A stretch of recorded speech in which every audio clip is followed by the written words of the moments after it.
Alrighty, how about we kick off today with old footage of a UFO flying near an airplane, and it's a clip that's always been an element of heated debate amongst UFO enthusiasts. So this 19-second footage, which is often claimed to be a clip of a lengthier video, shows a round, saucer-shaped object hovering near an airplane and then moving forward, maneuvering below the aircraft wing, and then flying upward. Apparently, it's a screen recording of the actual video, and there's a lot of theories about the origin of said clip. It was published on the internet several times in the late 2000s, and it's kind of difficult to figure out its origin date. Now, the earliest source of the video is YouTube. It was uploaded by a user on March 6th of 2008 with the caption UFO from plane. The user described that the UFO was captured from the window of a blue panorama flight from Rome to Paris, allegedly on April 29th of 2006. But then there's other sources that are like, no, this was from the 1990s, saying clear evidence of military-tested saucer reproductions over US skies around Nevada desert. The footage is a late 90s recording, very short as the full video is now offline altogether. So, with all this hullabaloo, has the video been debunked? A lot of folks who claim to be working in the aviation field found the video too good to be true, but they couldn't provide a valid explanation for it being fake. Now, a lot of folks are like, okay, but it's computer generated. And then CGI experts were like, yeah, no, I don't think so. Let me know what you think in the comments. On August 18th, 1991, at around 10 p.m., Diane Labinek of West Carleton, Ontario, Canada, had just put her descendants to bed, and her husband was out running an errand, and the dog started to howl. So Diane investigated, and she witnessed something she just couldn't explain. To quote her, "I looked out the window and I saw flames in the field, extremely red flames and lots of smoke, but it didn't look like a fire. I know what a fire looks like when you start a fire out there when the grass is very dry, and if you start a fire it's going to move this way or closer to the woods, but this was staying in one spot." She saw a ship coming down close to the flames, and right on top of the ship she saw a blue flashing light, and another light was on the bottom, and it was very bright, and she didn't know what to do. She was looking at it for about 10 minutes, and then the ship went back a little bit over the trees, and then it disappeared, and then the flames all went out at the same time. And she's like, I don't want to see it again. It was scary. She's lived where she's lived for many, many years, and she's never been so scared in her life. Now, at first she was like, maybe I should call the police, but then she's like, well, what am I gonna tell them? I'm gonna tell them I saw flames out there past 10 o'clock at night, and there was a ship. And they were gonna say, oh, okay, Diane, that's fine. We're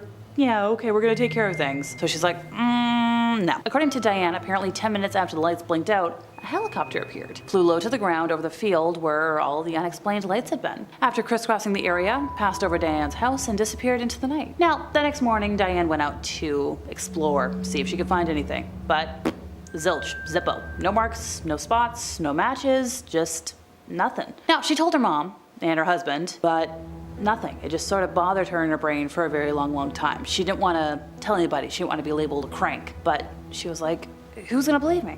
She kept it to herself. So fast forward 6 months, February of 1992, a package from Canada arrived at the office of Bob Oshler, one of the more popular UFO researchers at the time. The package had no return address, but inside there were some documents, pictures, a map, and a videotape of the incident. Now, according to Bob, on the label there was the name Guardian, and it was accompanied by a fingerprint. Now, to him, it was an enigma. It had certainly nothing he'd ever heard about in UFO literature, so this was a mystery. Now, at the time, Bob had no idea about Diane's sightings, but the video accurately showed what she reported seeing. The tape showed a cluster of brightly burning red flames, similar to flares, and to the right hovered a dark disc-like object emitting a bright glow from its underside, and it was capped by a rapidly strobing blue light. To Bob, the tape looked real. He's like, I got a sense that this was a real event occurring in a field, as opposed to some prop set up in a room somewhere. He's like, okay, I think I'm dealing with something real here. The map that was included in the package directed Bob to, you guessed it, West Carleton, Ontario. So he asked his buddy, Graham Lightfoot, to join him, and when they interviewed Diane, she described exactly what was on the videotape. And she had not seen the tape. She had no idea that Bob knew what she knew, and she was able to describe things to a T that were included on the tape. Now we're gonna bring in Dr. Bruce Maccabee, who is a US Navy physicist and photo analyst, and he studied UFOs for years. And he's like, it is one of the clearest videos he's ever seen that shows a structured object. There's the beacon light, blue light, reflecting down on the body of the craft, the outline of the object itself, and you can see some sort of dark lines that appear, some brightness structure, indicating something generating light is hanging down below the object. It's also generating green light as well as blue light, and he believes the tape is not a fraud. He estimates the object to be 20 to 30 feet in diameter, and according to Bob, that's too big to be a hoax. He's like, it's so big that it would not be logical to try and set this all up at night under darkness. There would have been evidence during the day of movement of generators, somebody hauling cables, maybe some big thing that would have had to be brought in. So if there was a hoax, Diane would have seen something in advance or somebody packing something up afterwards. Also, people did audio analysis on the tape. All they heard was dogs. The craft itself seemed to be silent. There was no generator noise. And if the object was staged, that would have been necessary to run its massive lights. Ask any film set person ever. We're gonna bring in Dr. Robert Nathan. He's an expert when it comes to NASA's Jet Propulsion Laboratory. He reviewed the tape in a non-official capacity and he's like, yeah, no, not a hoax. And after the incident, low-flying helicopters cruised over that area on a regular basis. They were black, green, or maroon in color, unmarked, and had darkly tinted windows. And those are not Canadian military helicopters. Where they came from, what they were searching for remains a mystery. According to an expert from the Canadian Forces, it's like, nope, Canadian military helicopters don't fly low in that area, and that doesn't match. Look, I'm just hoping the Guardian comes forward at some point and gives us a little more context. The butterfly UFO was a strange flying craft spotted over the Ohio-Kentucky border by two men, father and son duo Tom and Christopher, as they were leaving a local restaurant. The craft appeared to be a large black craft that resembled a butterfly in shape, and upon zooming in on the photo, it's revealed that there's numerous glowing structures on the back of the craft. Tyler Glockner, who has been hosting the video on his paranormal-themed YouTube channel called Secure Team, is pretty adamant that the object is not something that could have been built by humans. Tyler claims that the duo who filmed the clip were unable to photograph the military helicopters which tailed the craft since they were going the other way. Look, I can't explain this craft myself. It's like nothing I've ever seen before out of a sci-fi flick. But once again, those weird military helicopters. Pattern of behavior, folks. How could I talk about today without mentioning the world's clearest UFO photo ever? It was taken approximately 30 years ago by two hikers in the Scottish Highlands. It was titled Calvine Photograph, and the negatives were handed over to Scotland's Daily Record newspaper. They in turn did their due diligence, sent it to the Ministry of Defense, and now nobody knows where they are. So according to reports, the photograph was captured on August 4th of 1990, around 35 miles northwest of Perth, close to Calvine. The hikers who spotted the flying object have remained unknown to this day. I don't blame them. The image shows a huge diamond-shaped object hovering in the sky with a smaller plane flying behind it. Now, according to those eyewitness accounts, the UFO hovered in the air for about 10 minutes before heading upwards and disappearing. It was around 100 feet in length, and that's all we know. Interesting. And finally, folks raised their voices when footage captured by pilot George Arteaga surfaced online. The object flies past the plane at high speed, seemingly defying the laws of physics, and the pilot managed to capture the UFO in surprisingly clear footage. Now, folks like me, who are like, ooh, footage, we've been pretty excited because, well, it shows an object appearing against the clear blue sky. You see this diamond-shaped thing, and it's 20,000 feet up. Now, while it could be a drone or another man-made object, I don't think so. UFO enthusiast The Hidden Underbelly posted the clip to YouTube and added the caption, "In this footage, we get a clear view of this object and it looks damn good. Seems to be a saucer-shaped craft." So, this clip has been viewed by millions of people, and the pilot alleged that he caught this glimpse when he was flying over Antioquia, Colombia. People online are regarding the video as the best UFO footage ever. Granted, yes, there are some skeptics, because when are there not? Somebody in the app formerly known as Twitter was like, I think it's just a balloon. It's just, it's not even moving. Or it's just an illusion from being in the plane. But like, I don't know, folks. Somebody else was like, oh, it's a Navy drone. Because, yes, military sometimes has stuff that we don't know about. A lot of folks also thought, maybe it's just a helium balloon. Now, I watched this clip. I watched it a couple of times. I don't think it's a balloon because it seemed much too solid at the altitude it was at, wasn't fluttering around. So let me know in the comments what you think. There are 3 craft that have been found that are actual motherships under the ice in Antarctica. When it comes to UFO footage floating around the internet, it's always tricky to separate the real sightings from the hoaxes, but I consider myself an expert at this point. Even when the government wants to hide things or disprove true believers, everyone at Top 5 Scary always knows best. Question for y'all, what new footage have you seen floating around the internet lately? Let me know in the comments and let's dive into things. Let's kick off today with the most recent video on our list, and that's a UFO flying over Texas during this past Monday's eclipse. Almost half the United States and a good chunk of Canada was outside their homes to watch the skies go dark amid the broad daylight.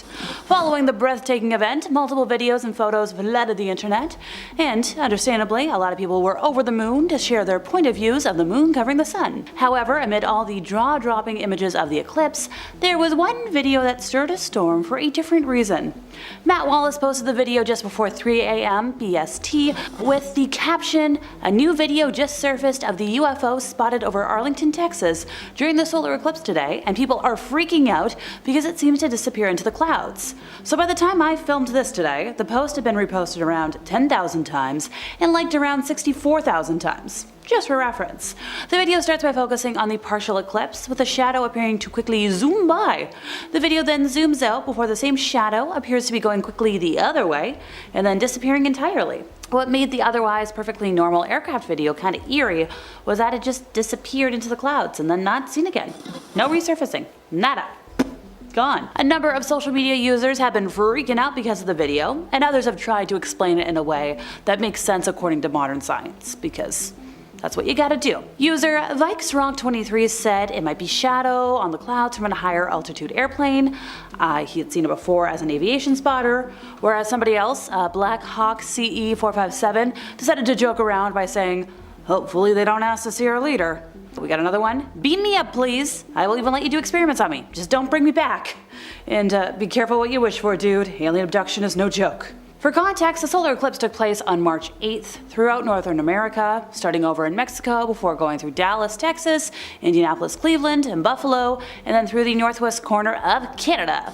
Around 32 million people live where the path of totality was, according to NASA, which was the area where the moon fully blocked out the sun, with a further 150 million reported to be living near it, and 99% of people living in the country able to see a partial or total eclipse from where they lived.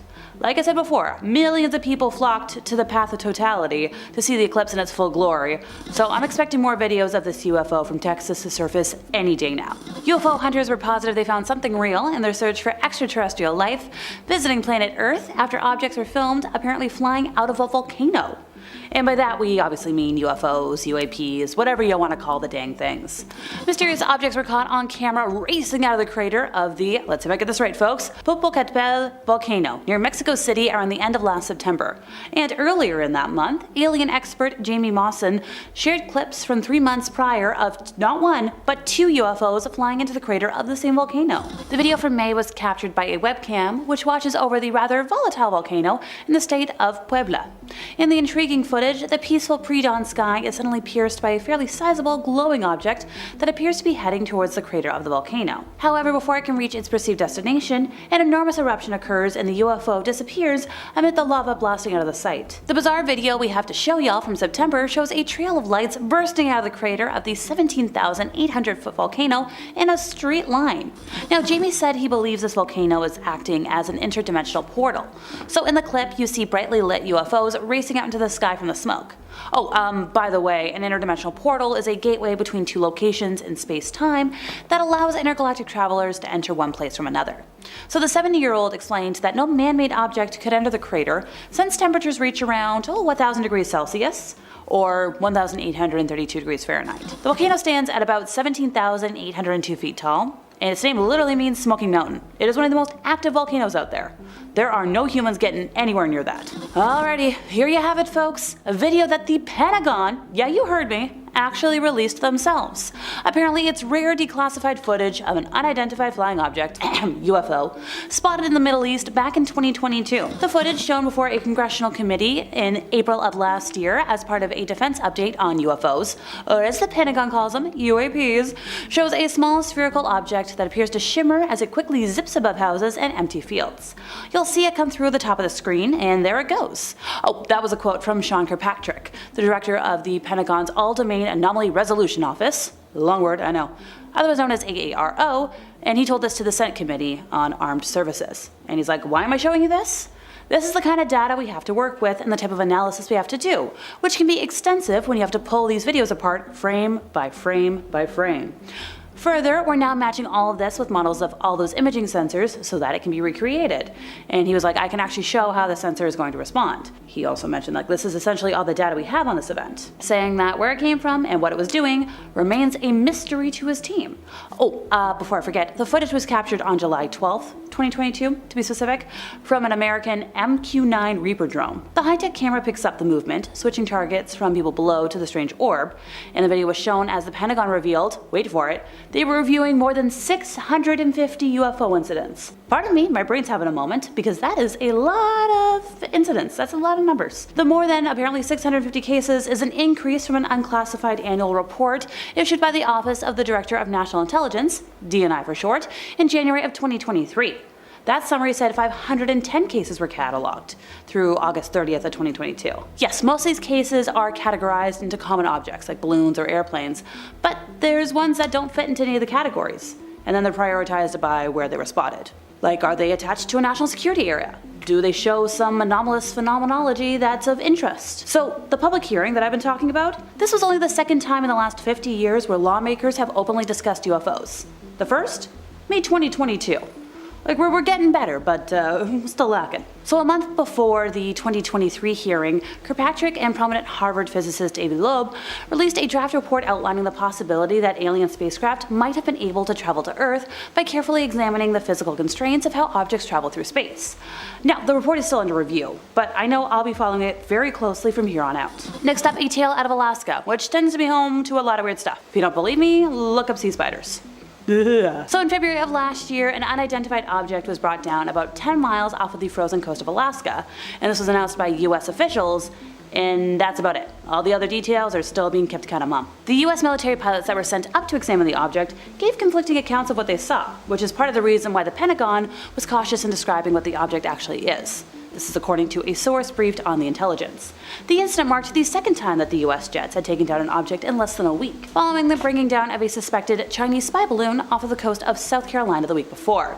The North American Aerospace Defense Command said it was monitoring a high-altitude airborne object over northern Canada, and military aircrafts were operating in the area, which this is according to a press release. And guess who talked about it? Canadian Prime Minister Justin Trudeau was like, yep, I have ordered the downing of the object. Now, according to him, not clear what the object is, or if it has any relation to the balloon. He mentioned he spoke with President Joe Biden and that Canadian forces would lead the object recovery operation.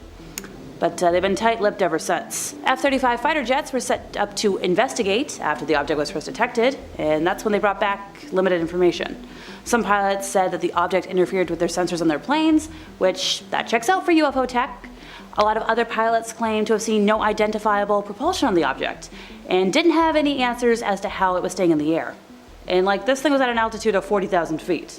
You can't just stay up there and hang out. Searches for unidentified objects were concluded with no signs of debris from this situation. And this is according to multiple government statements, which means either they didn't find anything, or they for sure found alien tech and they're keeping their mouths shut. By the way, Canada tends to be a little more coy about alien and UFO stuff compared to the US. Members of the Mutual UFO Network have made claims about alien bases found underwater off of the coast of Alaska for years, and this is based on eyewitness reports from like decades ago. And finally for today, I'm going to chat about a sighting a little closer to home. Between 7 p.m. and 10 p.m. on Saturday, July 26th of 2014, so about 10 years ago now, there were multiple UFO sighting reports in North York, Ontario. For starters, at around 9 p.m., Sarah Chun witnessed a string of 6 or 7 diagonal flashing lights in the sky from the window near her dining table in her condo before going outside on the balcony to observe. And well, she watched the flashing lights for about 25 minutes, recorded 2 videos on her iPad, and thankfully for all of us, she posted them on YouTube. So that's how we have it today. Toronto Police's 32 Division reported receiving several calls on the unidentified flying objects between, 7 to 10. Now, we have some other witnesses. Roxana Malecki, a local musician. She had exited a movie theater due to a fire alarm, and she posted some videos on Facebook. Sebastian Setieng, a resident of North York, reported that he was entertaining guests while barbecuing on his balcony, took a photo at about 4:18, and then all the guests came out later around 8:40, and he saw the lights, but he lost all internet connection while recording the video on his phone. Also, this could have been a coincidence, but just saying, there were some power outages in Toronto, including at the subway station in North York and the Cineplex movie theater. Yeah, that's how they tripped the alarm. And there was other photographs, other videos, and well, there was a lot of suggestions as to what caused everything, but there was never a definite answer. Let's start at the very beginning of UFO history, well, modern UFO history, with the story of Captain Edward Ruppelt. And if you weren't familiar with that name before today, probably because I mispronounced his last name, it's time for a history lesson. He was a United States Air Force officer, probably best known for his involvement in Project Blue Book. You know, the formal government study of unidentified flying objects. UFOs? He is generally actually credited with coining the term UFO, by the way, just to replace the terms flying saucer and flying disc, because at the time they had become widely known because the military thought that was a little misleading because, well, it's more than just discs up in the sky. Before he was involved with Project Blue Book, this lovely man was the director of Project Grudge, which was in 1949, but afterwards when he was with Project Blue Book, he remained with that until 1953. He wrote that the Air Force's initial approach to the UFO question was tackled with organized confusion. In defending General Samford's press conference in July of 1952, which was right after the big UFO flap at the Washington National Airport, he wrote that the General's people had fouled up in not fully investigating the sightings, and I think most of us here would absolutely agree with that statement. UFO researcher Jerome Clark has said that most observers of Blue Book agreed that the Ruppelt years comprised the project's golden age, when investigations were most capably directed and conducted. He was open-minded about UFOs, and his investigations weren't like super public. After he retired, he wrote a book claiming that a secret government report called The Estimate of the Situation said UFOs were interplanetary in origin. Pretty amazing stuff, right? Well, no copy of the report has ever been found. Yep. You know, just gonna start off today with a possible government cover-up, because I'm nothing if not on brand. Hey, I'm always ready to poke holes in what governing bodies want to hide, because they shouldn't be hiding it. So in the book, Ruppelt detailed his time with the projects, and he offered his assessments of a couple of UFO cases. Turns out in 1956, a man named Donald Cahoe asked Ruppelt to, hey, maybe do you want to serve as an advisor to the newly created National Investigations Committee on Aerial Phenomena, otherwise known as NICAP? Ruppelt had recently suffered a heart attack, so he was like, not for me right now. Going back to the book, it shows that he held some not so great views of Cahoe and his early writings. He was like, you have your facts straight, but your interpretation is not really there. You're kind of sensationalizing the material and your mind reading, which I'm okay with mind readers. I have friends that are mind readers, but I get in a sciencey perspective, you might not want that. In what one paper referred to as a sudden death, Ruppelt succumbed to a heart attack on September 15th of 1960 at the age of just 37. Far be it from me to speculate about a man's death, but that's highly suspicious. Was it stress that killed him young? Or was it exposure to elements not of this earth? Maybe a combination of the two? Okay, moving on before I start sounding crazier than I already do. Are y'all familiar with Tim Gallaudet? He's an American oceanographer and retired Rear Admiral in the United States Navy. He worked for the U.S. Department of Commerce as the Acting Undersecretary of Commerce for Oceans and Atmosphere and Acting Administrator of the National Oceanic and Atmospheric Administration, otherwise known as NOAA for short. He is also, and this is where we come in today, a prominent member of the UFO community. He says he's seen footage of unidentified anomalous phenomena, which is UAP for short, which is the new word for UFO, and unidentified submerged objects while on active duty while he was in the Navy. He's also expressed support for David Grush's claims, don't worry, we'll talk about that more in a moment, and he's called for the destigmatization of the subject across science, the military, and the general public. He mentioned to a News Nation correspondent that there were attempts to cover up UFO sightings by members of the military. Turns out the planet has been visited by entities he described as non-human, and he absolutely believes that these intelligent beings are very real. You want the direct quote? I got it. We're being visited by non-human intelligence with technology we really don't understand and with intentions we don't understand either. That about does it. He mentioned that he once received a video containing the Go Fast video, you know, the one that shows the fighter pilot's encounter with a UAP, but the video got recalled. The military was like, shh, don't talk about it. He said that I learned now that these were occurring in training airspace and causing near mid-air collisions. So the safety issue is important, but the Navy didn't do anything about it. They actually pulled back the email from his computer on the secret network, which, cover up! To quote him again, he's like, this technology, we're still trying to learn about it, and it could give us an advantage in any military conflict. I guess that's a good reason not to disclose the nature of the technology, but he's like, still, it's about time that we do disclose that we are in contact with non-human intelligence. That's what needs to be put out there in the public. I couldn't agree more with this guy. He's also mentioned that it's important to talk openly about flight safety risks that go along with UAP encounters, which, yeah. It was recently announced that he's actually launching a probe into unidentified submersible objects, and in particular, a strange anomaly seen on the seabed off the coast of California. Turns out he spent the last 18 months interviewing dozens of sailors, submariners, military personnel, and members of the US Coast Guard, who all who say they have seen the unidentified craft in the water. So one incident was filmed by the USS Omaha off the coast of San Diego back in 2019, and that's when they saw a dark-shaped object moving quickly before splashing down into the water. Heck, if we want to go back in time, we all know about the Tic Tac incident. I've talked about it a lot. The little craft fluttering around. Sonar has revealed that there's an unusual trench on the seafloor, as if an object has crashed into a ridge and then skidded to a halt. So this lovely man is planning to send a remote-controlled submarine to the spot to see if there are signs of what caused the phenomena. The group he's a part of is calling for investigation into USOs to be made a national ocean research priority for the US government, and argue that underwater anomalies threaten maritime security. Okay, this next one might be a hot take. Bear with me here. Going back in time, April 3rd of 1949, popular, famous radio personality Walter Winchell broadcasted the claim that it had been definitely established that the flying saucers spotted at the time were guided missiles sent from Russia. In the response, the Air Force was like, and they also requested an FBI investigation into the claims. And this request was denied, but still. Look, I know, I said UFOs today, but here's the thing. If we're gonna give credit to people who are whistleblowers and are right about UFOs, we also have to give credit to the whistleblowers who threatened the government by debunking the false stories so the true ones could come to light. This guy knew his stuff. We should respect him and his legacy for it. Okay, here's the name everybody's been waiting for. David Charles Grush. I mentioned him a little bit before. Let's dive into it. He's a veteran of the National Geospatial Intelligence Agency, or NGA, and a bunch of other places, and he served as a representative to the Unidentified Aerial Phenomena Task Force from 2019 to 2021. He was also the co-lead for UAP analysis and is representative to the task force led by the Department of the Navy under the Office of the Undersecretary of Defense for Intelligence and Security. He served as a Senior Intelligence Capabilities Integration Officer, and he had really high security clearance. This guy knew a lot. So he was the military equivalent of a colonel and has numerous awards and decorations for his participation in covert and undercover operations to advance American security. Long story short, he knows what he's talking about. He said that the recovery of partial fragments through and up to intact vehicles have been made for decades through to the present day by the government, its allies, and defense contractors. He said that the craft recovery operations are ongoing at various levels of activity and that individuals on these UAP programs have approached him in his official capacity and disclosed their concerns regarding a multitude of wrongdoings, such as illegal contracting against the federal acquisition regulations and other criminality and the suppression of information across a qualified industrial base and academia.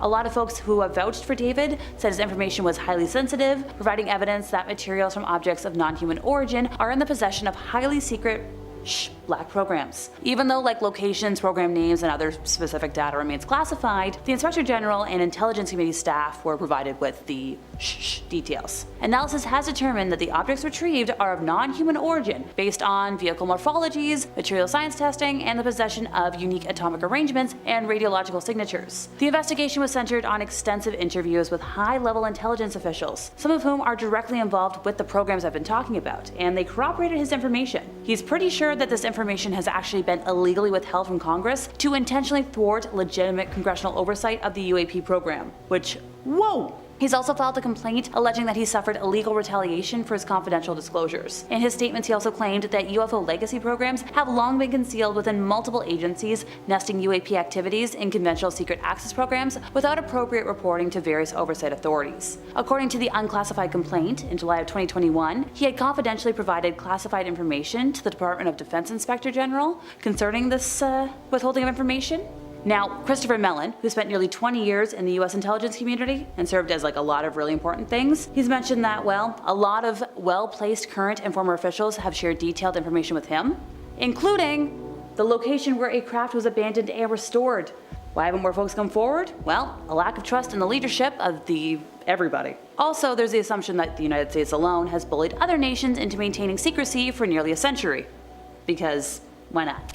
Alright, last but certainly not least, I present to you Bob Lazar. He's an American businessman and physicist who was hired in the late 1980s to reverse engineer extraterrestrial technology, and his determination to tell the truth to the public at great risk to himself is admirable. He's worked on flying saucers, one specifically named the Sport model, which was manufactured out of a metallic substance similar in appearance and touch to liquid titanium. Apparently, the propulsion of the studied vehicle ran on an antimatter reactor and was fueled by the chemical element with atomic number 115, which you can't replicate that atomic element. He claimed to have worked at Area 51, and sadly there's been a massive government cover-up in recent history to try and discredit him. I'm talking erasing school history, work history, the works. Now, I get one institution losing records can be explained away logically as a clerical error, but more than that, a little suspicious. Number 5. Crafts shot down. It has been a huge year for UFO enthusiasts like yours truly. Earlier, we got the release of the UAP reports from the Pentagon, which were basically the wildest documents in US government history, where the Pentagon confirmed they've been researching UFOs and kind of just slid it under the door like nobody cared. It made UFOs more than tinfoil hat talk, almost made discussions about it reputable. And I guess since then, that wasn't enough to keep us all entertained. As of last week, we've turned things flames up even more, since we've had 2 mysterious aircrafts shot down, and the United States and Canadian governments are being pretty cagey about it. So let's run through a quick timeline of what hopefully doesn't turn out to be Independence Day, and let's all pray we didn't kickstart an intergalactic war. On February 10th, a US fighter jet brought down a currently unidentified object soaring over the coast of Alaska. The object shattered into pieces after being shot down and was confirmed to most likely not be a balloon, according to the Department of Defense. I guess that's good to know, or not at all, since it doesn't answer anybody's questions. A White House official referred to the object as being the size of a small car, with enough room for a family of 4 to 5 aliens to fit comfortably, and you can put the back seat up and put some stuff in the storage. This would already be enough to fuel speculation for 10 years, and then literally the next day, February 11th, another unidentified flying object was shot down, this time over Canada, around the Yukon. That's the province that borders Alaska. A US-flown F-22 Raptor shot down the second object, which was described as smaller than the first and cylindrical in nature. Okay, well, that's all the weird stuff that happened this week. Nope, because on the 12th, another strange object was shot down over Lake Huron. An object that first had appeared over Montana appeared on Sunday, which was then shot down. It was octagonal, apparently, and it had strings hanging off of it, but it wasn't carrying anything, so no one knows why. Maybe it was just an Amazon drone. Now, things keep getting weirder, I swear to you. Listen to this next part, you're not gonna believe this. When an Air Force commander, Glenn Van Herk, was asked directly on whether or not he thought any of these objects were alien in nature, he said, "I haven't ruled anything out at this point." What? I can't even speak, but the current sitting government officials are like, hey, maybe it's aliens, shrugging their shoulders. Is this it, guys? Is this it?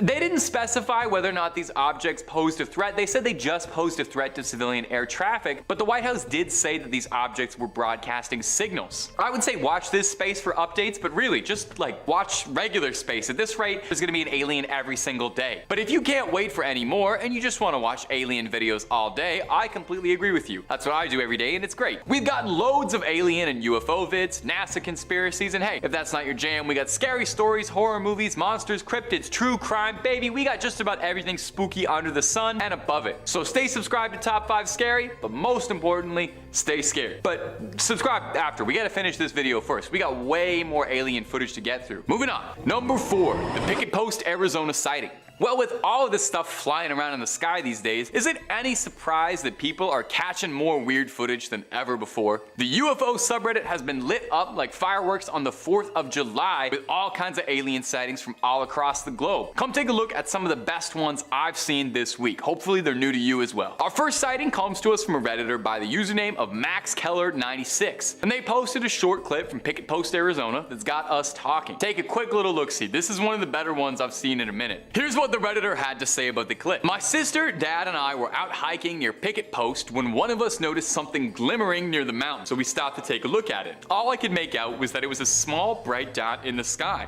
After a good 15 seconds of staring, I started recording. It then dropped what looked like 2 flares, though my sister swears she counted at least 3. Up until that point, I thought it might have been a helicopter, as there's all sorts of army stuff out there, but there's no way anything can accelerate that fast. We all lost sight of it nearly instantly after the video cuts, and we were pretty freaked out about it. I've replayed it about 100 times, and I've tried showing it to everyone, and no one has any idea other than that it could be a super advanced drone. So, if you think you know, please let me know.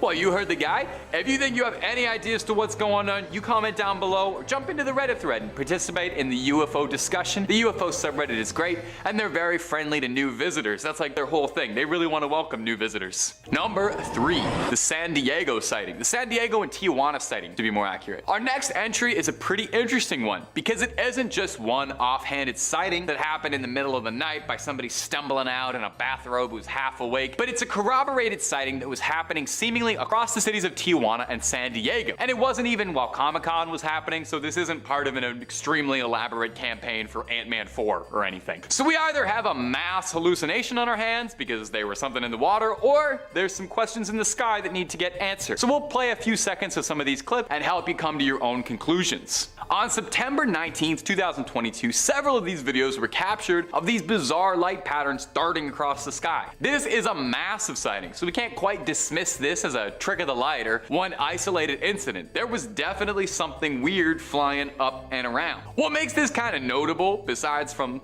how well documented this is I would say the pattern of the lights. They don't really follow like a flare pattern at all, so I don't think it's something that was dropped from an aircraft. When you watch it, they almost kind of seem to move in like a perfect unison, like flashy geese.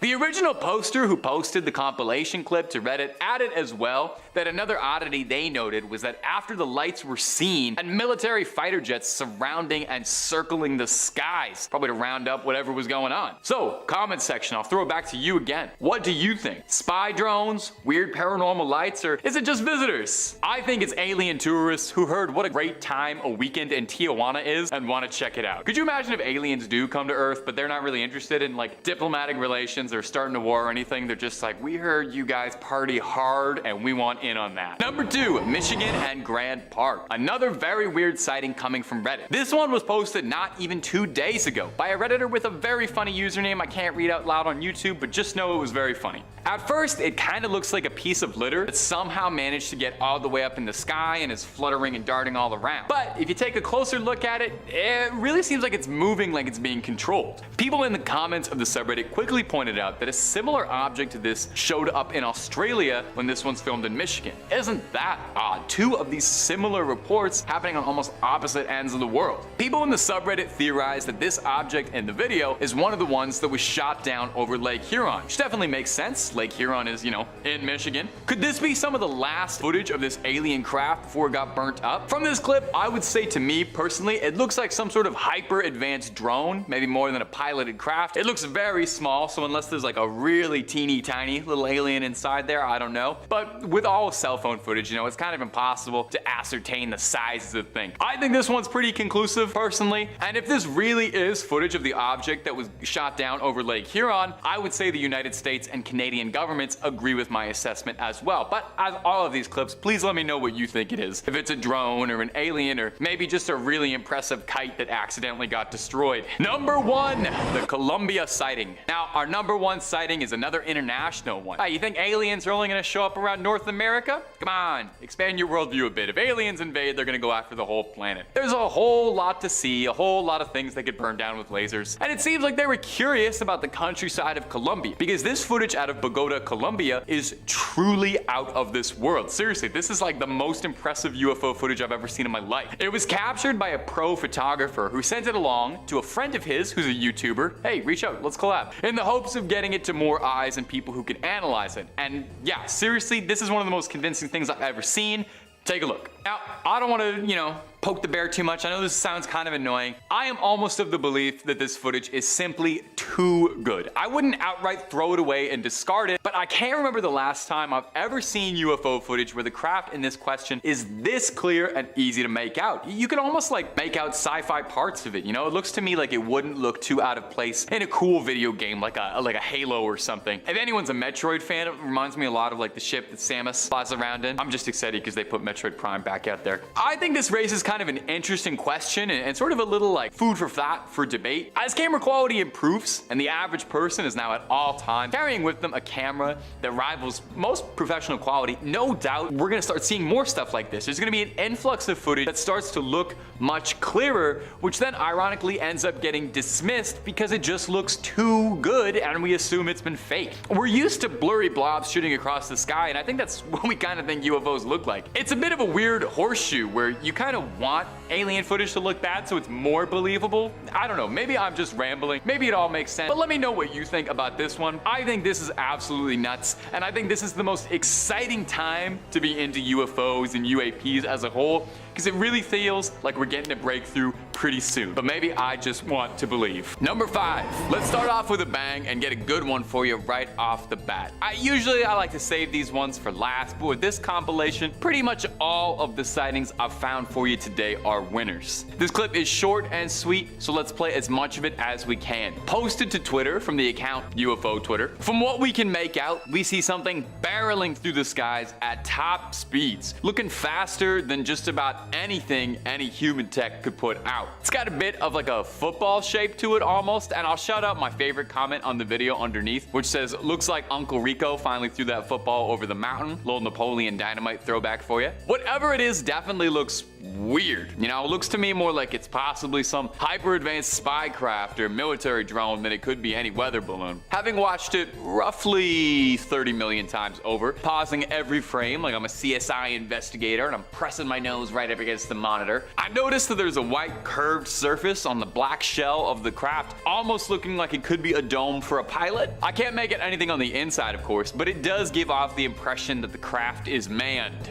or alien. I don't know what the correct verbiage is here. Something else I noticed in my freeze frame play-by-play of the video is that it almost looks as if the craft has some sort of writing on the back of it. You know, if it was just CGI, I doubt that someone would go to that length just to fool some folks on Twitter, but hey, never doubt the power of boredom and access to video editing software. So, folks back at home, what do we think about this one? Spy plane, some new advanced military technology, your run-of-the-mill balloon, or just some very, very convincing computer handiwork? And if you're looking for more UFO clips to squint at, well, Top 5 Scary has all of that and then some. Just in this one series of videos alone, I've collected 20 clips of UFOs, all from this year, that you should check out. And again, that's just this series alone. If this is your first time coming on in, welcome. You'll see we've got videos on cursed objects, ghosts, paranormal activities, cryptids, and honestly a whole lot more. Just about everything scary under the sun. There's a world of scares out there, so subscribe,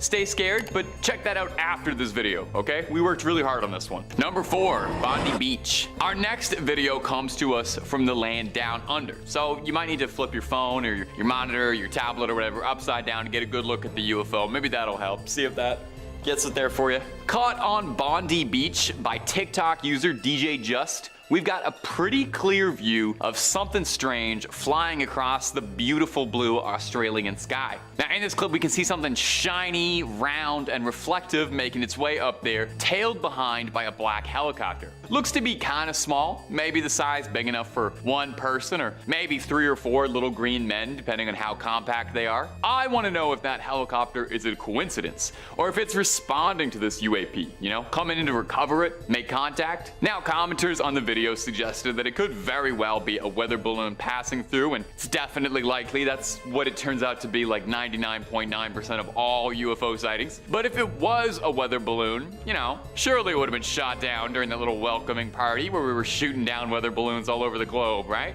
Kidding. Another commenter suggested kind of reasonably that it could be a plane because there is a military base fairly close by to Bondi Beach, which would make some sense. Might even explain that helicopter coming in near the end there. Unfortunately, this clip is a little more zoomed out than some of the other ones on here, so it's not the easiest to say what's going on here, but I kind of feel like that's half the fun with UFO clips, isn't it? You know, trying to figure out what's going on. It's like a little guessing game. Let's hear what you all think down there. Is this aliens trying to touch down in Sydney? Or just something perfectly reasonable? I know which one I would infinitely prefer it to be. It's the aliens, in case you were wondering. It's aliens. Number 3, Canada. I had to include this next clip. I just had to. Yes, it's a very cool clip, but mostly it was taken from my hometown. Mississauga, baby! No one famous has ever come from there, so there might be a halfway decent chance I could be Mississauga's biggest star as I spend my days endlessly watching the stars. Enough talk about the Greater Toronto Area's greatest borough.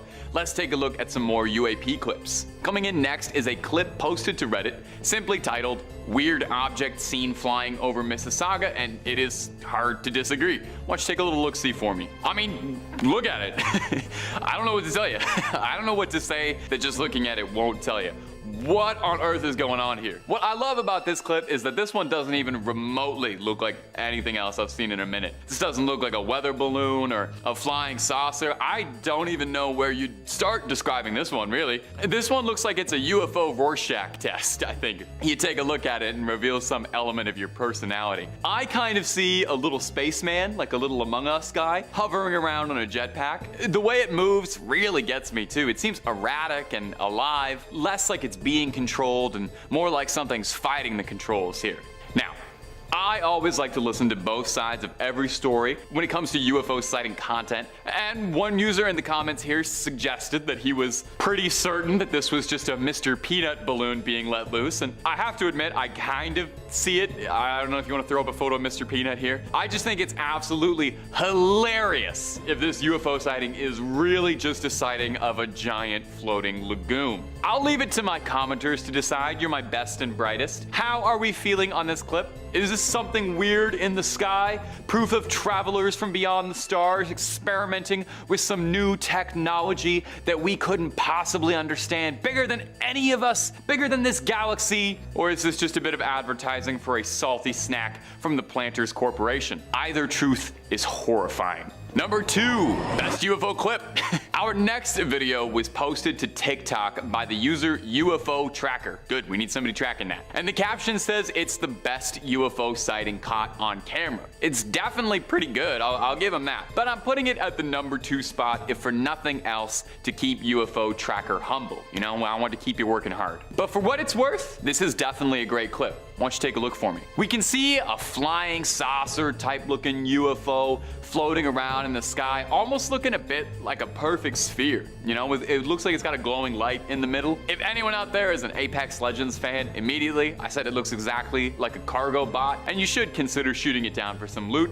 And someone in the comments said the exact same thing. So hey, gamer minds think alike, or however that saying goes. Just as it seems like we might be able to get a good glimpse of whatever is happening up there in the sky, a fleet of what looks like a bunch of military vessels show up, presumably just to take care of what is just a weather balloon, right? Now, a lot of people in the comments on this one were more skeptical than usual, I noticed, with most of the commenters suggesting that this was either a balloon or a drone. One of the comments posted bemoaning how good CGI is getting, saying, "I don't believe anything I see on video anymore." Another one saying, with how good CGI is getting, it's harder and harder to tell the real from the fakes. I mean, I get it, we are getting pretty good. I'm not even a real person, I'm just an AI generation that does these videos for you. This clip does look pretty fantastical. The only trouble is I couldn't really find a location of where this was happening. If this was footage of one of those strange objects that have been shot down recently over the sky in the US or not, who knows? Maybe this footage was absolutely never meant to be seen, and I just got the whole office marked for surveillance, as if we're not already. My Google search history is enough to have me on like 4 different agency watch lists. It's nothing but alien videos, skinwalkers, Bigfoot sightings, and recommendations for local frozen yogurt places. And number 1, above the Pentagon. Now, you know I try to save the best for last for you guys. So here's one that I thought really stood out. I like to give you guys a little reward for sitting through the video. Good on you.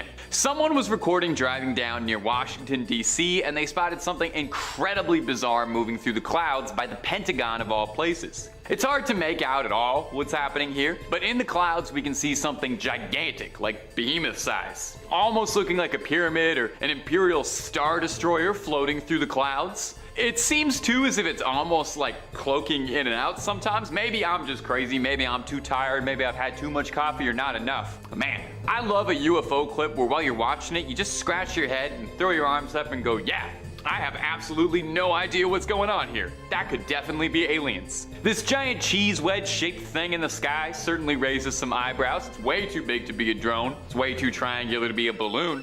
So just what is it, eh? Something about it being near the Pentagon too also sets off more than a few alarms in my head. Could it be that, you know, whatever this is trying to make contact with the people who'd be most likely to be reaching out? What's interesting too is triangular UFOs actually come up way more often than you think. I'd say more than flying saucers even. As someone who's seen maybe, 30,000 UFO clips in my lifetime, that's a rough estimate, I can tell you a lot of the really, really good ones and encounters describe these big triangular ships like this. Now, commenters on this video were fairly stumped, with most just agreeing in amazement that whatever this was that was being caught on camera was definitely head-turning. A pretty funny comment that stood out for me on this one was someone asking, if you saw this, why wouldn't you pull over? More important than whenever you were going. I kind of agree. Maybe we could have had the perfect UFO evidence footage if the driver was just willing to stop in the middle of the highway and get out and start recording.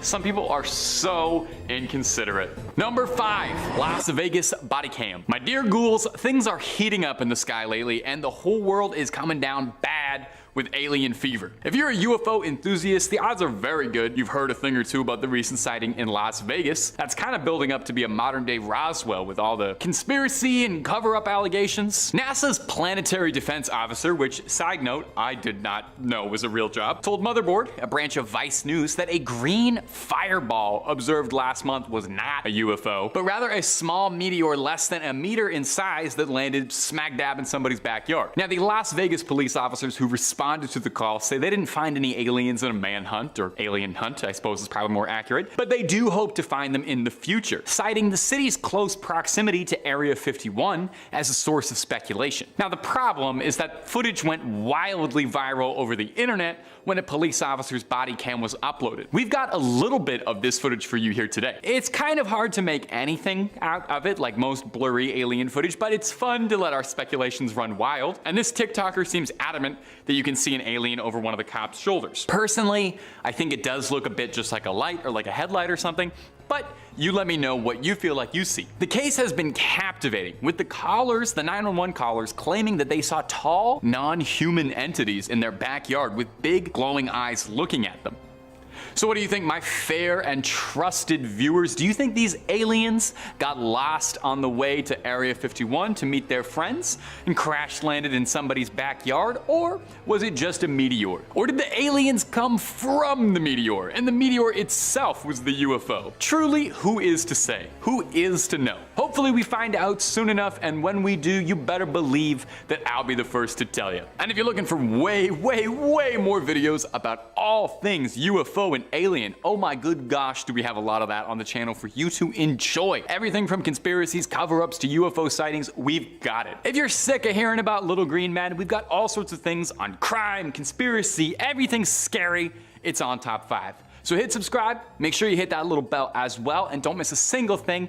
But you gotta do that at the end of this video for me, okay? Because I got 4 more UFO sightings coming up for you right now. Number 4, the Pentagon. We are at a truly exciting time to be an enthusiast of UFOs and aliens. It feels more so than any other point in human history that the discussion around aliens and UFOs is leaving the fringe sciences and starting to become accepted, commonplace by respectable, employed people, not just folks wearing tinfoil. Recently, the Pentagon released a video of a reported UFO zipping around near an Air Force drone and revealed footage to, quote the Pentagon, everyone thought was truly anomalous, which is government speak for we don't know what the fuck this is. At the time, the object appeared to be moving with something propelling it forward, but a later determination would show that it didn't, which baffled and puzzled the analysts, as usually something propels you forward in the air. Now, this hearing was very interesting for a few reasons, but foremost, it allowed us a little bit of insight into how government agencies go about treating UFO sightings. We learned they categorize them first by what they most likely are, starting with the obvious things like planes or balloons, which account for like 99% of all UFO sightings. And then when it's something they truly cannot immediately identify, they prioritize where was it found? How was the object maneuvering? Does it seem like it's being driven? Control. Does it seem as if it has a payload? Does it have something attached to it? The hearing started by saying that the Pentagon currently doesn't believe that they have any definitive proof of extraterrestrial life on Earth, but concluded by saying that we'll be getting another disclosure document coming soon, possibly even as early as July. So we have huge, exciting things on the horizon coming up in July, and I'm not just talking about the Barbie movie.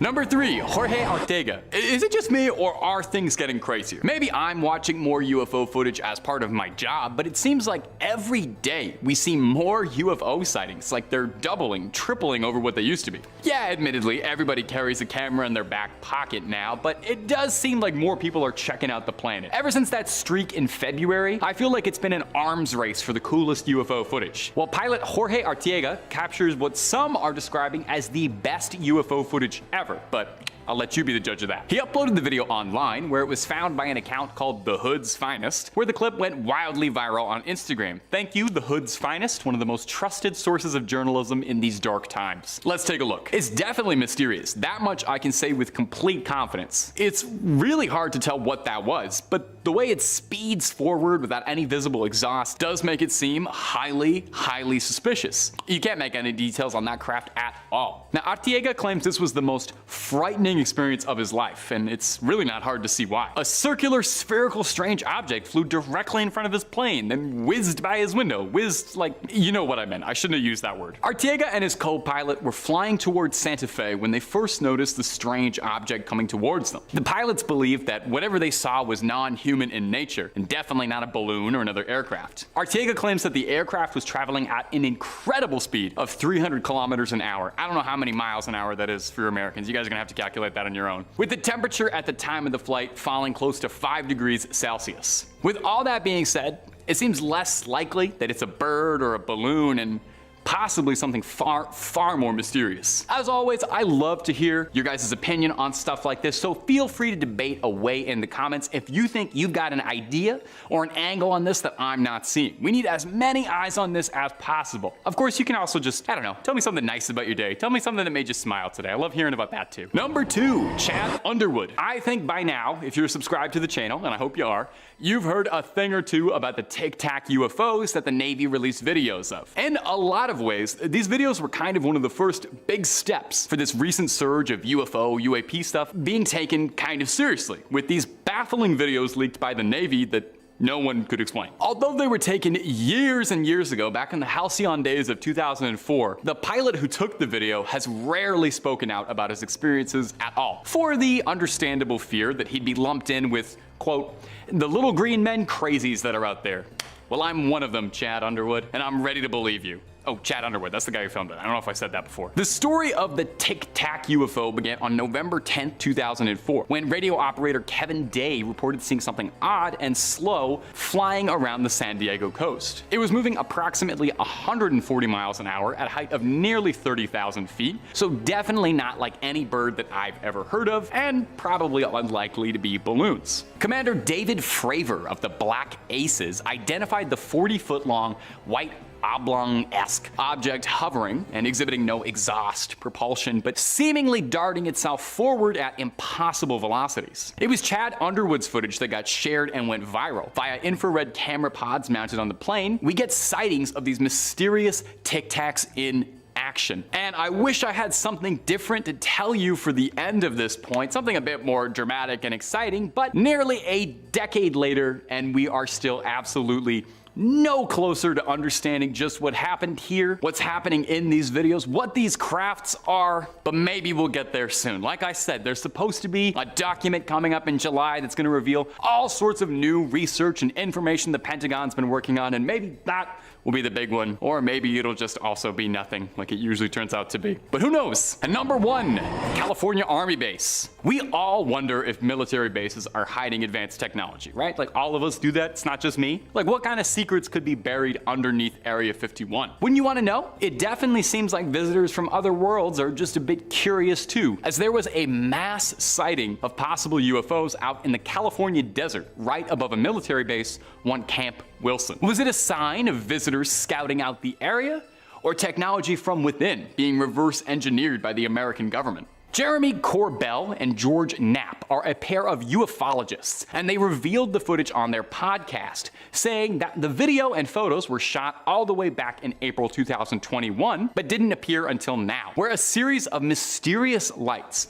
manifested above the base for 9 minutes, prompting the Marines to launch a significant air and ground response. You know, just in case this turned out to be like an Independence Day kind of sitch. The Marines fired flares at the UFO, and the craft disappeared just before the flares could illuminate what they were. Classic. That's just like every single UFO story, you know, right before the good part. The hosts of the podcast go on to say that there was no media coverage whatsoever of the incident. I mean, I don't really remember anybody talking about this in April 2021, but I also don't remember April 2021, so I'm not a trusted source. But since then, nothing really has come out about it. They got the tip from someone at the base, from a person who was pretty high up, they quote. The tip was that there was more to this story that was being led on. Now, some viewers, some astute alien fans have pointed out a noticeable similarity between this incident and the Phoenix Light event in 1997, where a series of strange lights hovered over the city of Phoenix, witnessed by multiple people in the city, but unknown to everyone and to this day, unsolved. So what happened here? Just one more mystery we'll never get an answer to? I'm not sure. but I'll never stop looking. The truth is out there, and I want to believe. Number 5, Kenneth Arnold. Let me know if I got my math wrong. What he said he saw, and spent the rest of his life trying to explain though, added the words flying saucer to the vocabularies of millions of people around the world. That June afternoon, Arnold took off from Chehalis, Washington. Please tell me if I got that right, I swear I looked it up. On his way to an air show in Pendleton, Oregon, with a planned fuel stop at Yakima, Washington. He was an experienced pilot with 4,000 hours of flying time logged, and a member of an Idaho search and rescue unit. He was piloting a single-engine Call Air A2 light airplane. Skies were clear and the winds were light, so he planned to detour a bit en route. A U.S. Marine Corps Curtiss C-46 commando transport had crashed with 32 U.S. Marines on board somewhere near his eastward course, and he wanted to find the aircraft and claim a $5,000 reward, which, hey, money also motivates me. I get it. Shortly before 3 o'clock, as Arnold circled his plane about 20 miles west of Mount Rainier, searching for the C-46, he saw a bright flash to the northeast. Now, it startled him. He assumed it was just some military lieutenant out with a shiny P-51, and he had caught the reflection of the sun hitting the wings of his plane. But after more flashes appeared, Arnold ruled out, that could be the answer. He claimed that the, flashes emanated from 9 shiny objects flying in an, formation about 5 miles long. He described each object as circular, about 100 feet across, and with no actual tail. The objects periodically flipped, banked, weaved side to side, kind of like the tail of a kite. The formation was crossing in front of Arnold, and he decided to time its passage from Mount Rainier to Mount Adams. He calculated the objects were flying at about 1,200 miles per hour, 2 times faster than any airplane known at the time. Now, months would pass before Colonel Chuck Yeager flew the Bell X-1 rocket airplane to a speed of 700 miles per hour, and exceeded the speed of sound. Just for reference. Arnold emphatically denied that he initially described the objects as flying saucers, but as Megan Garber wrote in her June 15th of 2014 article for The Atlantic, sources at the time do credit Arnold with using the terms saucer, disc, and pie pan in his description of the objects he had seen. So don't try and backtrack, dude. We have receipts. He told his story to reporters Bill Baquette and Nolan Skiff of the East Oregonian newspaper the day after his sighting. Now, Skiff used the words saucer-like aircraft when he published a short print article that same day. After suggesting to Arnold that a wire story might generate comments from the military on flights of experimental aircraft that could explain his sighting, Baquette published a brief story picked up by the Associated Press wire service, using the words 9 bright saucer-like objects to describe what Arnold said he saw. So by that afternoon, the tale that he had seen flying saucers kind of spread nationwide. The Associated Press gets around. A radio host interviewing Arnold on June 26 noted how rapidly the story was shared, saying the Associated and United Press all over the nation have been after this story. It's been on every newscast, over the air, and in every newspaper I know of. The Chicago Sun ran the headline saying, supersonic flying saucers sighted by the Idaho pilot. What do you know? Arnold became a media sensation, but he didn't want the attention. Now at this point, I'm sure you're wondering, okay, Alexa, shut up. Why does this relate to Project Blue Book? Well, this was the incident that started the entire investigative process. This is the whole reason for Project Blue Book. And to this day, we've never had a concrete answer about what he saw. Make of that what you will. Number 4, the Right-Patterson Air Force Base. Many folks believe a UFO and its extraterrestrial crew crash landed in the New Mexico desert near Roswell on July 2nd of 1947. Many folks, including me. Now, we also believe the site was cleaned up by the Air Force from the nearby Roswell Army Air Force Base. Eyewitnesses reported that 3-foot-tall, gray-skinned aliens passed away in the crash, and according to Lauren Coleman, the co-author of Weird Ohio, them and their space vessel were shipped off to Wright-Patterson Air Force Base's notorious Hangar 18, which was the home base for Project Blue Book. And here's the thing, everybody's been trying to get in those doors ever since. Senator Barry Goldwater supposedly asked USAF General Curtis LeMay if he could see what was inside, and LeMay not only told him, you're not getting in, don't ask me ever again, which, if that's coming from a government official, it's a little scary. Now, the Roswell crash wasn't the only extraterrestrial crash in the US at the time. Some allege there were more before 1952 that were covered up, and all the debris and their pilots, with blue-green skin this time, were all carted off to, you guessed it, Wright-Pat. One of the crashes apparently held as many as 16 alien bodies. That's a lot of bodies.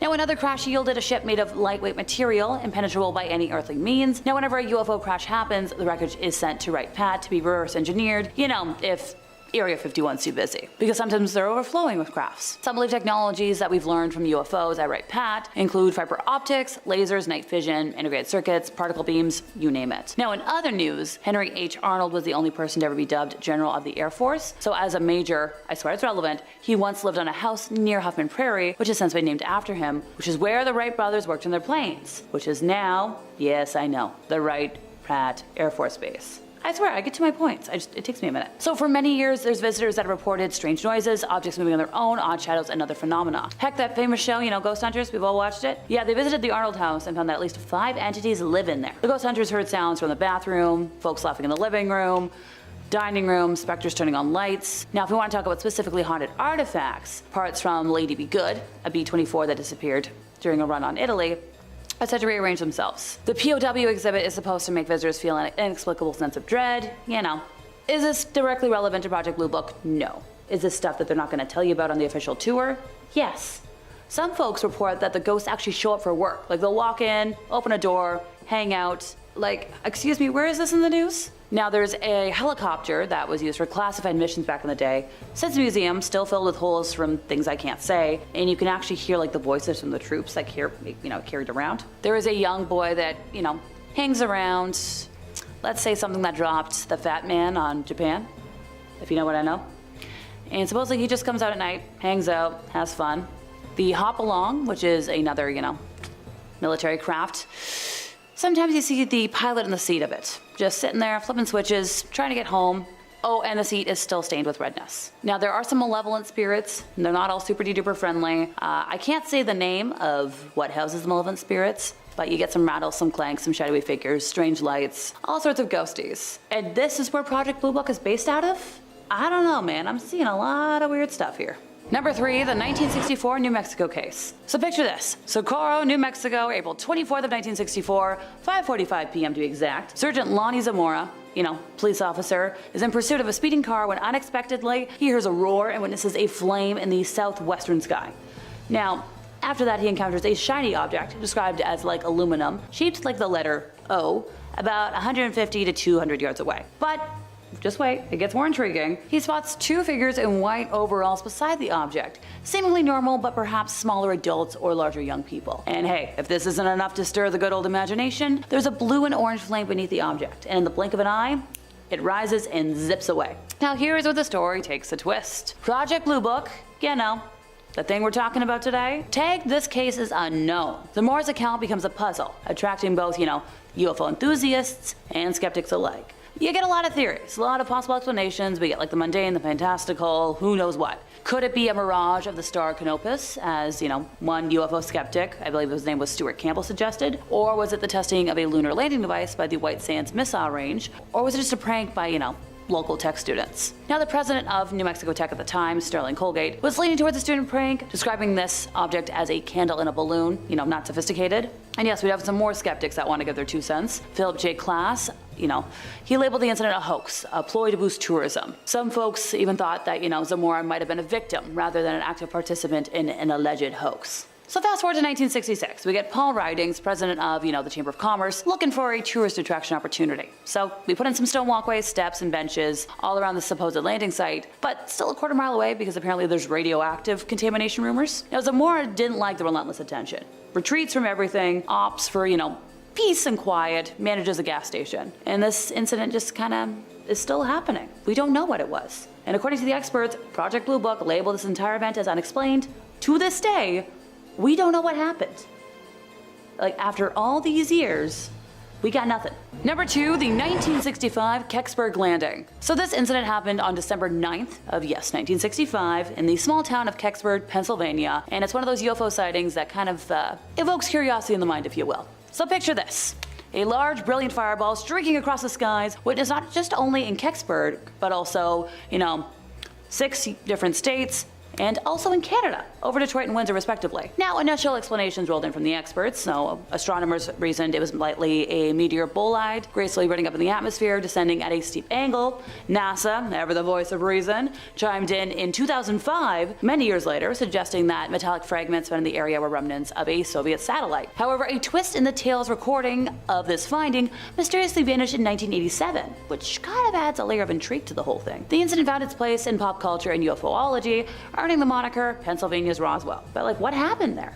We get reports of a large fireball over Michigan and Ohio, grass fires, sonic booms in Pittsburgh, all sorts of stuff. We got specifically wisps of blue smoke, vibrations, and an ominous thump something from the sky crashed in the woods. Now the plot thickens when state troopers and the Air Force personnel combed through the forest, but found, in their own words, absolutely nothing. So the initial media coverage had headlines like, searchers failed to find object, which added to the enigma. So we've got some experts weighing in. Astronomers, geophysicists, Department of Defense spokespeople, they all had their say. Let's see, we've got astronomer Paul Lanier, who suggested a meteor, while the Department of Defense leaned towards the fireball just being a natural phenomenon. Science journals dabbled in the discussion too, with Sky Telescope reporting shock waves on a seismograph as the fireball passed through the atmosphere. So once again, we're gonna fast forward back to 2005, when NASA was like, oh hey, we have a suggestion. They claimed that it was, satellite fragments. But we've got investigative reporter Leslie Keane, who, took NASA to court for those mysteriously vanishing records. The legal tussle revealed 2 boxes that were just, of paper that just went missing from this incident, which once again, given the government some side-eye. Oh, but here's the kicker. We've got some recent speculations proposing that the object might have been a General Electric Mark II re-entry vehicle, which is a spy satellite launched by the Air Force. But, we don't have confirmation from NASA or the Air Force. And one more thing. So we all remember that show, Unsolved Mysteries? So back in 1990, they kind of hinted at it was a UFO crash, with eyewitness accounts describing an object shaped like an acorn adorned with hieroglyph-like writing being carted out of the forest. Number 1, J. Allen Hynek. So initially a skeptic of flying saucers, Hynek came to believe over the course of the top-secret project that serious investigation of UFOs was a legitimate scientific endeavor. So he acted as scientific advisor to UFO studies undertaken by the US Air Force under 3 projects: Project Sign, Project Grudge, and Project Blue Book. He studied UFO reports and decided whether the phenomena described therein suggested known astronomical objects. When Project Sign hired Hynek, he was skeptical of UFO reports. He suspected they were made by unreliable witnesses, or by the persons who had misidentified man-made or natural objects. Like in 1948, he said, the whole subject seemed utterly ridiculous, and described it as a fad that would soon pass. Now in 1953, Hynek was an associate member of the Robertson panel, which concluded that there was nothing anomalous about UFO, and that a public relations campaign should be undertaken to debunk the subject and reduce public interest. He would later lament, though, that the Robertson panel, in later years, he would actually retract that and say that that panel helped make UFOs a disreputable field of study. So by the time Project Blue Book was shuttered in 1969, Hynek was one of the few people involved who conceded that some UFO cases could simply defy explanation. Today, he's known as the father of UFOlogy, who coined the phrase close encounter. In a 1985 interview, when asked what caused his change of opinion, he responded, 2 things really. One was the completely negative and unyielding attitude of the Air Force. They wouldn't give UFOs a chance of existing, even if they were flying up and down the street in broad daylight. Everything had to have an explanation. I began to resent that, even though I basically felt the same way, because I still thought they weren't going about it in the right way. You can't assume that everything is,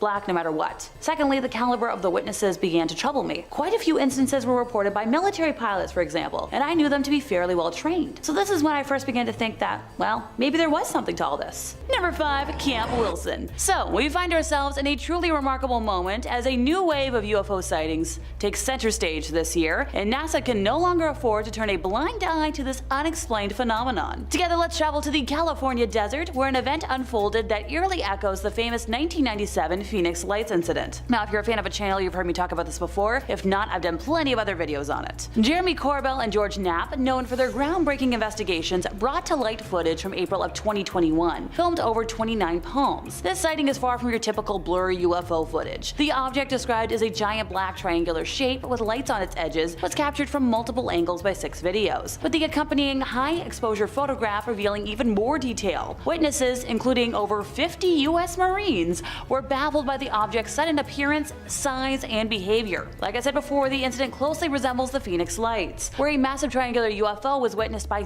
thousands. It's important to note that the witnesses in this case aren't your average civilians. They are trained military personnel, artillerymen, and mortarmen who have dealt with illumination rounds in various military aircraft. And their unanimous conclusion? This was unlike anything they had ever encountered. Specifically speaking, a mortarman serving at Camp Wilson during this incident spoke with Corbell and took a high-exposure photo on his smartphone, which revealed the outline of, this object. It appears to be triangular, surrounded by lights spaced evenly around its edge in a V formation. Now, the mortar man, who was staying anonymous for safety reasons, described how one of his companions witnessed the object materialize from nowhere, saying, "One of my buddies was outside. He was looking at the sky and said it just kind of appeared out of nowhere. And we all came out and looked, and then slowly like 50+ people started coming out looking. Those lights appeared out of nowhere." Hey, he said it twice. He was adamant. He added that despite their military experience, none of the Marines could recognize the craft, and described their reaction as, you guessed it, baffled. Now, this man who filmed and photographed the object said, "If you look at the picture, you can see a black triangular shape. But the picture I took with the black triangular shape underneath the lights, it's definitely not any type of flare thing or illumination rounds." The witness said the apparent object remained stationary for approximately 10 minutes. But also, like, a Marine can be overheard on one of the videos saying that the triangle might have been in motion. Another Marine who saw it was serving as an artilleryman at the base when he saw the UFO. He firmly rejected any suggestions that the lights could be attributed to illumination rounds that could have been, sent off by artillery or any other mundane explanation he might have recognized, saying this was something none of us had ever seen before. It was a completely different color. The size and the illumination was different. He explained that when they fire off illumination rounds, it's one. You send it in the air and let it drop, and then you send off another one. This was like 5 next to each other, and they're kind of reddish, and our usual illumination rounds are a yellow-white color. The UFO's disappearance, just as illumination rounds were fired over it, adds a layer of mystery. Helicopters and a massive military convoy swiftly converged on the scene, leaving us to ponder what exactly was the government's involvement in all this. The parallels between this and Phoenix lights are undeniable. Both incidents feature large triangular objects with lights hovering over military facilities and then inexplicably vanishing. It's a real head scratcher, and as more details emerge, it's clear that NASA and other space agencies will need to address the growing body of evidence related to these unidentified aerial phenomena, which is something I've been saying for, how many months have I been here again? Number 4, the Go Fast video. So this video, uploaded by the UFO investigative group To the Stars Academy of Arts and Sciences in March of 2018, was secured by a Freedom of Information Act request to the US government. The video was taken in 2015 off of the East Coast by an FA-18F fighter jet using the aircraft's onboard Raytheon AN/ASQ-228 Advanced Targeting Forward-Looking Infrared Pod, also known as ATF-LIR. I know myself too well, I'm gonna trip over my tongue if I try saying that more than once, so it should be called ATF for short. ATF is designed to allow pilots to track, target, and destroy targets on the ground at ranges of up to 40 miles. Now, it should be noted that ATF is good at spotting, but not engaging aerial targets. The video, nicknamed Go Fast by To the Stars, starts by explaining the various numbers and symbols that appear in the footage. Things like the aircraft's altitude, which was around 25,000 feet, and the fact that the ATF was pointed ahead and to the left of the Super Hornet. The readout also explains that the aircraft was traveling at 252 knots and in a 5-degree turn, and the unknown object is approximately 4.4 nautical miles away. The video shows the Super Hornet's weapons system operator repeatedly trying to acquire the UFO with the ATF's built-in auto tracker, which can, pick out an object and keep it centered on camera. After 2 tries, the weapons system officer, or WSO, shouts, "Whoa, got it," to which another person, assumed to be the pilot, says, "Woohoo, whoa," not to sound like Mario or anything. "What the bleep is that thing?" the pilot asks. The WSO later says, "Oh my gosh, dude," to which the pilot replies, "Whoa. What is that, man?" Now, yes, this is where skeptics might start asking, but Alexa, how is this unknown object different from weird government aircrafts we don't know about? Well, doubters, let me count thy ways. For starters, the UFO does not have any kind of hot exhaust trail that would be emitted by a conventional turbine engine, appearing to emit no heat on the ATF sensor. And secondly, the UFO doesn't have any visible wings or fins. Through my research, I've learned that even cruise missiles, such as the American Tomahawk or Russian Caliber, have small winglets that should be visible, and other missiles, such as the Maverick anti-tank missile, have stubby fins. The UFO appears oval-like and does not appear to fly nose first in the direction of travel. So once again, this was a video hidden and released by the government, so NASA, any comment? Number 3, Las Vegas aliens. Want to go gambling? One sighting this year in Las Vegas shows shadowy figures lurking somewhere in the shot. You can watch the creepy footage, and see if you can spot them. This video is one of many supposed UFO sightings in Vegas just this year, with another sighting around the incident even involving a police officer. But this particular video shows a group of people looking kind of nervous as they look into a backyard behind a house, with the camera zooming in on a forklift truck which has shadowy figures looking inside. Now, there was a fair bit of confusion over where the extraterrestrials are in the video, but many people insist they're there, including me. For example, one comment wrote, "You can see their face, eyes glowing in the first tractor. Then look at the second one, you can see it peeking. They're on like 8 to 10 feet tall." Another wrote, "Face a little left of the center of the circle, you can see the eyes and the mouth." So this video could offer fresh insight into the plethora of encounters and sightings that Vegas has recently seen. Police body cam footage emerged in June showing lights hovering in the sky before plummeting to the ground in a suspected UFO crash landing sighting. Officers carried out an extensive search following reports of the mysterious figures, with no new evidence being uncovered. However, an eyewitness to the suspected crash landing spoke out and claimed they witnessed the whole thing, and even stumbled across an extraterrestrial. Apparently, my brother told me to look behind the forklift, and I did. I saw the alien creature. So when I saw it, it was a tall, skinny, lengthy creature, according to this YouTuber. He was a gray-greenish color, and when I looked it in the eyes, my whole body just froze. Bear in mind, I'm looking at his whole body. He has weird-looking feet and a big face and eyes. Yes, there could be numerous theories about the existence of alien life. Many people believe that the universe is simply too big for us to be alone, no matter how unlikely life is to develop. I'm with that. One theory about why we haven't encountered aliens is that we were being snubbed by the galactic community, either because we're too stupid or too nasty, which fair. Another interesting idea is that intelligent life has evolved several times in the universe. However, the lifespan of an intelligent civilization compared to the universe as a whole is so relatively short that intelligent civilizations might never have coexisted, as one goes extinct before another emerges. Let me know in the comments what your theories are. Number 2, CBP footage. US Customs and Border Protection, so CBP for short, quietly released a slew of records and videos of UFOs in August of this year. Specifically, 12 videos, which were released in response to a Freedom of Information Act request, all of which allegedly contained footage of UFOs.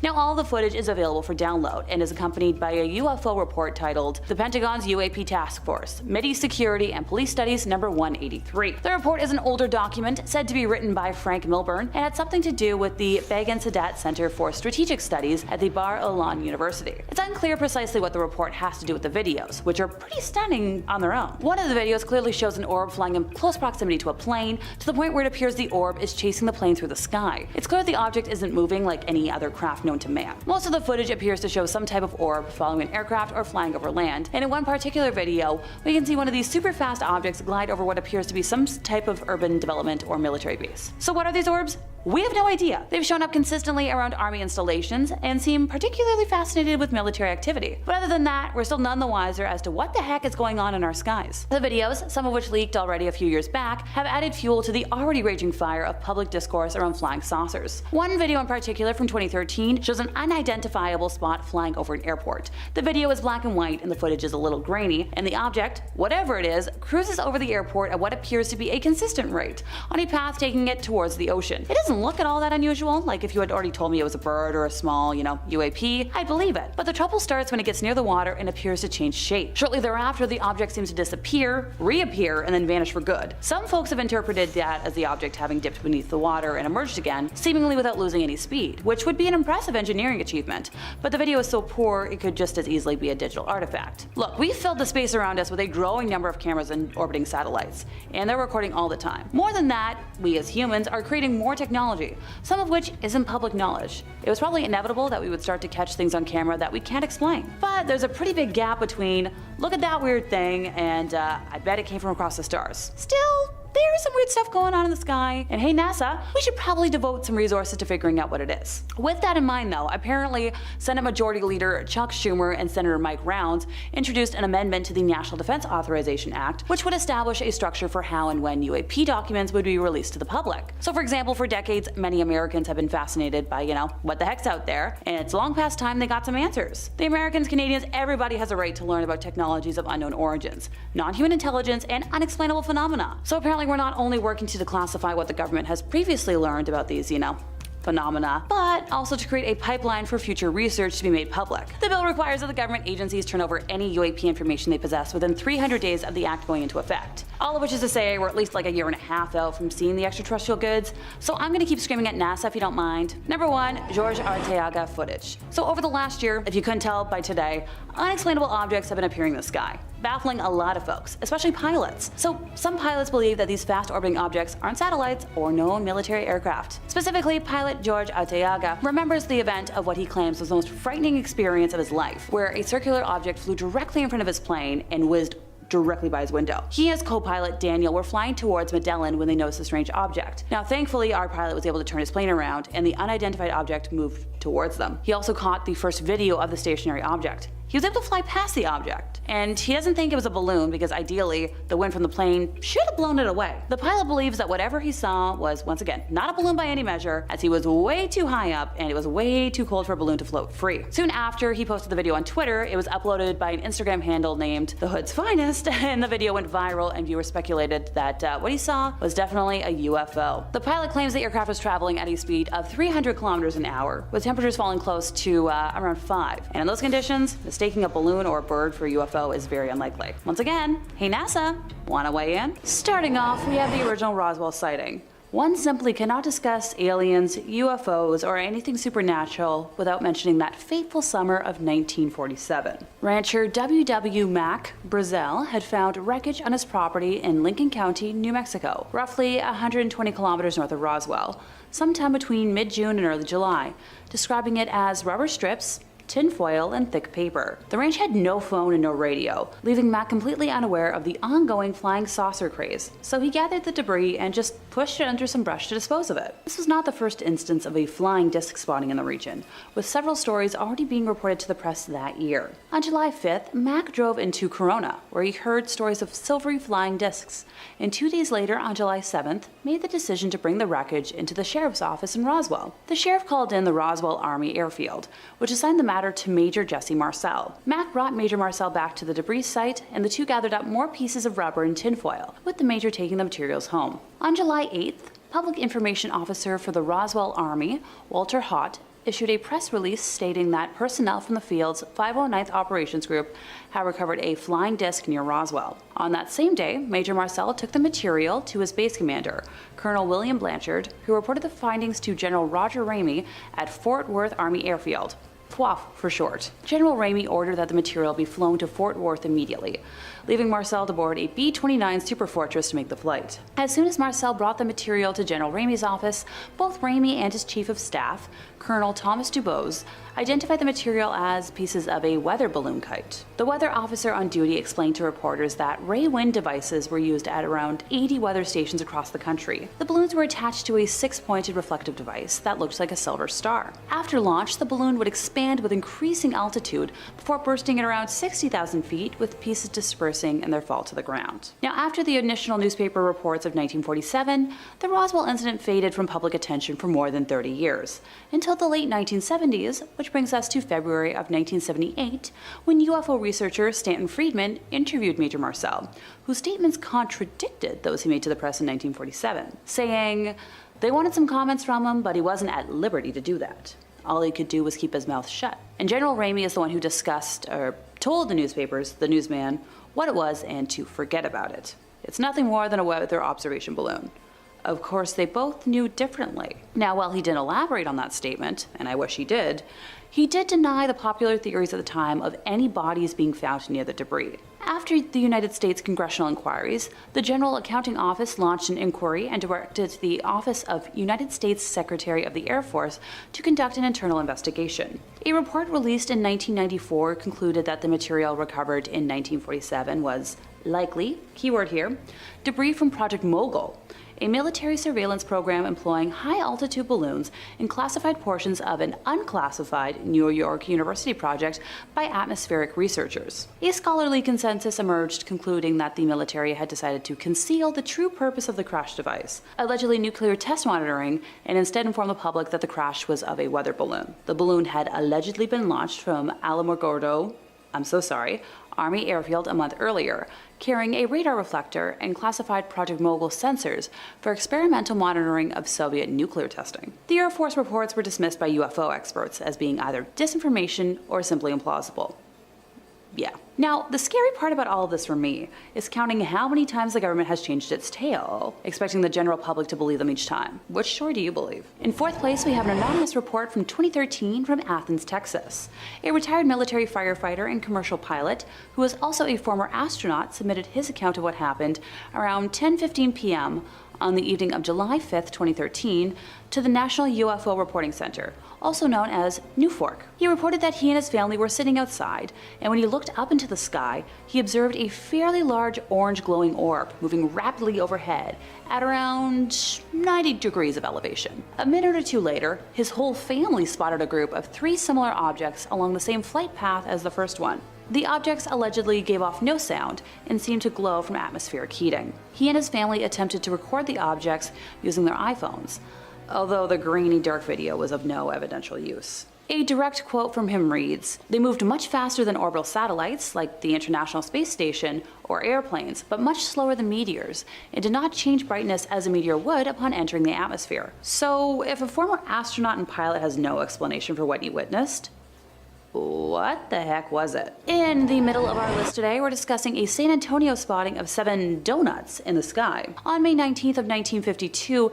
an air crew flying an RB-36 reconnaissance aircraft reported spotting a series of, you guessed it, several donut shapes appearing in the sky, and were able to take photographs to accompany their incident report, which can be found in National Archives. The crew of 22 reported flying just north of Sonora when they originally spotted the phenomenon, stating that the plane was headed on a 301-degree heading at 18,000 feet, with relatively calm winds for that altitude. At 8:05 p.m., the objects appeared just to the left of the bomber's nose, at a range estimated by the crew to be around 80 to 120 kilometers ahead. The objects were stacked vertically from approximately 25,000 feet to 60,000 feet. And even with all the photographs and drawings, there is still no definite answer as to what was spotted. In second place, we have the Washington Flap. At 11:40 p.m. on Saturday, July 19th of 1952, Edward Nugent, an air traffic controller at the Ronald Reagan Washington National Airport, try saying that 5 times fast, spotted 7 objects on his radar. The objects were around 24 kilometers south-southwest of the city, not following any established flight paths, and no known aircrafts were in that area. Edward's superior, Harry Barnes, a senior air traffic controller at that airport, watched the objects on the radarscope, later writing that they knew immediately that a very strange situation existed. Their movements were completely radical compared to those of any ordinary aircraft they knew of. Harry had 2 controllers check Edward's radar, and they found it was working pretty normally. He then called the National Airport's radar-equipped control tower, and the controllers there said that they had unidentified blips on their radar screen, and that a hovering bright light in the sky was moving at speeds they couldn't understand. Now at this point, other objects appeared in all sectors of the radar scope, and when they moved over the White House and the United States Capitol, Harry then called the Andrews Air Force Base, which was located around 10 miles away. Although they reported that they had no unusual objects on their radar, an airman soon called the base's control tower to report the sighting of a strange object. Airman William Brady, who was in the tower, saw an object that appeared to be an orange ball of fire, trailing a tail, saying it was unlike anything he had ever seen before. Now, where have I said that? Oh yeah. As William tried to alert the other personnel in the tower, the strange object took off at an unbelievable speed. On one of National Airport's runways, pilot S.C. Pierman was waiting in the cockpit of his plane for permission to take off. After spotting what he believed to be a meteor, he was told that the control tower's radar had detected unknown objects closing in on his position. Pierman observed 6 objects that he described as white, tailless, fast-moving lights over a 14-minute period. He was in radio contact with Harry during his sighting, and Harry later reported that each sighting coincided with a pip that could be seen near his plane. When he reported that the light streaked off at a high speed, it disappeared on their scope. Now meanwhile, back at the Andrews Air Force Base, Staff Sergeant Charles Davenport observed an orange-red light to the south, where the light would appear to stand still, then make an abrupt change in direction and altitude, with the phenomena happening over several times. At one point, both radar centers at National Airport and the radar at Andrews Air Force Base were tracking an object hovering over a radio beacon. The object vanished in all 3 radar centers at the same time. At 3 a.m., shortly before 2 United States Air Force F-94 Starfire jet fighters, I'm really ancient on my airplanes today, from Newcastle Air Force Base in Delaware arrived over Washington. All of the objects vanished from the radar at National Airport. However, when the jets ran low on fuel and left, the objects returned, which convinced Harry that the UFOs were monitoring radio traffic and behaving accordingly. Now, the objects were last detected by radar at 5:30 a.m. The government later tried dismissing the events of that day on a temperature blip, but those who were present have been adamant otherwise. In first place, we have the abduction of Betty and Barney Hill. Yeah, I know I said I'd be talking about UFO sightings today, but this event is a combination sighting and abduction that I couldn't leave off the list. The Hills were a married couple that lived in Portsmouth, New Hampshire. Barney was employed by the United States Postal Service, while Betty was a social worker. They were active in the local Unitarian congregation, members of the NAACP, and Barney sat on a local board of the United States Commission on Civil Rights. Overall, they seem like pretty normal folks, right? The UFO sighting happened at around 10:30 p.m. on September 19th of 1961. The Hills were driving back to their home in Portsmouth from a vacation in Niagara Falls in Montreal. Just south of Lancaster, New Hampshire, Betty noticed a bright point of light in the sky that moved from below the moon in the planet Jupiter upwards to the west of the moon. While Barney was driving, Betty reasoned that she was observing a falling star. Only, it was moving upwards. Because it moved erratically and grew bigger and brighter, Betty convinced Barney to stop their car for a closer look. as well as to walk their dog, Delcy. Barney obliged and stopped at a picnic area just south of Twin Mountain. Now by this point, Betty had dug out her binoculars for a closer look and described seeing an odd-shaped aircraft flashing multicolored lights travel across the face of the moon, believing it to be a flying saucer based off of stories she had heard from her sister. Now taking his turn with the binoculars, Barney thought it was just a commercial plane at first, but soon changed his mind because without looking as if it had turned, the craft rapidly descended in his direction, causing him to realize something was wrong. The Hills said they continued driving on the isolated road, moving very slowly towards Franconia Notch in order to observe the object as it came even closer. At one point, the object passed above a restaurant and signal tower on top of Cannon Mountain and came out near the Old Man of the Mountain. Betty testified that it was at least 1.5 times the length of the granite cliff profile, which was 40 feet long, and it seemed to be rotating. At one point, the object descended rapidly towards their vehicle, causing Barney to stop in the middle of the highway. The huge silent craft hovered at around 80 to 100 feet above the Hills' 1957 Chevrolet Bel Air and filled the entire field of view in the windshield. Barry stepped away from the vehicle and moved closer to the object, which he later said was roughly the size of a huge pancake. And that statement right there just made me hungry. Still using the binoculars, Barney claimed to have seen 8 to 11 humanoid figures peering out of the craft's windows, seeming to look right at him. In his report to investigator Walter Webb of the National Investigations Committee on Aerial Phenomena, NICAP, Barney described specifically that the beings were somehow not human, but humanoid. In unison, all but one figure moved to what appeared to be a panel on the rear wall of the hallway that encircled the front portion of the craft. The one remaining figure continued to look at Barney and communicated a message to him, saying, "Stay where you are and keep looking." Barney had a recollection of observing the humanoid forms wearing glossy black uniforms and black caps. Red lights on what appeared to be bat wing fins began to telescope out of the sides of the craft, and a long structure descended from the bottom of the aircraft. Now, the silent aircraft approached what Barney estimated was within 50 to 80 feet overhead and 300 feet away from him. Not arriving home until dawn, the Hills stated that they had some odd sensations and impulses they couldn't explain. Now, extremely confused, the Hills said they tried to reconstruct what had exactly happened the night before, but their memories were incomplete and fragmented. Notice I did a little bit of a jump there.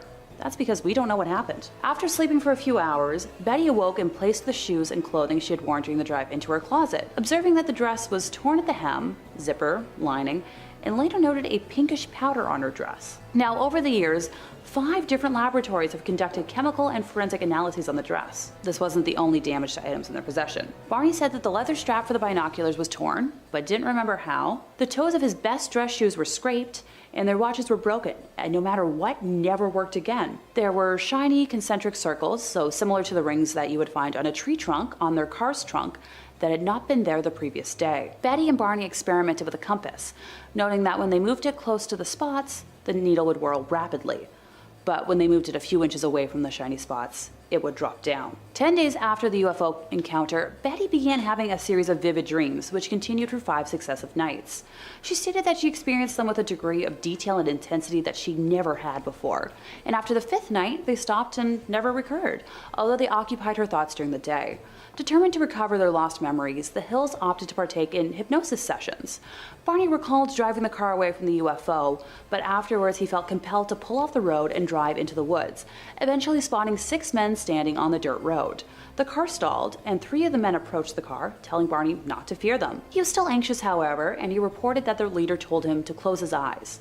While hypnotized, Barney said, "I felt like the eyes had pushed into my eyes," a statement he would repeat each session. The best anyone has been able to rebut what happened was claiming stress and sleep deprivation as the cause of what they saw and experienced. I'll admit, I'm usually much more of a skeptic, but this seems pretty dang real to me. Number 5, Las Vegas. I think anybody watching these videos are pretty curious about UFOs, and we'd all want to see a UFO up close and personal, yeah? Well, what if you had one crash in your backyard? For this Las Vegas family, they might have had a close encounter right on their doorstep. No contact UFO, curbside delivery. A 911 call about non-human beings caught the attention of local police when on April 30th around midnight, a police officer's body cam recorded something streaking across the sky. This event was corroborated across California, Nevada, and Utah. according to the American Meteor Society, who probably answers the phone a lot about possible UFOs. And whatever it was that landed in this family's backyard, drone video showed a circular imprint in the dirt. When the family called, they claimed that there was an 8-foot person outside the craft and another inside it, with big eyes and looking at them. The caller described them as being 8 to 10 feet tall, looking like aliens with big eyes and a big mouth. Described them as being shiny and 100% not human. Now, this wasn't just one random crazy caller, as the whole family living there said they saw the same thing. The caller said that they saw a shooting star and now there's something in the backyard. The officer responding said he saw something fall out of the sky too, which is why he was so curious about it. Representatives from Nellis Air Force Base said they weren't involved with this incident at all and suggested contacting the police. Interestingly though, a spokesperson for the Pentagon didn't comment at all in regards to this event. Now, isn't that interesting? And if you're looking for way more footage about UFOs, well, hey, you already know Top 5 Scary is the place to be and then some. We got more UFOs than you could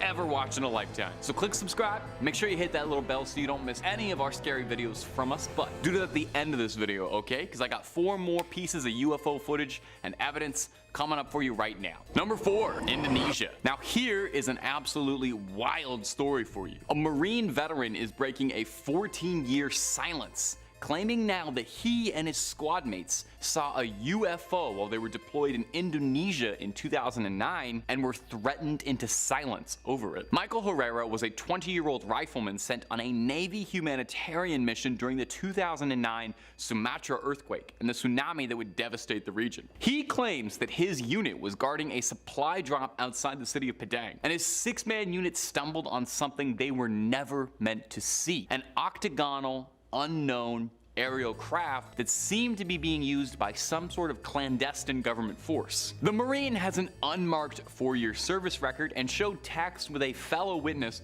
who refused to speak out about this incident, worrying that discussing this incident would jeopardize his life. Herrera claimed that while guarding supplies from insurgents, they had weapons drawn on them by unmarked forces who had American accents, who told them off and demanded to know who they were. These unknown soldiers took the weapons from the Marines and took their IDs and began loading ammunition, large weapon cases, and other things from modified Ford F-350s onto a platform beneath a large octagonal craft, which would rise off the ground and shoot away at an incredible speed of up to 4,000 miles per hour. Now, for 14 years, Herrera did not say a word on this incident. It wasn't until the recent wave of UFO sightings and discussions that he felt like it was finally time to come forward about this event. Now, it doesn't really sound like a Marine to lie about something like this, especially not one with an unmarked 4-year service record like that. So what happened? Who were those guys? Officially sanctioned by the US government? Some sort of other organization entirely? The Men in Black? Is it fun to wildly speculate? It is. Number 3, David Grush. David Grush is a former intelligence officer, a US Air Force veteran who has got ties to UAP and UFO development and research, and you're probably going to be hearing this name a lot if you're interested in UFOs and all that stuff, because he's been blowing the whistle on possible UFO activity inside the US, boldly claiming that not only does the American government have proof of extraterrestrial life, but that the American government is storing alien crafts for their own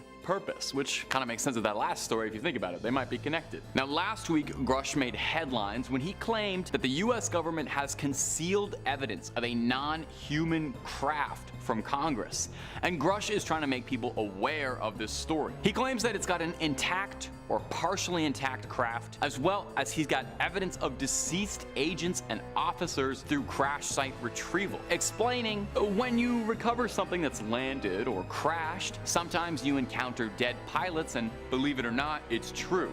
Quote, does that mean that they have evidence of alien bodies? Deceased aliens? Now, Grush claims that personally, he never saw any non-human evidence up close and personal, but he knows enough people within the program to confide that it's real, saying he knows several intelligence officers involved in the crash site retrieval program, as well adding that there's a decades-long competition with adversaries to retrieve the materials from crash sites, to reverse engineer the crafts for defense advantages. Isn't that so like humans? We got alien technology and the only thing we can do with it is build more warships. Can't do anything fun with it? Anyway, it's an incredible claim, and if this is true, it would be the story of the century, maybe the biggest story in human history. This moment of truth that everyone is looking for and fighting for. This final proof that aliens are totally out there among us and we're working on their crafts. So is it true? Is the truth finally coming out? All we can do is sit on our thumbs and wait and see. Number 2, strange orb. I think this has been kind of a heavy video so far. You know, we've got these big claims of whistleblowers, leaks to the press, shadowy organizations, black ops mercenaries, people being silenced, retrieved crashes. We need at least one footage of something strange, a little black dot going across the sky to just lighten up the mood a little bit, you know? Plus, I really think footage of weird orbs is kind of the bread, butter, the roots of this channel, and I don't want to stray too far from my roots. This following footage that we're about to show you was captured sometime in June 2021 and remained dormant for years, until being posted on the UFO subreddit, which is the most trusted source of UFO information in the human world, I think. When full disclosure happens, it's gonna happen on Reddit before anywhere else. Now this clip shows a small black spherical orb darting around the sky at that impossible to ascertain distance where you can't make out any features or anything. The object moves erratically. It doesn't seem like it's moving with the wind or being blown, but rather jerked around, like stopping completely and then going in the opposite direction, giving the impression that it's something that's being controlled. Now, whether that means it's being controlled remotely or it's being piloted by something very, very small, I'm not sure, but it's something that's being driven. That much I think. Drones are obviously the most likely possibility, although I would say the object in this clip seems like it's moving just a little bit too fast to be a drone from this planet. We see a lot of these mysterious spheroid objects in UFO clips, and I have to wonder if they're all coming from the same source. Somebody check the manufacturer's logo on it. Now, it bears mentioning with any clip of a weird thing in the sky, very likely could just be a balloon, could also be some sort of camera glitch or artifact, and without any of the context or important key details in this video, like where it came from, who filmed it, and why, it can be hard to tell for certain just what this is.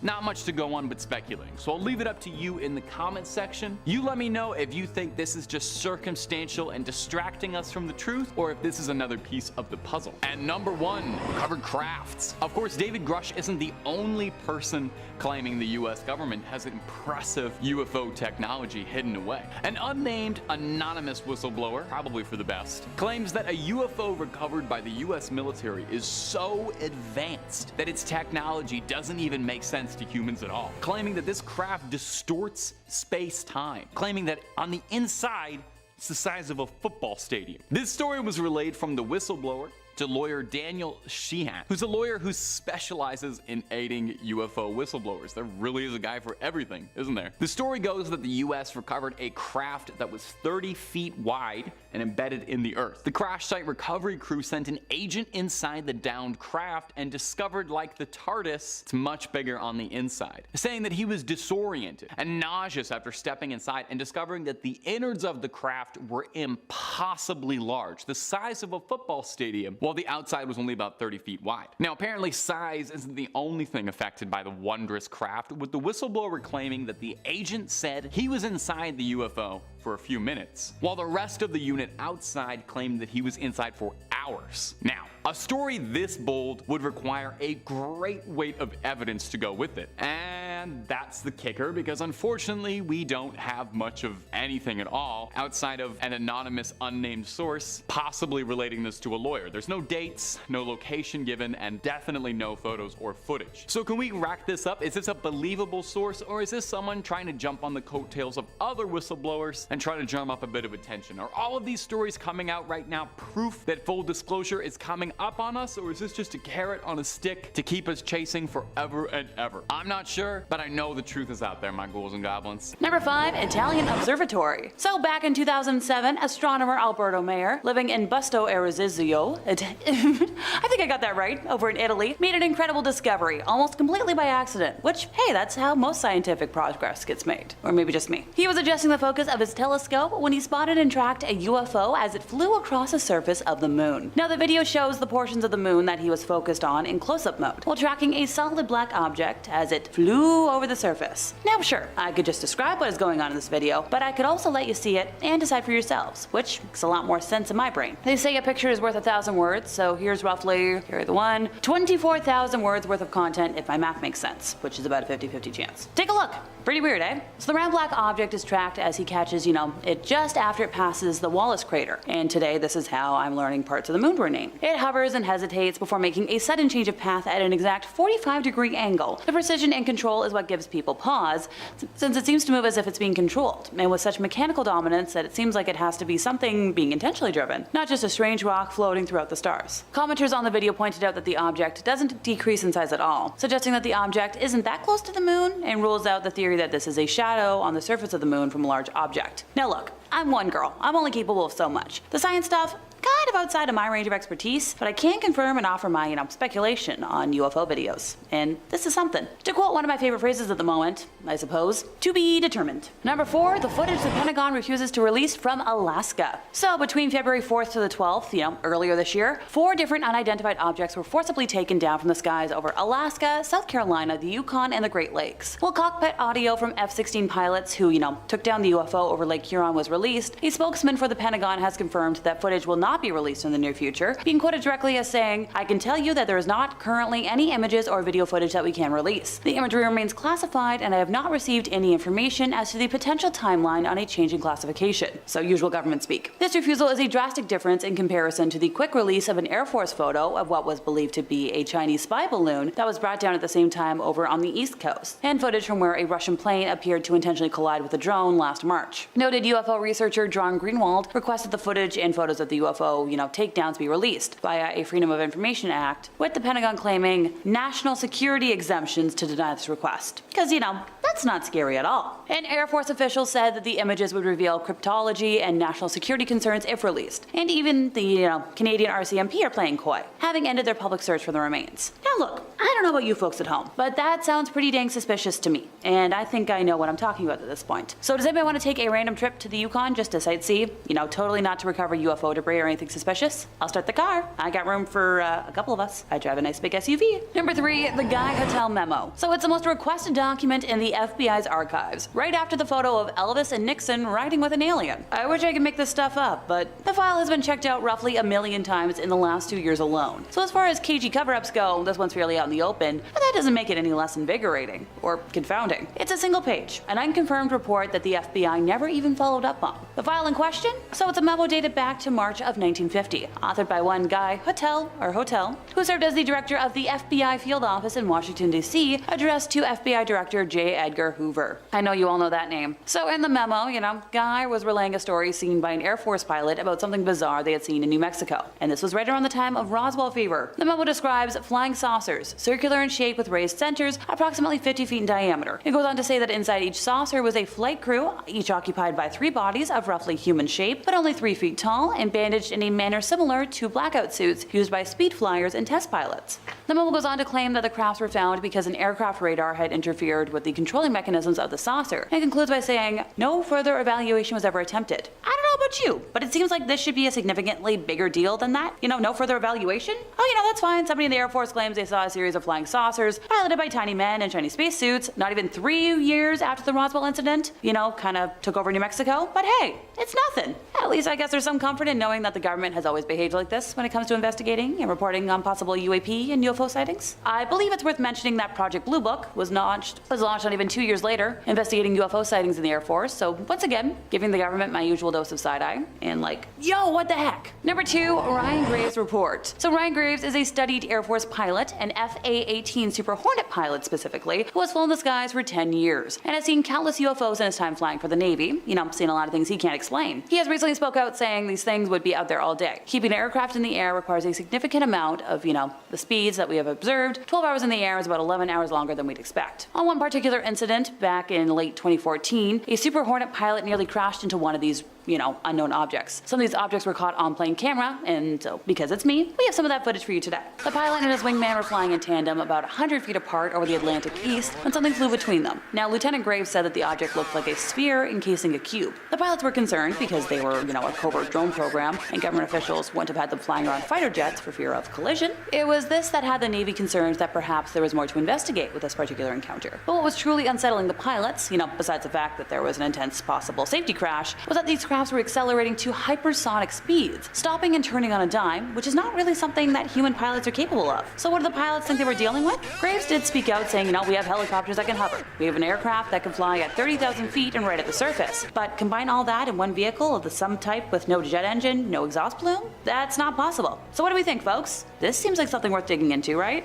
Suspicious? Hands up. Who's with me? I knew y'all would. Number 1, the 2004 series of spottings. So on November 14th of 2004, Lieutenant Alex Dietrich was piloting her FA-18 Super Hornet. Yep, that's a very popular plane, when she observed an oblong shape hovering over the water. It leapt into motion, skimming 500 to 1,000 feet over the waves at around 500 knots. And for those of us Canucks, that's around 925 kilometers per hour, which is faster than I can get my vehicle. I like to get it to like 120 and that's it. The fighter jet's onboard radar couldn't detect the object, but Alex's weapon systems operator in the rear seat, whose name isn't public for safety reasons, witnessed it as well. Now, Alex quoted her recollection as, we were trying to call out what we were seeing to each other, and to make sure everybody else is seeing it. It's moving so erratically and so fast that our voices, our minds, and then our radio calls can't even keep up with it. Now look, the majority of credible modern-day UFO sightings can be credited to those that work in the Air Force, and it should be noted that military pilots are trained at what they call REAS, short for, reconnaissance. Every time I say it, somebody corrects me in the comments, so I'm not even going to try this time. And referring more specifically in this case to the art of recognizing aircrafts by their shapes, paint schemes, unit insignia, and more. On one of the other Super Hornets that launched was Lieutenant Commander Chad Underwood, who was able to capture the object on an infrared camera. It was about 40 feet long, round and smooth, and quickly received the nickname Tic Tac. Yep, you guessed it, this is my favorite UFO story. Now, all of the footage that the US government has confirmed as authentic and, unexplained, speak for itself, since I know we have the clip handy. And around this time, starting on November 10th to be exact, Gary Voorhees, a petty officer on the USS Princeton guided missile cruiser, had been reporting apparitions on his radar screens in the same area. Triple checking his equipment before he made his report, and being the main technician responsible for said equipment, along with having 6 years of Navy experience at the time, he described what he was seeing as impossible.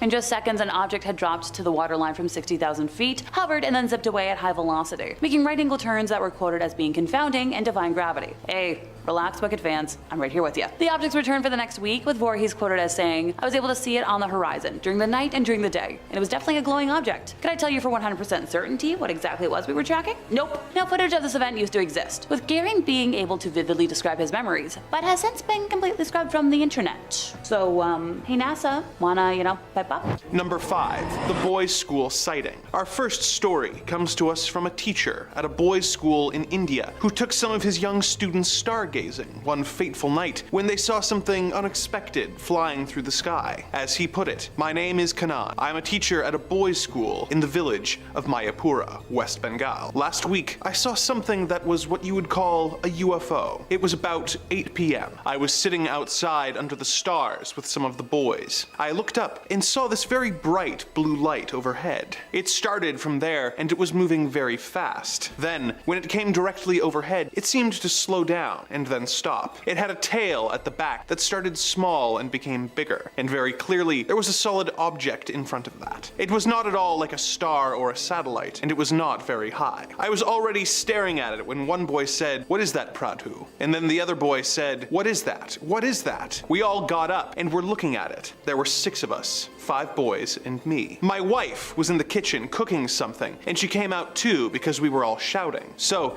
it was at maybe 1.5 palm trees height from the roof of our hut, which is not very high. It was less than 5 stories above us. We saw it very clearly. Most of them were concentrating on the light. I looked in the front and saw that it was a clear object. It was not a star, and it was not far away. It was right there. And it was also, like, moving around itself, but very slowly. Then It moved slowly away towards the river, where it suddenly picked up speed and disappeared. It was like somebody who slows down to look at something. It was very, very interesting, and the boys kept asking about it. Boys ask all sorts of questions. It was an abnormal thing, and we were completely helpless just looking at it. Did this teacher and his students really witness an alien craft? Or is there some other less interstellar explanation for this strange experience? What do you think? Number 4, the factory observer. Next up, we have a tale from Brazil, where workers at a water treatment station witnessed a UFO of a truly massive scale. This is their story. The other night, I, Roberto Rabello, saw a huge UFO over the city of Cubateo, São Paulo. When I arrived at my job at the ETA water treatment station, there were 3 other fellows watching the phenomenon. It was 12:58 a.m., dawn, and I looked to the north, and there was a UFO at low altitude. One of the technicians said that it must be a short circuit in a near-energy tower. Then, we ascended the tower and realized that the thing we were seeing was not ordinary. The UFO was higher than the energy tower. It had a red light on top and 3 other red lights below, in a triangular shape. The lights did not blink. Seconds later, between the red lights, a lot of flashes. Hundreds of white flashes. Then, all disappeared suddenly. I estimated that the UFO was bigger than a soccer field. Then, suddenly, once again, the UFO appeared, just like the first time. But this time, when the flashing lights had turned off, from the UFO, another object, like a yellow ball, came out, which flew in the direction of the COSIPA, a food factory. But the big UFO itself was no longer visible. Again, suddenly for the 3rd time, the UFO appeared, and this time we were able to see a shadow behind it, something triangular. Finally, the UFO moved away in the east direction, passing over the factory. The sighting lasted 20 minutes and was seen by 4 of us technicians. Why are UFOs hovering over our water treatment plants and food factories? Is this part of their studies on our species, or are they seeking out our weak points in preparation for a sinister invasion plot? Let us hope we never have to find out. Number 3, UFO stalker. Our next story is from Germany and tells the tale of a man and a woman who were out for a drive when they looked to the sky and saw a strange craft that seemed to take strange interest in them. As the husband told it, it was dark and cloudy, no moon, no stars. When we were driving by car through the village named Fredelschla, when my wife glanced at the sky out of the side window, she saw something dark suddenly covering the sky over our car. I drove the car and watched the road, so I saw nothing at this time. 1 minute later, a big rotating object flew down the hill over the meadow and crossed the road just over our car. We only saw the lights, which were in 2 concentric circles, about 10 in the outer, 7 in the inner. The diameter was about 50 meters. There were no colored lights. All lights were white and as bright as the headlights of a car. The rotation speed was about 1.5 rotations per second, so it wasn't easy to watch a single light.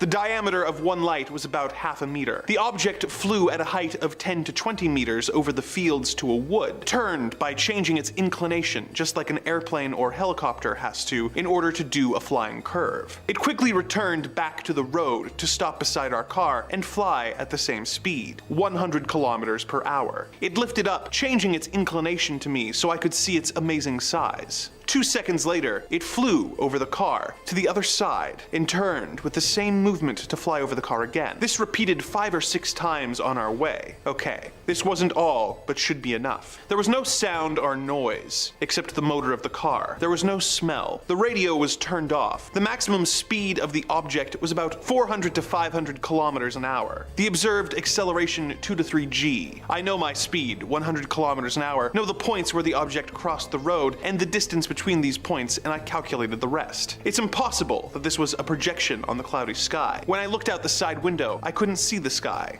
only the hill. Why do alien craft seem to take such a consistent interest in common drivers? No different from any others on the road. What are they hoping to learn about our species? And how close are they to figuring it out? Number 2, the Chinese air chase. Our next story comes from a Chinese air base commander whose subordinates had an aerial encounter with a UFO that evaded and toyed with them until the jet pilots got frustrated and aggressive with the extraterrestrial craft. In the words of the colonel himself, "I am Colonel Lee, commander of the air base in Changzhou, where the Military Flight Training Academy is located. One day, 4 radar stations reported the presence of an unidentified hovering over the academy. After ascertaining that the intruder was not a military or civilian flight, I ordered 6 jet fighters to take off and intercept the UFO. At least 140 people on the ground saw the object. To observers at the base, the UFO first appeared to be a small pointed star, and then grew larger and larger, perhaps as it descended to a lower altitude. Witnesses described an object with a mushroom-shaped dome on top and a flat bottom, covered with bright, constantly rotating lights. The crew of the interceptors consisted of a pilot and a radar officer. The 2 officers reported that the object clearly resembled descriptions they had seen in foreign science fiction films. When they got within 4,000 meters of the UFO over King County, it abruptly shot upwards, easily evading subsequent attempts to get closer. The flight crew reported that it appeared to be toying with the plane by repeatedly outdistancing it and then reappearing right over it. The pilot requested permission to fire on the UFO with the plane's automatic 20mm cannon. I denied this permission to shoot and told him to continue to pursue and observe the object. The pilot broke off pursuit at an altitude of 12,000 meters when the plane began running low on fuel. The UFO then apparently disappeared before I could order additional planes to be sent to the area. Why was this alien craft toying with the Chinese military? Was it simply a cosmic prank, or an assessment of the country's combat capabilities in preparation for a potential invasion? Let us hope it doesn't come to that. Number 1. The Polish ambulance chaser. Next on our list is a story from a Polish doctor who was in an ambulance aiding a pregnant woman on her way to the hospital when the ambulance had a close encounter that came a little too close for comfort. As the doctor related the story in his statement, "I am Dr. B. Plasek. In February,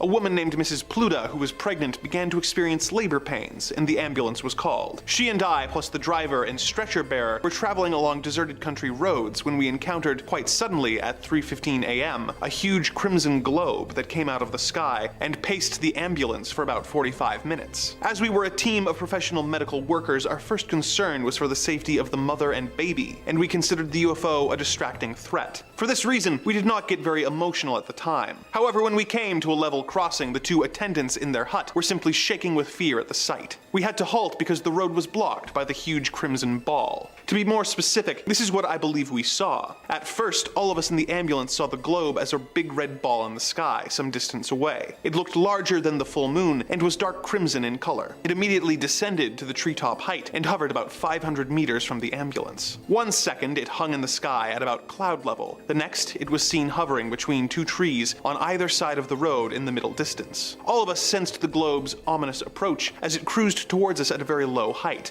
following the road. I was always aware that it was never exactly in the sky, but probably not very high above the ground at any time. As our ambulance approached the level crossing, so did the globe, and we each stopped there. The globe was less than a meter above the surface of the road. I got out to speak to the crossing attendants. I said, "Can you see what I see?" They said, "We've been observing it for some time." I went to the ambulance and told the others they cannot help us at all. They're trembling with fear. At that point, Mrs. Pluta's labor contractions became more frequent, and we felt it was urgent to get to the hospital immediately. Since our path was blocked, I decided to call the police. I reported that there was an obstacle in the way and asked them to come immediately. What kind of obstacle, they asked. A UFO, I replied. It was now 4:10 a.m., and all we could do was stay there and stare at the UFO. We had plenty of time to observe it in detail. Its surface displayed curved bands and stripes with a multitude of black lines traversing up and down in irregular patterns. These clear-cut markings reminded me of veins inside the human body. The ambulance driver said they looked to him like a huge net. As we watched, parts of the surface changed color. There appeared to be orange-yellow patches on the deep crimson background. Then, the globe dropped to only about 10 centimeters above the road, constantly changing colors, pulsating, but always with dull, muted tones. Suddenly, it gave off a strong white light that was so bright it reflected on the surface of the road. Out of sheer exasperation, our driver flashed his headlights at it twice. Immediately, inexplicably, it simply vanished. It was 4:15 a.m. At 6:10 a.m., Mrs. Pluta gave birth to a daughter in the hospital. A careful examination of the whole area in daylight revealed nothing. Why was this strange glowing orb showing such an interest in the ambulance? Was it simply the bright flashing lights on the ambulance roof that caught its attention? Or were they aware of the pregnant woman inside and wanted to learn more about how humans are born? We will never know for sure. In 5th place, we have the lights above the New Jersey Turnpike. On July 14th of 2001, drivers on the New Jersey Turnpike stopped on the highway just 15 minutes after midnight, where they marveled at the sight of strange orange and yellow lights in a V formation over the Arthur Kill waterway between Staten Island, New York and Carteret, New Jersey. Carteret Confederate Police Department's Lieutenant Daniel Tarrant was one of the witnesses, as well as other metro area residents from the Throgs Neck Bridge on Long Island and Fort Lee, New Jersey, near the George Washington Bridge. Air traffic controllers initially denied that any airplanes, military jets, or space flights could have caused the mysterious lights. A national weather meteorologist could find nothing in the weather to also explain those lights.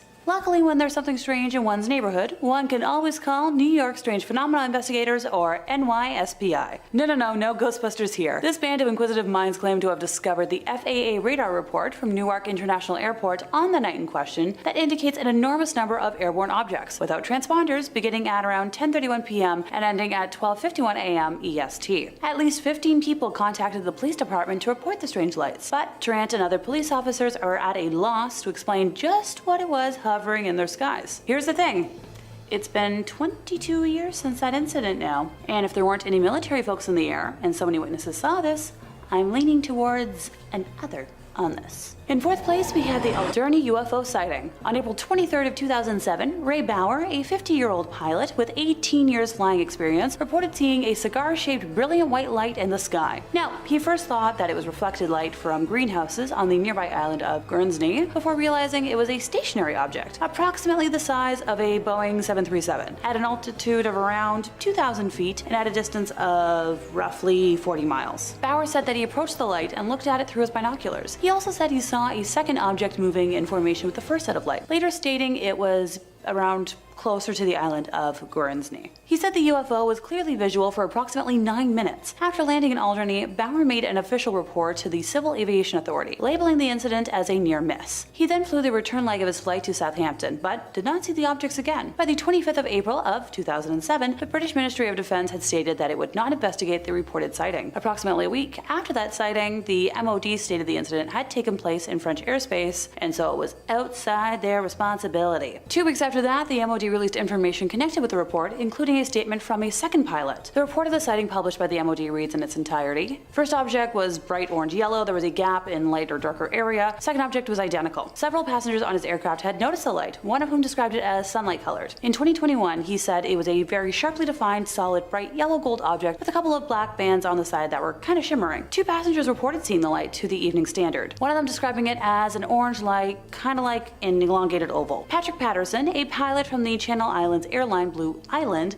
reported that he saw a similarly described object in the same approximate position. It was later reported that this pilot saw an object behind him to his left at around 1,950 feet. One interpretation of this event was that this was an atmospheric phenomenon. Despite the pilot's openness about the incident, the cooperation of the military, and countless eyewitness reports from passengers and people on the ground, the incident remains a total mystery. I'm just saying, there are too many witnesses for this to be anything fake. In third place, we have the Belgian UFO wave. So the Belgian UFO wave began in November of 1989 and peaked with the events of the night of the 30th to the 31st of March 1990. On that night, one unknown object was tracked on radar, and 2 Belgian Air Force F-16s were sent to investigate, with neither pilot reporting seeing the object. No reports were received from the public on the date, but over the next 2 weeks, reports from 143 people who claimed to have witnessed the object were received, all of them after the event. Over the ensuing months, many others claimed to have witnessed these events as well. Following the incident, the Belgian Air Force released a report detailing the events of that night. Yeah, I'll backtrack, I promise. At around 11 o'clock at night on the 30th of March, the supervisor for the Control Reporting Center, or CRC, at Glans received reports that 3 unusual lights were seen moving towards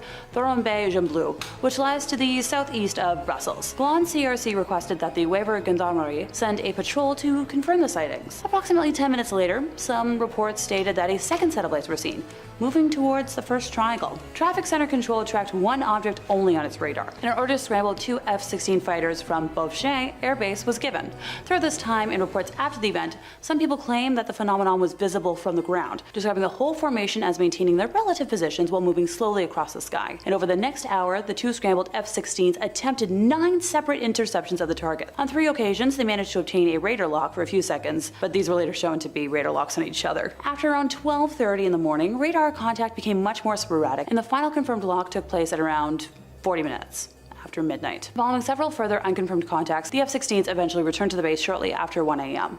Members of the Weber Gendarmerie, who had been sent to confirm the original report, described 4 lights now being arranged in a square formation, all making short, jerky movements before gradually losing their luminosity and disappearing in 4 separate directions at around 1:30. During one of the radar locks, the UFO accelerated from 150 miles per hour to over 1,100 miles per hour, while changing altitude from 9,000 feet to 5,000 feet in a matter of seconds. After his retirement, Major General Wilfred de Bruy wrote in a statement that the Belgian UFO wave was exceptional, and the Air Force could not identify the nature, origin, and intentions of the reported phenomena. The Belgian objects have still never been explained. Look, Air Force folks are the ones to trust in situations like this.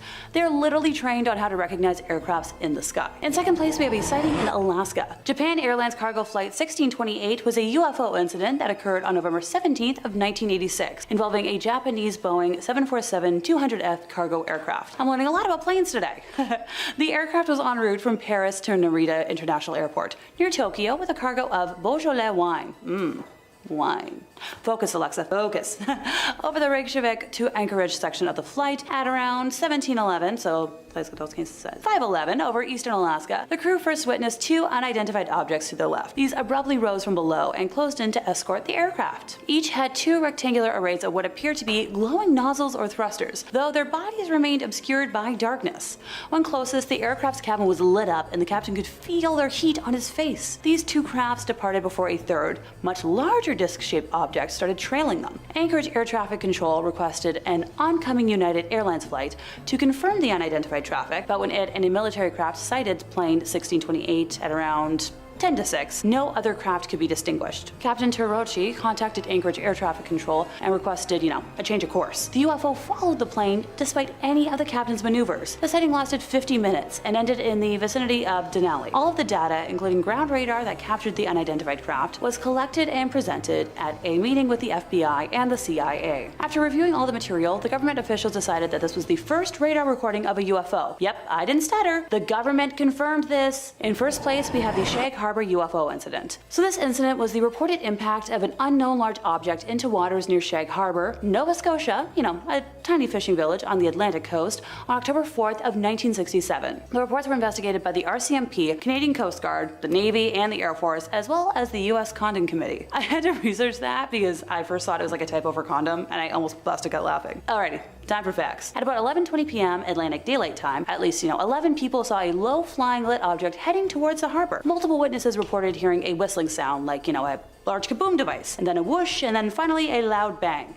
While en route to Toronto, while flying over Sherbrooke and Saint Jean, Quebec, at around 30,658 meters from the Halifax International Airport, Air Canada officer Robert Ralph pointed out to Captain Pierre Charbonneau on Flight 305 that there was something strange out the left side of the aircraft at 7:15 p.m. In his report, the captain reported an object tracking along on a parallel course a few miles away. He described it as a brilliantly lit, rectangular object with a string of smaller lights trailing it. At 7:19 p.m., the pilots noticed a sizable silent explosion near the large object, and 2 minutes later, a second explosion occurred which faded to a blue cloud around the object. Meanwhile, while standing at the wheelhouse of his vessel, Captain Leo Howard Mercy was looking at 4 blips on his Decker radar that were stationary. When he looked up at about 28 kilometers from the vessel's windows, he could see the 4 bright objects situated in a roughly rectangular formation. The entire crew of nearly 20 fishermen stood on deck and watched the object in the northeastern sky. Mercy radioed the Rescue Coordination Center and the harbor master in Halifax, asking for an explanation, and filed a report with the Lunenburg RCMP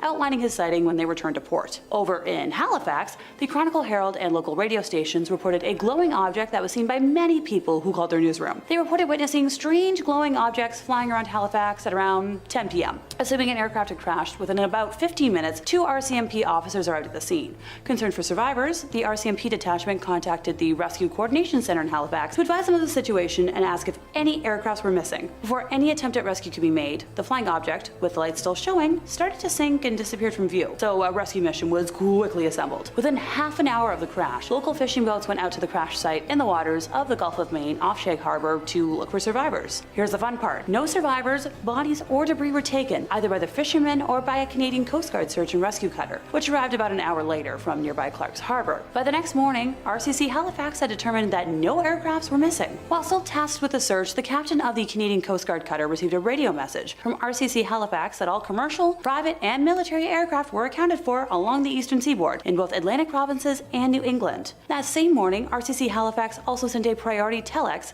to the air desk at Air Force headquarters in Ottawa, which handled all civilian and military UFO sightings, informing them of the crash and that all conventional explanations such as aircraft, flares, had been dismissed. The object was never officially identified and was therefore referred to as an unidentified flying object in the Government of Canada documents. Yep, that was the name. I'm just going to repeat this.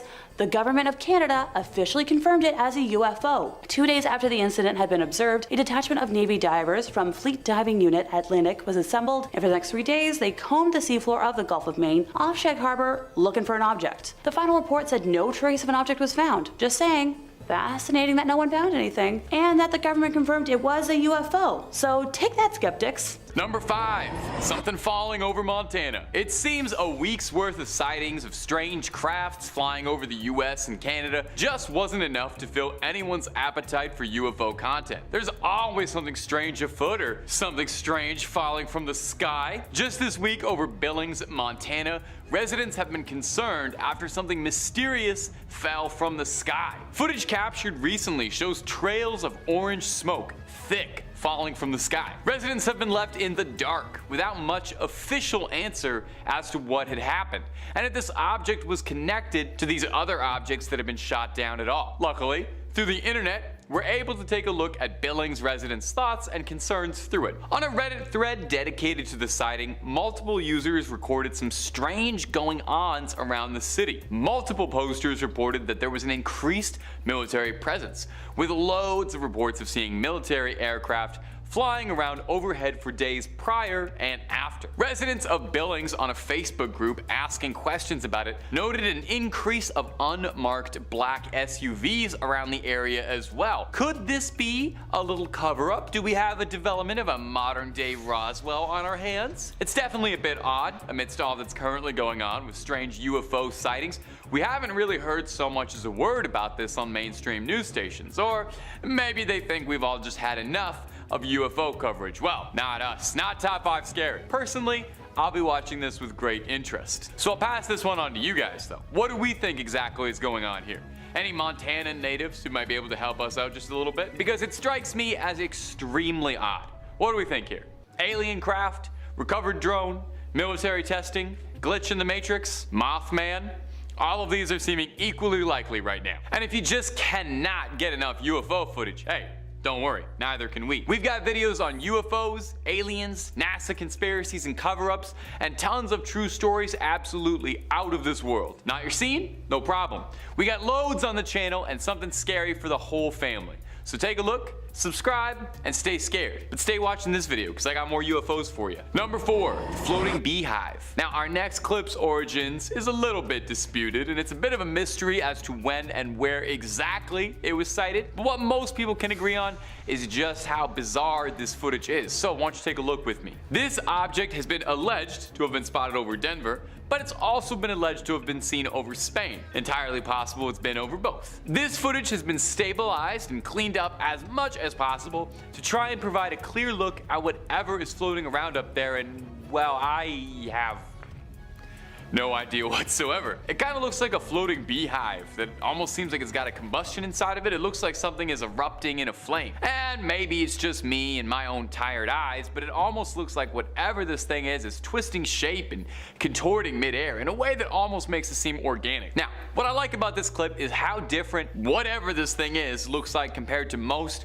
UFO, UAP footage I've seen out there. More than a few commenters pointed out that they think it looks like a stone face, with a bunch referencing that one episode of Rick and Morty with all the giant alien heads that come to Earth and they do the Get Swifty song. It's a good one. It's a good one, to be fair. Definitely a fair comparison. Unfortunately, even with stabilization and enhancement and cleaning up the video, it's still extremely difficult to ascertain just what exactly it is we're dealing with here. Doesn't seem human in origin, and it definitely seems like it's something that could have been out of this world. So, if anyone's got any insight onto this thing, please point us towards it. Number 3, the floating cigar. I got another bit of stabilized footage of something strange in the air from Reddit for you. Check out our next clip. And may I say a big thank you to the folks out there who are stabilizing their UFO footage. That is leaps and bounds ahead of what we've been doing with UFO stuff for years. No wonder we're making such strides in recent years. This clip was posted to Reddit from a user whose account has now been deleted. Deleted by choice or silenced? Maybe clear your browser history after watching this video, just to be safe. Hey, you should probably do that anyway. I'm not judging you, but you know, make sure.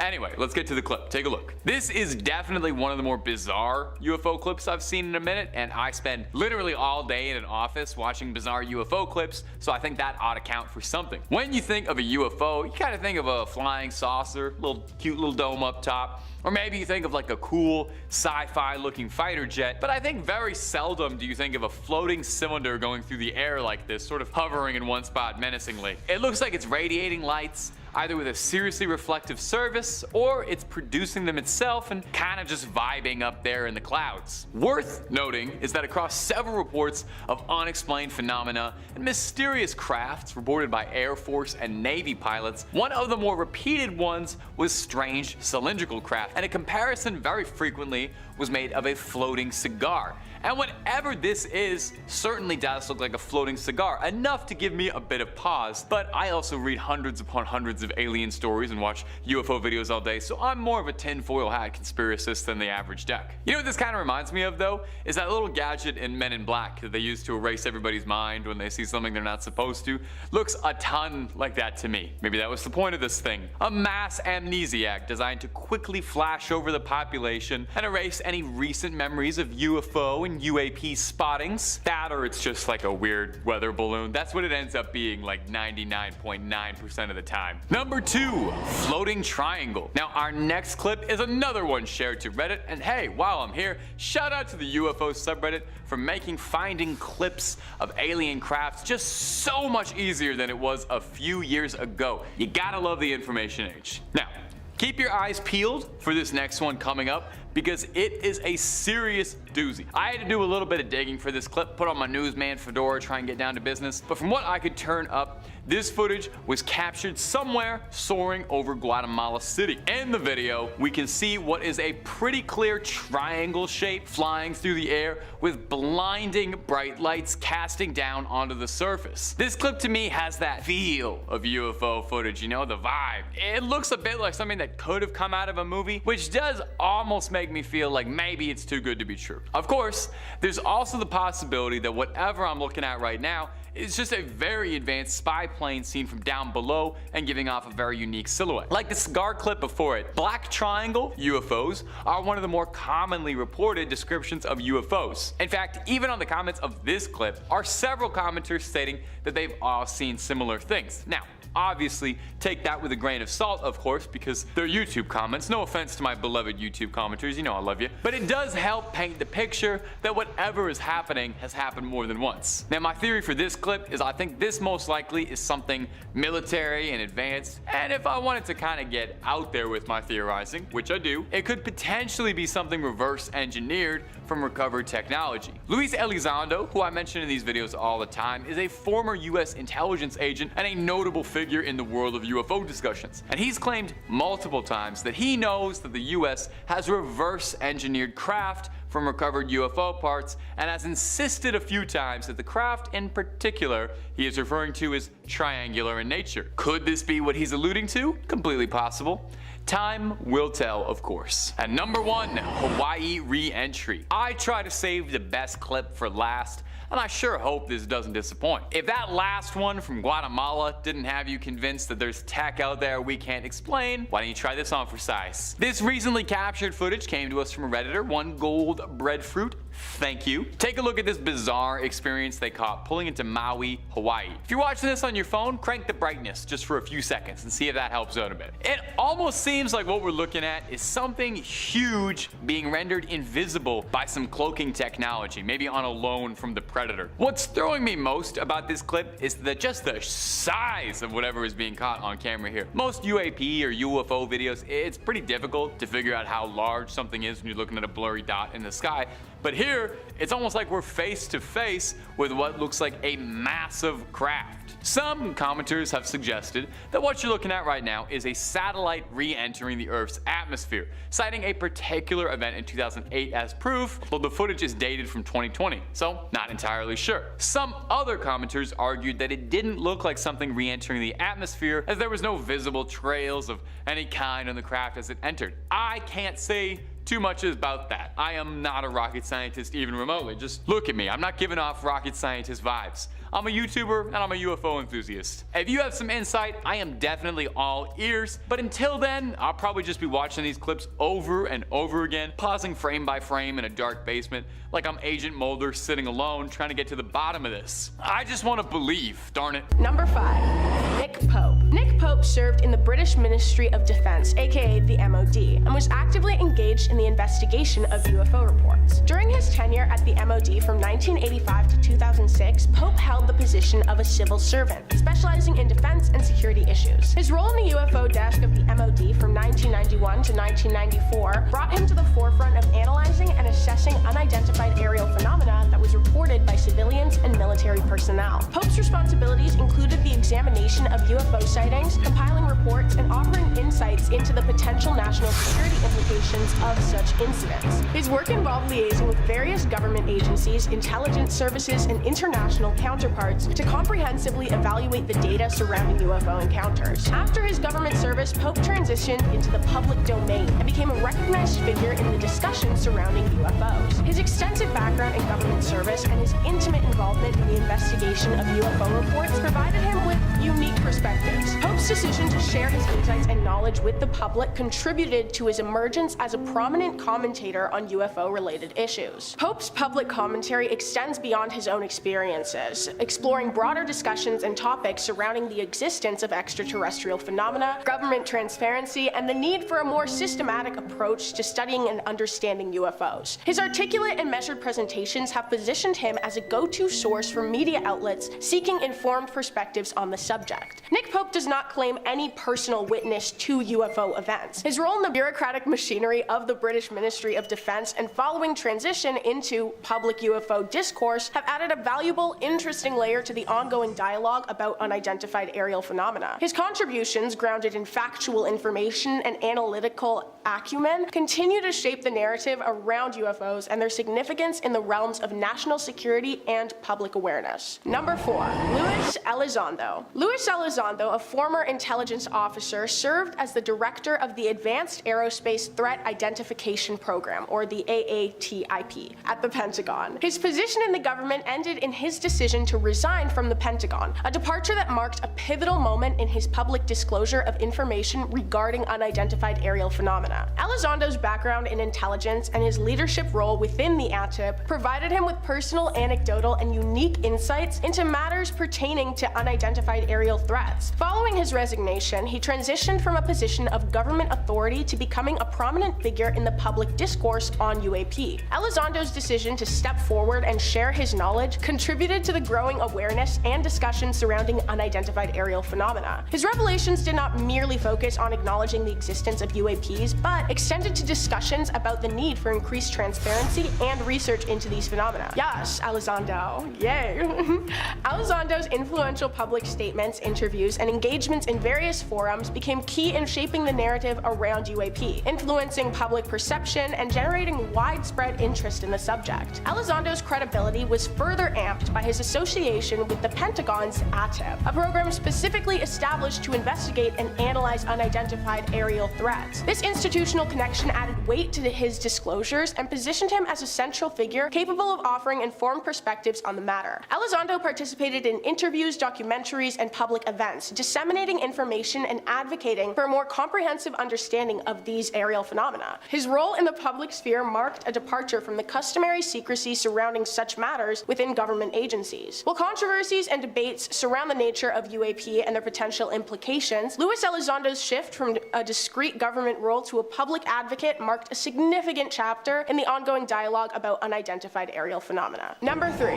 John Callahan. John Callahan, the former division chief Chief of the Accidents and Investigations Branch of the Federal Aviation Administration, made claims that he had received information about a UFO sighting from Japanese pilots. According to Callahan, the government was involved in a cover-up, concealing crucial evidence related to this otherworldly encounter. Callahan's claims surrounded an incident that occurred in the late 1980s, which involved Japanese airline pilots reporting a close encounter with an unidentified flying object. The details of the sighting raised questions regarding the possible existence of extraterrestrial life and the government's role in suppressing such information. Callahan said that the FAA had indisputable evidence, including radar data and audio recordings of communication between the pilots and air traffic controllers. Callahan's claims were built on the foundation that the government intentionally withheld this information from the public, which further sparked concerns about transparency and accountability from the government. His claims fueled already bountiful suspicions among UFO enthusiasts and conspiracy theorists who believe that governments worldwide are actively concealing evidence of extraterrestrial encounters. Callahan's credibility lent weight and plausibility to his claims. As a former high-ranking official within the FAA, he held a position that frequently granted him access to extremely sensitive information and insider knowledge. His decision to come forward and expose the cover-up added a sense of authenticity to the narrative. Skepticism and scrutiny quickly followed Callahan's publicized revelations. People questioned the reliability of the evidence and questioned the motivations behind his disclosure. Some argued that the claims were sensationalist and lacked the necessary evidence to substantiate them. The absence of concrete proof beyond Callahan's testimony left room for doubt. The case brought attention to the greater issues of UFO disclosure and transparency within government agencies. It fueled public demand for greater openness regarding unidentified aerial phenomena, prompting calls for the declassification of documents. John Callahan's claims opened a safe of speculation, inviting closer examination of the relationship between officials and the mysteries of the sky. Number 2. Edgar Mitchell. Edgar Mitchell, a distinguished astronaut who was part of the Apollo 14 mission, left a mark not only on the lunar surface, but also in ufology and conspiracies of government secrecy. In 2008, Mitchell openly shared his suspicions regarding the existence of extraterrestrial life, and made allegations of a cover-up. Mitchell's cosmic revelation was rooted in his very unique perspective, as he was one of the few individuals who had ventured beyond our planet's confines. Having spent a total of 9 hours on the moon's surface, Mitchell's experiences ignited a level of curiosity that had never been seen before. His claim that extraterrestrial life exists was grounded in the belief that the vastness of the universe makes it statistically improbable for Earth to be the sole harbor of life, which, you know, I agree with. It is so insane to me that some people think we are the only sentient life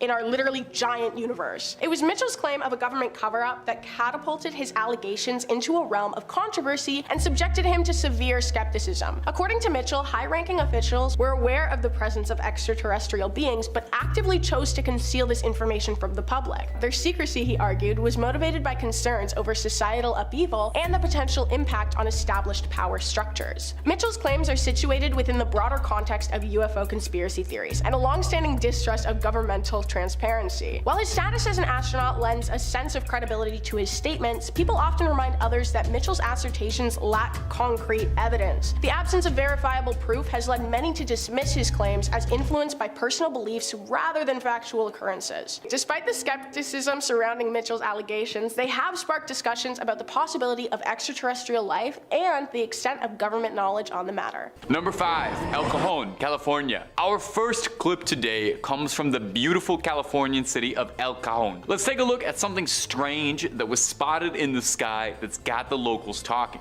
This clip was captured and posted to Reddit by user Exporius. Oh, Exporius, that's fun to say. Say that at home if you haven't yet. Let's take a look at the clip first. Pretty interesting stuff, huh? Definitely something that makes you want to take another glimpse. When it was posted to Reddit, Exporius sounded off in the comments and offered a little bit of context as to what was going on. Here it is. 3 black spheres appeared overhead my apartment complex in the afternoon in El Cajon, California. The objects were unlike balloons, rotating around each other and seemingly unaffected by the wind. My partner, who you can hear talking in the background about UFOs, agrees that the shapes were moving in an odd formation relative to the wind. They were also flickering in the sky, disappearing in and out of visibility, not at all like the metallic reflection of a Mylar balloon. The objects disappeared shortly after my girlfriend made me stop filming to go inside. Suddenly, the spheres whipped around about 90 degrees and vanished. Oh, his girlfriend made him stop filming to go inside. Imagine we had the perfect evidence of UFOs, but somebody had to stop filming because they had to go unload the dishwasher. Anyway, Explorius finishes off by saying, "Very strange. I have no idea what these are." And neither do we. This clip garnered a lot of attention in the subreddit where it was posted, getting people chatting about what it could possibly be, although with anything like this there were a fair share of skeptics. Some dismissed the sighting as being nothing more than a flock of birds moving in on a particularly strange triangular fashion, while others suspected it could have been drone. What is a bird if not a feathery drone? So what do we think, my fair viewers? Something worth writing a UAP report on, or was this something a real bird brain posted? You let me know down below, okay? And while I've got you, if you're not already subscribed to Top 5 Scary, now would be a great time to fix that mistake. We got loads of UFO clips. I mean, we're on part 7 of this series. You know we got UFO clips. Storytelling, cryptids, monsters, mythologies, terrible stories, stories too good to be real, and stories too real to be good. Stay subscribed, don't miss a scream, but keep watching this video first, okay? Moving on. Number 4, from a pilot. Our next clip was posted by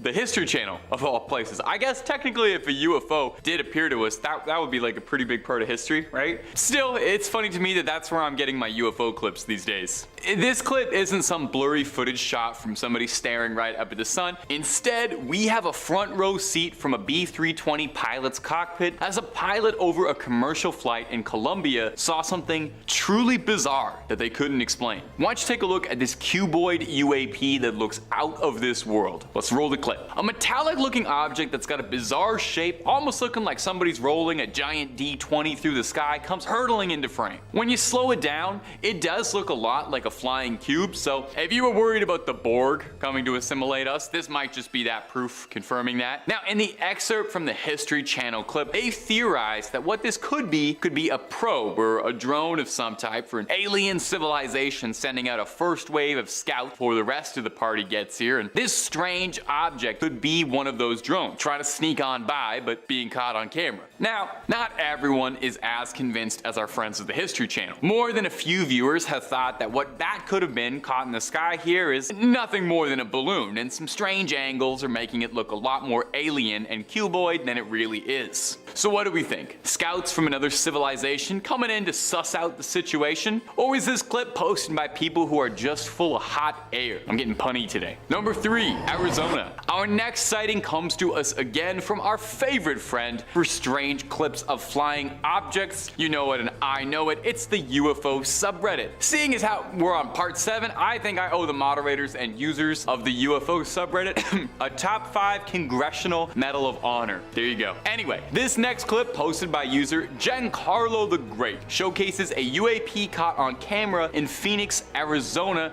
that's got everybody sounding off. Let's roll the clip and see if you can stay silent watching this. Now, it's hard not to see what the original poster was talking about because I'm pretty sure you saw the flashing lights floating eerily in the sky like a beacon. What's kind of funny is that the same day, from the same location, Phoenix, Arizona, another user on Reddit unintentionally recorded another angle of the exact same sighting, or at the very least the same object on a similar trajectory. And in that clip, we can see it pulsating a bit. It looks a little more circular from here. In fact, several commenters across both of these videos commented that they all saw this in Phoenix. So it's possible that this sighting is bigger than we think, or that there's just not much going on in Phoenix, Arizona. No offense, I've never been, I'm sure it's lovely. I'm not sure which is more likely or which scares me more. Now, I've got to admit, this one's got me raising my eyebrows just a little bit because I can't quite figure it out just yet. Some users on Reddit suggested that they thought what this could be is something being dragged in the sky, with some users suggesting that it looked like something was tethered and this could be a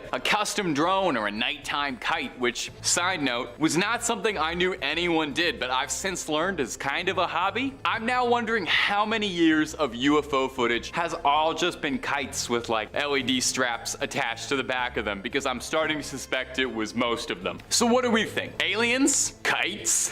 Either is possible, really. Number 2, Metapod. Our next clip comes to us from Instagram with the pretty funny caption, "Metapod strikes again." You'll see what I mean in a moment. But I will say, this is basic stuff. Everybody knows Metapod can only use hardened. 0 out of 10. Go back.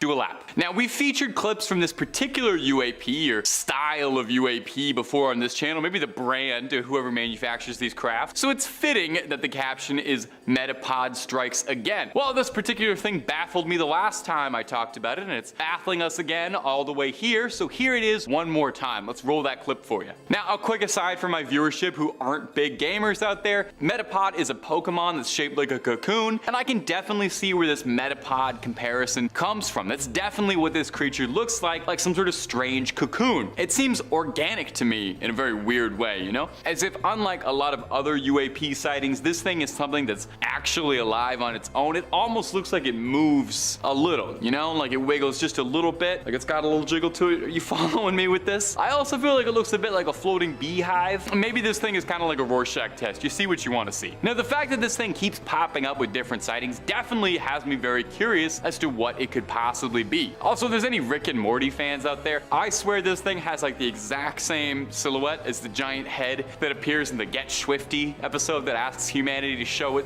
what it's got. Maybe that's why this thing keeps coming back. We haven't shown it what we've got yet, and nobody has performed Get Swifty for it. So maybe get on that, and maybe we can appease this thing. Number 1, Sean Cahill. Our final clip for us today comes to us from Sean Cahill, a UAP enthusiast and a former Navy serviceman who is a veteran of 20 years, who in his retirement has become a decently big name in the UFO community as we set out there to look for the truth. Why don't you take a look at this clip he posted on Twitter and see if you can spot the UAP hovering up above. They'll circle it in red too, don't worry.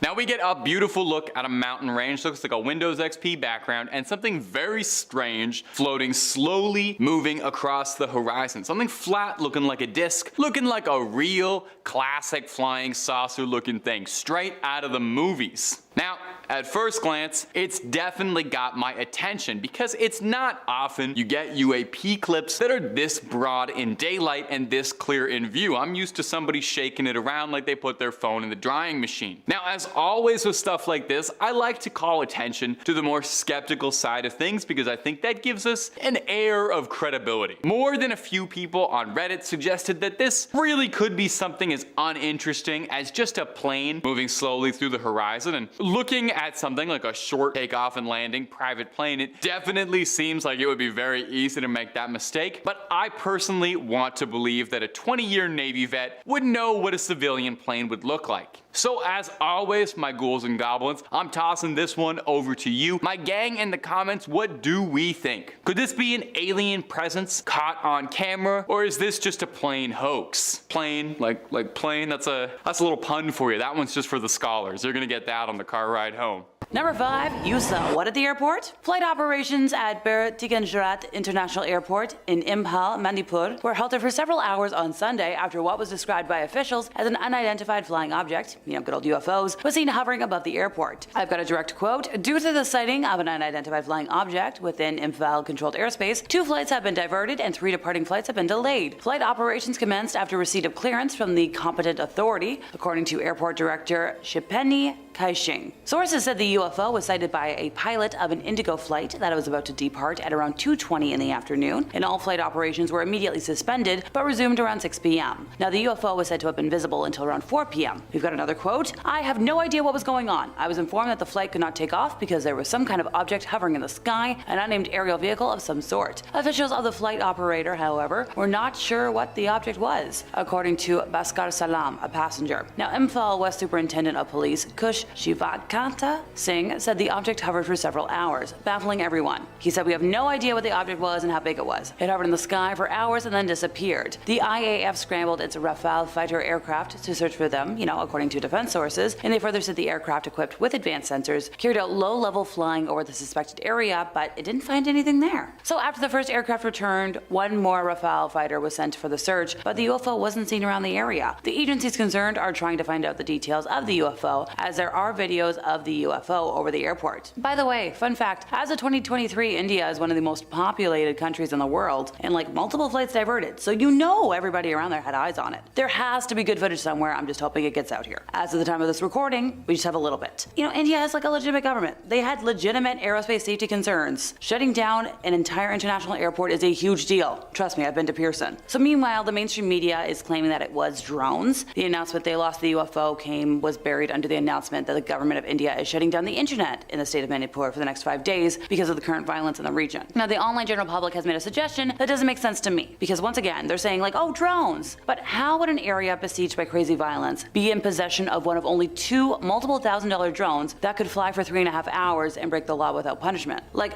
I don't know a lot about drones, but I did ask some friends who do a lot of drone footage, and they couldn't even think of a single quadrocopter style drone, which is the only one that could stay in place for that long, that would have anything close to enough battery power to have that kind of intensity to fly for more than a few hours. So if this is a drone, somebody, somewhere, somehow steroided the battery life. Like, it's just not possible. Yes, it could be a weather balloon. We've all heard that explanation before, because that's what it always is when the government doesn't know what something is. There's probably never going to be enough evidence to say one way or the other, so it'll eventually be designated a weather balloon by one government or another. So I'm calling it now. Come back in, like 2 weeks, check this video. Alexa Morgan is saying it now. Somebody's going to say it was a weather balloon. Number 4, the 2015 Gulf of Mexico. A video uploaded 8 years ago to the interwebs is just starting to get some traction now thanks to a recent Reddit post. User 7R34 wrote in the description, a friend of his took this video on his phone. The video is clear, shape and lights are visible, mentioning specifically pink flashing lights. Okay, I love pink, I'm a little biased. He sent the video from his cell phone through email, which is why it's compressed to a lower quality, and the uploader was trying to figure out how to get the footage back to its original quality, but admits he isn't the best with technology, and hey, neither am I sometimes. Thankfully, I've got an iPhone, it does it for me. Apparently, the platform location is a mile away from the Flower Garden Reef and 130 miles from offshore, and the UFO is around 8 miles away from that. So when the object started coming closer, it seemed as if our friend stopped recording, and apparently, according to the uploader, he got nervous and headed indoors, which, like, I don't blame you. If I saw something weird in the sky, I'd be running away as well. The flight characteristics reminded him of the way an RC drone flies, but at the time, no civilian setup could go that far. Not to mention, once again, the battery power required for the trip. Back in the day, that just wasn't possible for a drone. Trust me, I know somebody that had one, like one of the original drones. Just not possible. Number 3, Canadian Triangle. Okay, not Canadian Tire, folks. Relax, relax. This is not a reward system. And yes, I'll be the first to admit we don't know as much about this footage as some of the other entries on today's list, so bear with me here. I found this video also while surfing Reddit earlier, and while the site does tend to be the Wild West for finding credible information at times, I think my nonsense filter is pretty decent at this point. Also remember, this is part 4. We are 20 entries in. I gotta find something. Around 4 months ago, user CuriousAd5774 said, "Don't got much to say about this video other than when my dad originally sent it to me, I felt like it had to be a UFO, and there's nothing else that seemed to explain it. Canada is notorious for sightings, and I myself have seen a few. This was taken way before drones were being used regularly, and I'd say this video is easily 10 years old." Alrighty folks, time to break this down. As a Canadian, I feel like I'm an expert now. While watching the video, you can see a number of different orbs in a dark sky, and the way they move and interact cannot be explained by science. Now, user Death Perception has an idea what it could be, saying, "This is pretty good footage. Yeah, it's dark and an old video, but if it's real, then it's clearly the typical black triangle that's been seen since at least the 90s. Yet another user, only capital 5393, was able to relate to the footage, saying it was exactly what their brother and mother described way back in the 90s. So we're validating the other point. They were driving in New Hampshire in the wee hours of the morning, going south, and this UFO came and followed them for a while on the highway. Now there was nobody else around, and it got above them and just sort of followed them. The lights are exactly what they described though, how they kinda spin in a circle around the center light. Now this user has never seen anything what they described until that point. Now they would have sent this video to the other folks to, corroborate, but sadly their mom passed away in 2015. She was an Air Force flight nurse during Vietnam and had never seen anything like it before. She'd actually heard rumors about UFOs while being in the Air Force, and the sighting made her quite interested in the subject. She reported it and joined MUFON, and at one meeting she sat at the same table with Betty Hill and talked with them. So they really wish that their mom was still there to show her it, which, hey, this is fascinating. Like, the proof is there, folks. The proof is there. I keep saying it. It's there. Number 2, now you see it, now you don't. So back in 2014, the disappearance of the Boeing 777 with 227 passengers and 12 crew members on board led to a search effort stretching from the Indian Ocean, west of Australia, to Central Asia. So for context, if you didn't know about this, because I totally forgot about it, Flight 370 took off at 12:41 a.m. local time and reached a cruising altitude of 10,700 meters at 1:01 a.m. The Aircraft Communication Addressing and Reporting System, which transmitted data about the aircraft's performance, sent its last transmission at 1:07 and was subsequently switched off. The last voice communication from the crew occurred at 1:19, and at 1:21 the plane's transponder, which communicated with air traffic control, switched off, just as the plane was about to enter Vietnamese airspace over the South China Sea. At 1:30, Malaysian military and civilian radar began tracking the plane as it turned around and then flew southwest over the Malay Peninsula and then northwest over the Strait of Malacca. At 2:22, Malaysian military radar lost contact with the plane over the Andaman Sea. An Inmarsat satellite in geostationary orbit over the Indian Ocean received hourly signals from Flight 370 and last detected the plane at 8:11. So initial searches for the plane concentrated on the South China Sea. After it was determined that Flight 370 had turned to the west shortly after the transponder was switched off, search efforts moved to the Strait of Malacca and the Andaman Sea. On March 15th, a week after the plane had disappeared, the contact was disclosed. Analysis of the signal could not locate the plane precisely, but did determine the plane might have been anywhere on two arcs, one stretching from Java southward into the Indian Ocean, southwest of Australia, and the other stretching northward across Asia from Vietnam to Turkmenistan. The search area was then expanded to the Indian Ocean southwest of Australia on the southern arc and Southeast Asia, western China, the Indian subcontinent, and Central Asia on the northern arc. Now on March 24th, the Malaysian Prime Minister announced that based on analysis of the final signals, Inmarsat and the UK Air Accidents Investigation Branch had concluded that the flight crashed in a remote part of the Indian Ocean, which made it unlikely that anyone on board survived. But are we actually sure? Flight Officer Jack Chen on board a Royal Australian Air Force flight during the search for the wreckage was hampered by the remote location of the crash site. So beginning on April 6th, an Australian ship detected several possible acoustic pings, possibly from the black box of the plane, around 2,000 miles northwest of Perth, which is in Western Australia. Now further analysis by the AAIB of the Inmarsat data also found a partial signal from the plane at 8:19 a.m., consistent with the location of the acoustic pings, the last of which were heard on April 8th. If the signals were from Flight 370, the flight recorder was likely at the end of its battery life. Further searches were conducted using a robotic submarine, however the pings had been spread over a wide area, so the submarine didn't find any debris, and tests found that a faulty cable in the acoustic equipment could have produced the pings. We didn't find the first piece of debris, by the way, until July 29th of 2015, when the right wing was discovered on a French island, about 37 kilometers west of the Indian Ocean area that was being searched by Australian authorities. Over the next year and a half, 26 more pieces of debris were found on the shores of Tanzania, Mozambique, South Africa, Madagascar, and more. 3 of the 27 pieces were positively identified as coming from Flight 370, and 17 were thought to have likely come from the plane. 2 pieces came from the cabin interior, suggesting that the plane had broken up, but whether the plane broke up in the air or on impact with the ocean could not be determined. A study of the wing flaperon and a piece of the right wing flap showed that the plane had not undergone a controlled descent, so the plane had not been guided to a water landing. Some researchers note that the flight could have struck the water vertically, a possibility in which the results of one modeling study conducted before the flaperon's discovery could explain, the lack of evidence. The debris locations were used to narrow the search area and the ocean, since some possible crash sites would have been unlikely to produce debris. Now here's the thing, there's recent footage believed to be from the day of the incident floating around the interwebs, and if you look closely, the plane just blips out of existence, so I'd love to know why. My theory, there was a UFO up there, they were diving away from it, and also, why haven't we found any human remains? I have questions. Number 1, Aviano UFO. So this footage has been around for some time and was released in the US by researcher Paola Harris at the 36th Annual International UFO Symposium in Denver, Colorado back in 2005. Now Paola lives in Italy and was given a 4th generation copy by an anonymous source who told us the video was recorded in Italy near the infamous Aviano Air Base, which is, kind of the center of a UFO controversy. According to Paola, the original videographer remains unknown and the object seems to be terrestrial in origin, more properly some kind of military prototype, according to some folks that might think that's what it might be. Now the feature in which the disc disappears at the end raises questions for the Italian researchers, and yes, that's why she thinks the military might be involved. But my theory, something up there. Now, she thinks it's very clearly a flight test, since the videographer was in position focusing the camera where the disc appears initially. The object isn't CGI, and no one has been able to clearly state what it is. So my thoughts, UFOs. Number 5, the Chicago O'Hare Airport sightings. So at around 4:15 p.m. on November 7th of 2006, federal authorities at Chicago O'Hare International Airport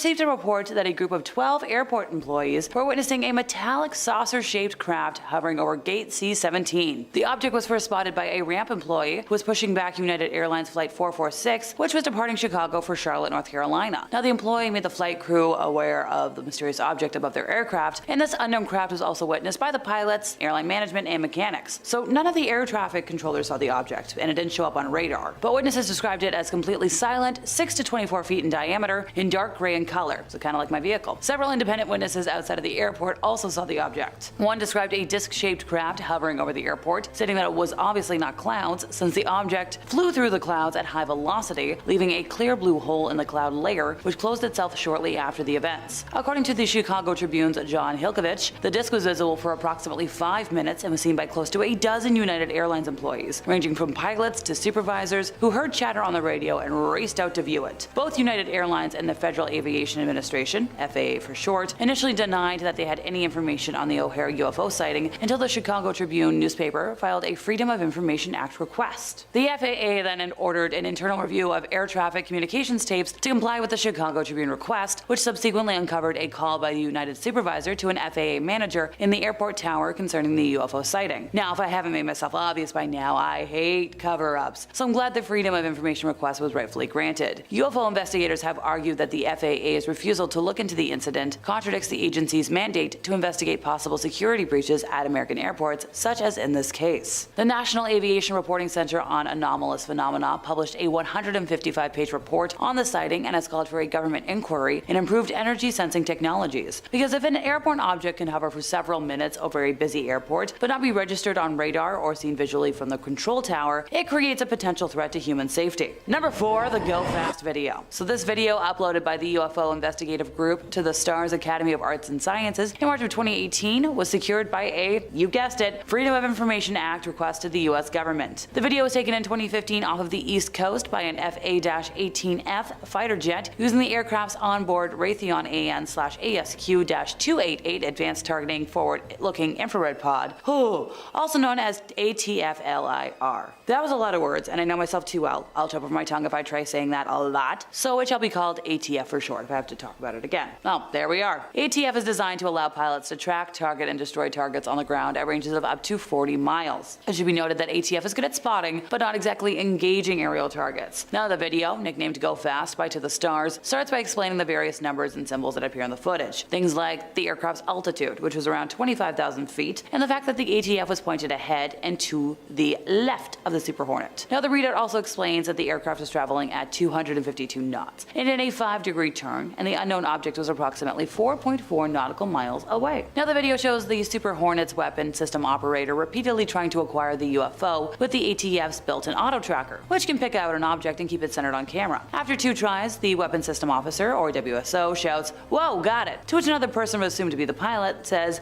"Woohoo, whoa, what the bleep is that thing?" the pilot asks. The WSO later says, "Oh my gosh, dude," to which the pilot replies, "Whoa, what is that, man?" Now, this is where the skeptics start asking, okay, but Alexa, how is this unknown object different from weird government aircrafts we don't know about? Well, doubters, let me count thy ways, because apparently I'm an expert at this point. For starters, the UFO doesn't have any kind of hot exhaust trail that would be emitted by a conventional turbine engine, appearing to emit no heat on the ATF sensor, and secondly, the UFO doesn't have any visible wings or fins. Through my research, I've learned that even cruise missiles such as the American Tomahawk or Russian Caliber have small winglets that should be visible, and other missiles such as the Maverick anti-tank missile have little stubby fins. This UFO is oval-like and does not appear to fly nose first in the direction of travel, so the science doesn't make sense to me. But hey, if you're an expert, let me know. Correct me.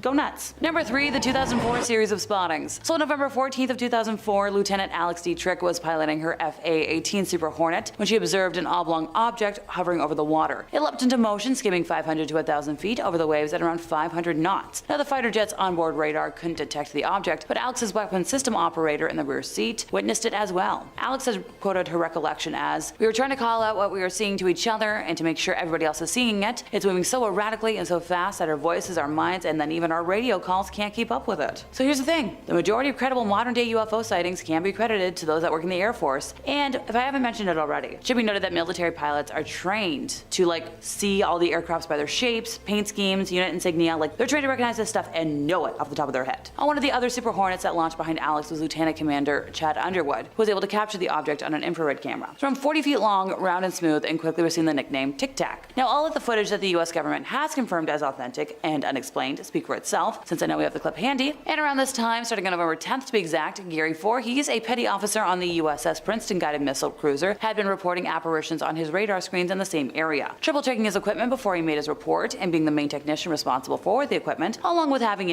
6 years of Navy experience at the time, he described what he was seeing as impossible. In just seconds, an object had dropped to the waterline from 60,000 feet, hovered, and then zipped away at high velocity, making right-angle turns that were quoted as being confounding and defying gravity. Not alphaba. The objects returned for the next week, with Voorhees quoted as saying, "I was able to see it on the horizon during the night and during the day. It was definitely a glowing object. Could I tell you for 100% certainty what it was we were tracking?" Now, footage of this event used to exist, with Gary being able to vividly describe his memories, but has since been scrubbed from the internet. I'm not surprised, you shouldn't be either. Things tend to just go poof when they're a little too true. Number 2, the Washington Flap. At 11:40 p.m. on Saturday, July 19th of 1952, Edward Nugent, an air traffic controller at the Ronald Reagan Washington National Airport, try saying that 5 times fast, spotted 7 objects on his radar. The objects were around 24 kilometers south-southwest of the city, not following any established flight paths, and no known aircrafts were in the area. Now, his superior, Harry Barnes, a senior air traffic controller at said airport, watched the objects on the radar scope, later writing that they knew immediately that a very strange situation existed. What do you know? The movements were completely radical compared to those of an ordinary aircraft. Harry had 2 controllers check Edward's radar, and they found it was working normally. He then called National Airport's radar-equipped control tower, and the controllers there said that they had unidentified blips on their radar screen and saw a hovering bright light in the sky that was moving at speeds they couldn't understand. Now, at this point, other objects appeared in all sectors of the radar scope, and when they moved over the White House and the United States Capitol, Harry then called the Andrews Air Force Base, which was located around 10 miles away. Although they reported they had no unusual objects on their radar, an airman soon called the base's control tower to report the sighting of a strange object. Airman William Brady, who was in the tower, saw an object which appeared to be like an orange ball of fire, trailing a tail, saying it was unlike anything he had ever seen before. Where have I heard that phrase today? Now, as he tried to alert the other personnel in the tower, the strange object took off at an unbelievable speed. On one of National Airport's runways, pilot S.C. Pierman was waiting in the cockpit of his plane for permission to take off, and after spotting what he believed to be a meteor, he was told that the control tower's radar had detected unknown objects closing in on his position. Now, he observed 6 objects that he described as white, tailless, fast-moving lights over a 14-minute period. He was in radio contact with Harry during his sighting, and Harry later reported that each sighting coincided with a pip that could be seen near his plane. When he reported, the lights streaked off at a high speed and disappeared on their scope. Meanwhile, back at the Andrews Air Force Base, Staff Sergeant Charles Davenport observed an orange-red light to the south where the light would appear to stand still, then make an abrupt change in direction and altitude, with the phenomena happening over several times. Now, at one point, both radar sensors at National Airport and the radar at Andrews Air Force Base were tracking an object hovering over a radio beacon. The object vanished in all 3 radar sensors at the same time. At 3 a.m., shortly before 2 United States Air Force F-94 Starfire jet fighters from the Newcastle Air Force Base in Delaware arrived over Washington, all of the objects vanished from the radar at National Airport. However, when the jets ran low on fuel and left, the objects returned, which convinced Harry that the UFOs were monitoring radio traffic and behaving accordingly. The objects were last detected by radar at 5:30 a.m., and the government later tried dismissing the events of that day on a temperature blip, but those who were present have been adamant otherwise, and I'm gonna believe them. Number 1, the Aguadilla UAP. Jonathan Lace, spokesman for the Scientific Coalition for UAP Studies, SCU for short, explained the organization believes the most compelling footage of anomalous activity ever was taken by a Homeland Security aircraft over Puerto Rico on April 25th of 2013. I'll let you folks make up your own minds in the comments, by the way. The video was captured at around 9:20 p.m. on that fateful day as an unknown object flew across the runway of the Rafael Hernandez Airport in Aguadilla and was caught on infrared camera by a U.S. Customs and Border Protection aircraft, the footage of which was leaked to SCU by an anonymous source. The eerie footage shows an object believed to be up to 5 feet in length, moving at speeds of up to 120 miles per hour, getting close to the ground before seemingly plunging into the ocean and splitting into 2. In a 50-page report, the SCU has made notes that no bird, no balloon, no aircraft, and no known drones have that capability. It also appears to not disturb the water when plunging beneath and then re-emerging from the surface, a phenomenon known as trans-medium travel. SCU investigators said the object appears to be of unknown origin after spending 1,000 hours researching it. It is claimed the pilots of a DHC-8 turboprop spotted a red light over the ocean. They then contacted the control tower, who told them they did not know the identity of the object, and then the object's lights went out as it approached the shore. The plane then emerged from its thermal imaging camera. The plane then engaged its thermal imaging camera and went on to follow the UAP. The SCU report concluded by saying that the video is the best documentation of an unknown aerial and submerged nautical object exhibiting advanced technology ever seen. They have since called for the release of more data from the Pentagon Pentagon, after the release of a lot of footage recently. And in their statement, the SCU said that they believe all government data regarding unidentified aerospace objects should be made available to the public to be openly investigated by the broader scientific community, provided that such data does not compromise sources or methods of collection. A full scientific investigation of such, information would be able to uncover valuable information relating to both national security and advancement of our understanding of physics, aerospace engineering, and our world. Here's to hoping the Pentagon listens someday and releases that footage. If I've said it once, I've said it a million times, but they really need to stop being so cagey about what they release. They really don't release information unless they're forced to. And while I hate sounding like a broken record, they need to do better. Starting off this list in our number 5 spot, we have Project Grudge Report 13. Okay, so I've read quite a few different UFO sighting stories and stories of alleged alien abductions, and this is fully one of the most terrifying that I have ever heard of. So basically, the story starts off in March of 1956 when Air Force Sergeant Jonathan P. Lovett was assisting Major William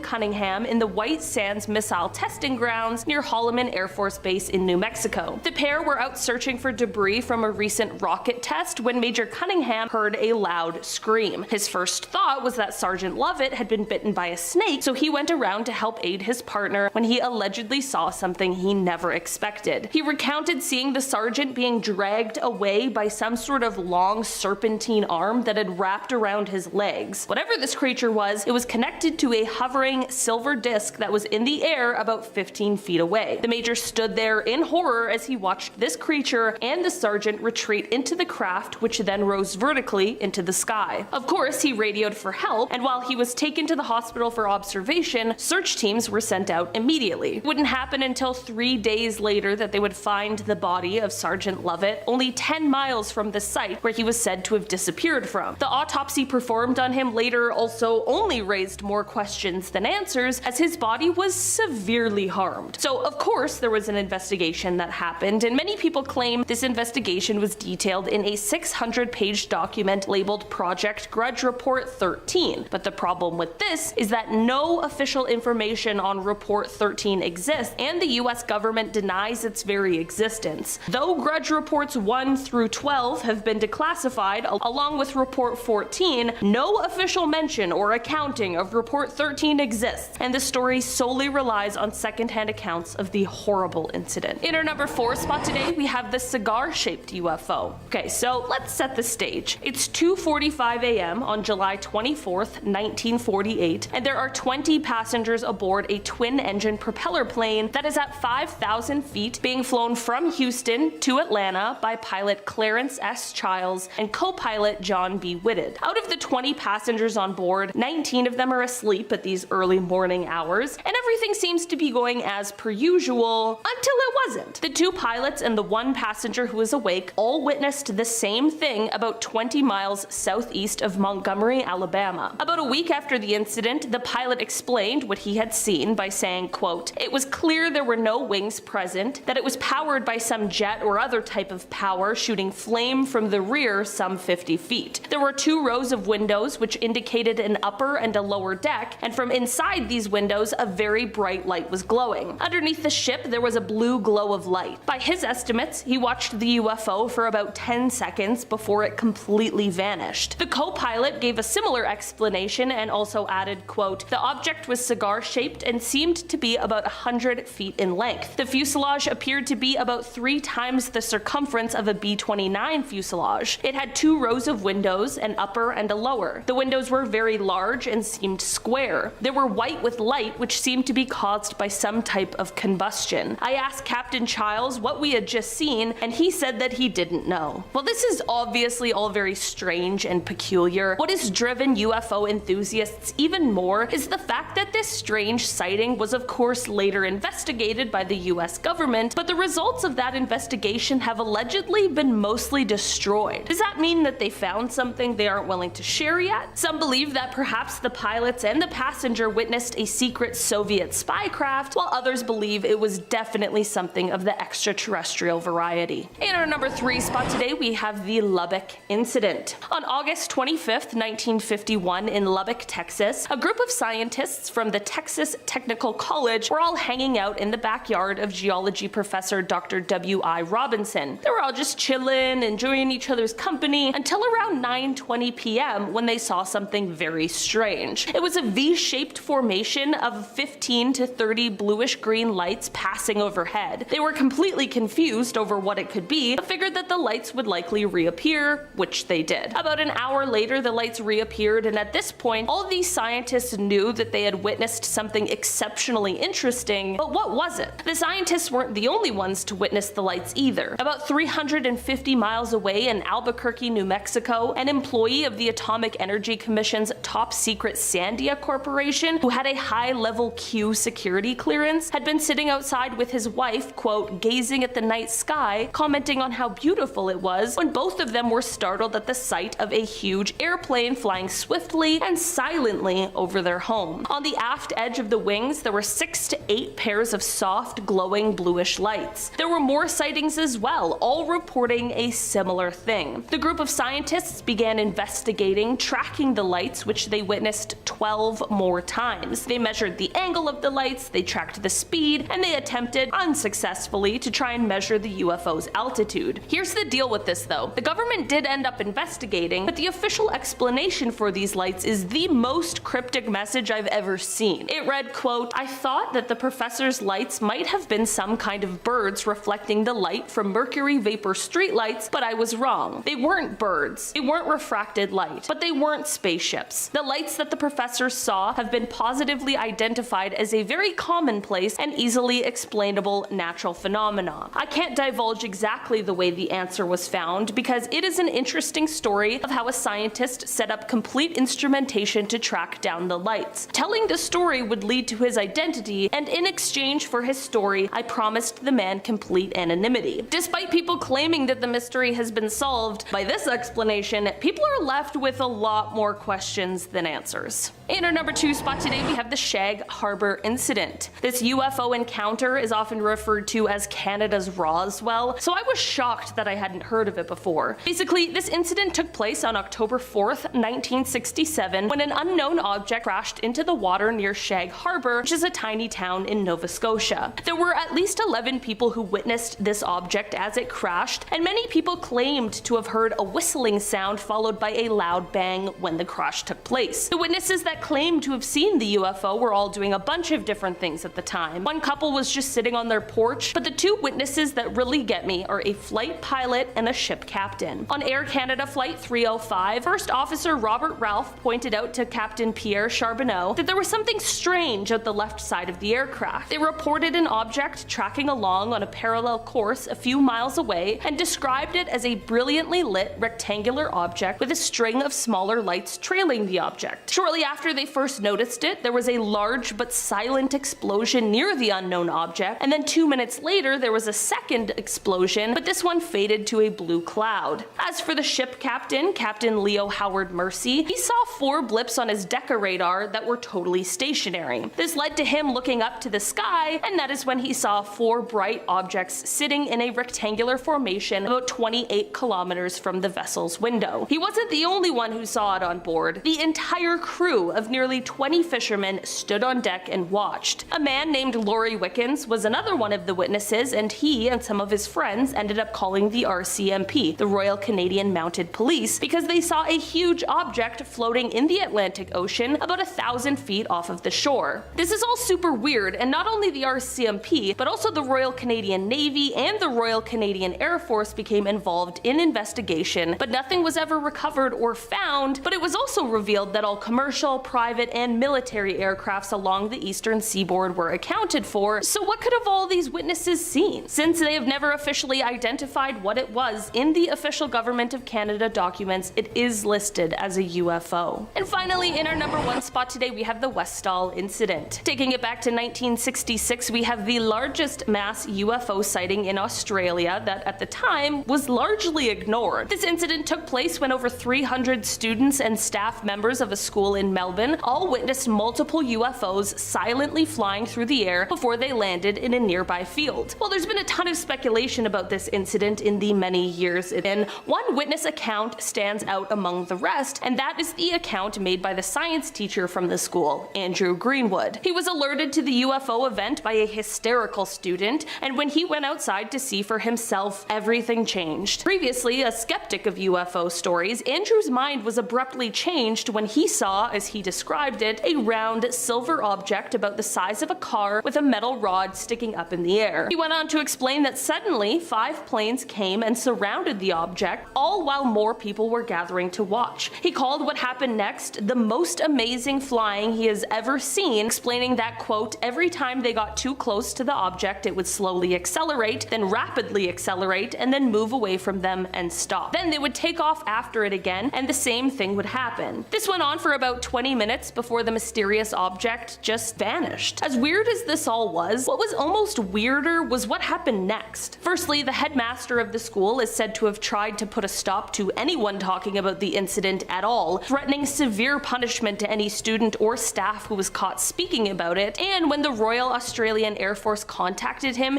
he refused to talk to them at all about it. There have also been stories of witnesses getting visits from people warning them not to speak of the incident. Andrew explained, quote, when he asked the physical education teacher to describe what she had seen herself so that he could compare it with his own observation, she just wouldn't say anything. Another witness who did talk to Andrew and described what she had seen in great detail, just 30 minutes later refused to speak to him and wouldn't say a word. Was this because of the threats from the headmaster, or was something else going on here? This is definitely one strange UFO story that leaves behind a lot of questions. Number 5. Japan sighting. Our first sighting comes to us from Japan, where a man looked out his window one day in time to see an amazing sight, only for it to disappear before he could get his family to look at it. The following is his story as he related it. My name is Tatsumi Tanaka. I am 42 years old and the owner of a beauty parlor in Inaka City, Gunma Prefecture. Last Sunday, I saw a UFO, and it was the first time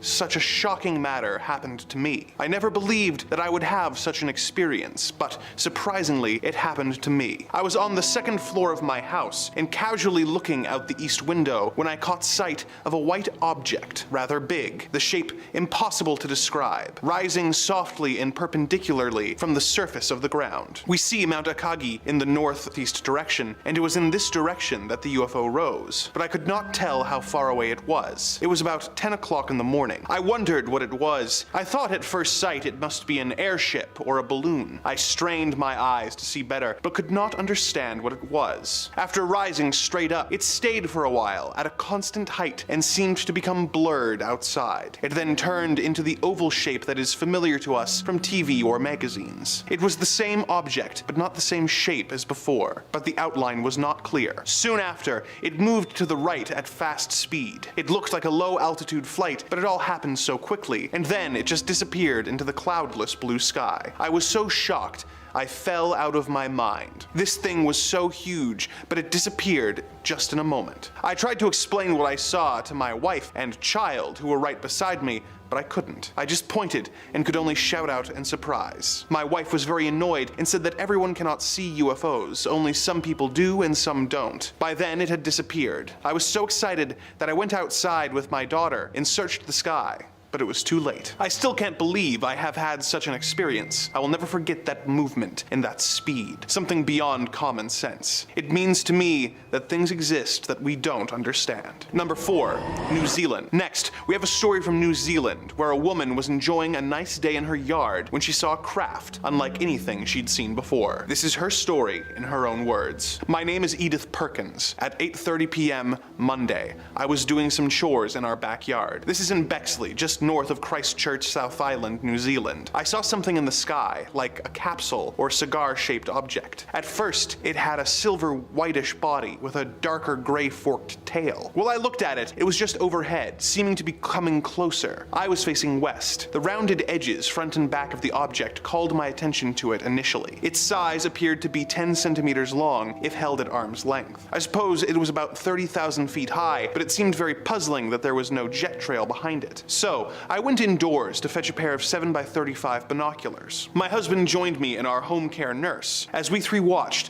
a very bright light completely covered the object. It did not happen as a flash of light. It seemed to start up and then finish with a burst of light. I was seeing a different rear design on the craft with a forked end to it, and the color was now dark gray. Another burst of light occurred, and the object presented a rim all around the craft, with either intermittent colored lights on the rim, or else the rim was composed of rotating colored lights. These were varying tones of reddish orange. This object then flew out over Pegasus Bay towards the northeast. Number 3. Papua New Guinea. Our story from Papua New Guinea involves a young man whose entire community was brought to a chilled hush when a strange craft came to town for a closer look at humanity. As he put it, "My name is Alex James. I live in Pilla Pilla Community, New Guinea. About 7 p.m. last Tuesday, I went with 4 friends to Pilla Pilla Community School for rugby practice. We were going back to our village after dark when we saw some bright lights approaching. There were a lot of people about, some coming back from bathing and others sitting around eating their dinners. When they saw the light, they all ran inside and locked their doors, except for a few of us who just stood and stared. As the UFO approached us, we heard no sound. The street lights all dimmed just like a torch when the batteries are failing. It hovered over the coconut palms and looked huge. It was oblong in shape. It passed slowly overhead. My friends and I were almost frozen as we watched it. We felt as though we could not move or speak, because we were so shocked by the sight. The bottom of the UFO was oblong shaped, with very bright lights all around the edges. At the top was a pyramid-like shape, with lights around it also. Just bright white. No colors. It was huge and took over 30 minutes to pass by. We checked the time. When it was hovering over us, it seemed to be as bright as day. The whole place was lit up like bright daylight. That's how bright its lights were. Then the object just disappeared in the direction of the mountains near Vuvu. Number 2. Zimbabwe sighting. Our next tale comes to us from a journalist named Cynthia Hind, who interviewed a teenager named Lloyd, who witnessed not only a strange craft, but alien life forms when he was awoken late one night. The following is quoted directly from her report. At between 1 and 1:30, he woke up, and because he knew it would be quiet at that hour, he decided to do some studying for his exams. Whilst thus engaged, he heard a clicking sound. It continued for some minutes, so Lloyd decided to check what it could be. He opened the front door and looked outside. He could hear the sound coming from up the road, and when he glanced in that direction, he witnessed something very strange. He quickly went outside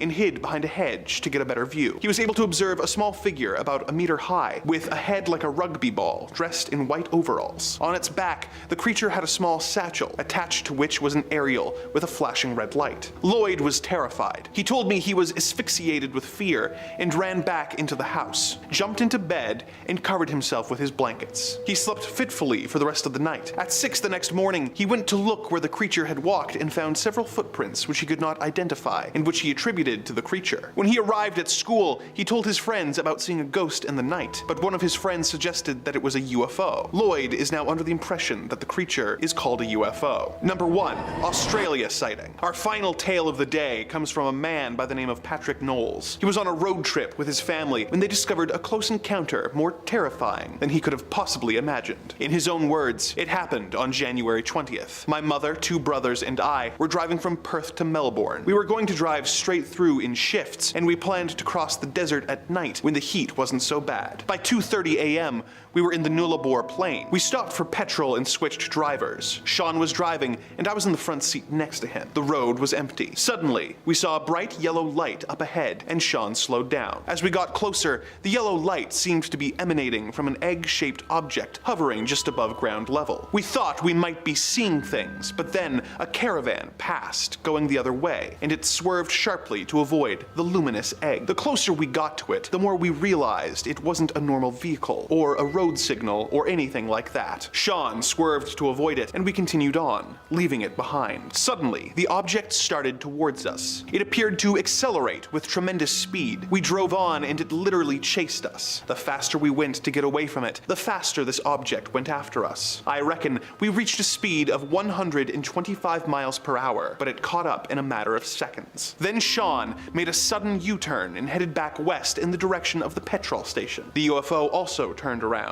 I don't know how the hell it was flying, because it didn't have any wings or anything like wings. It just kept coming after us. Sean made another fast U-turn, heading back towards Melbourne again, but the UFO turned as well and kept pace with the car. In the back seat, everyone was scared. The dogs started barking and whining. Then, suddenly, we were hit. It shot a beam of light out and punctured our back tire. The back tire was on fire. We started sliding across the road. I realized if we braked, we would have to confront the UFO, but Sean didn't have any choice. Then it landed on the roof of the car and picked the car up. It lit up the car like a microwave. The heat was intense. Our hair was standing straight up, and we felt really funny, like we were being dehydrated. It was awful, frightening, like our brains were being sucked out. My fear was that I would be pulled out of my body. I put my hand out of the window and touched something spongy that burned my hand. I thought we were going to die. You could actually feel the car rising in the air. The car began to fill with a thick black fog. It was so hot, and all this soot,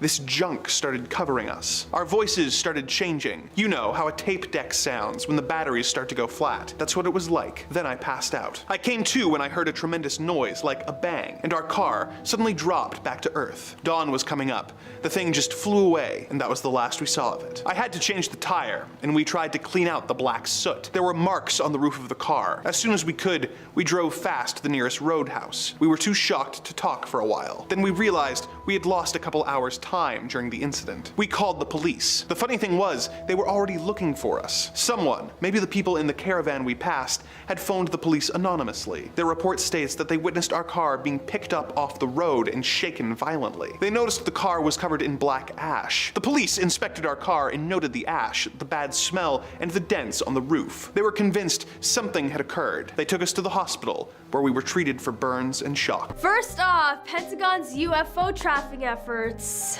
still find no alien origins. We're starting off with some revelations from the Pentagon. The head of their UFO Incidents Investigation Office has testified to Congress, and it seems they've got 650 cases on their hands right now.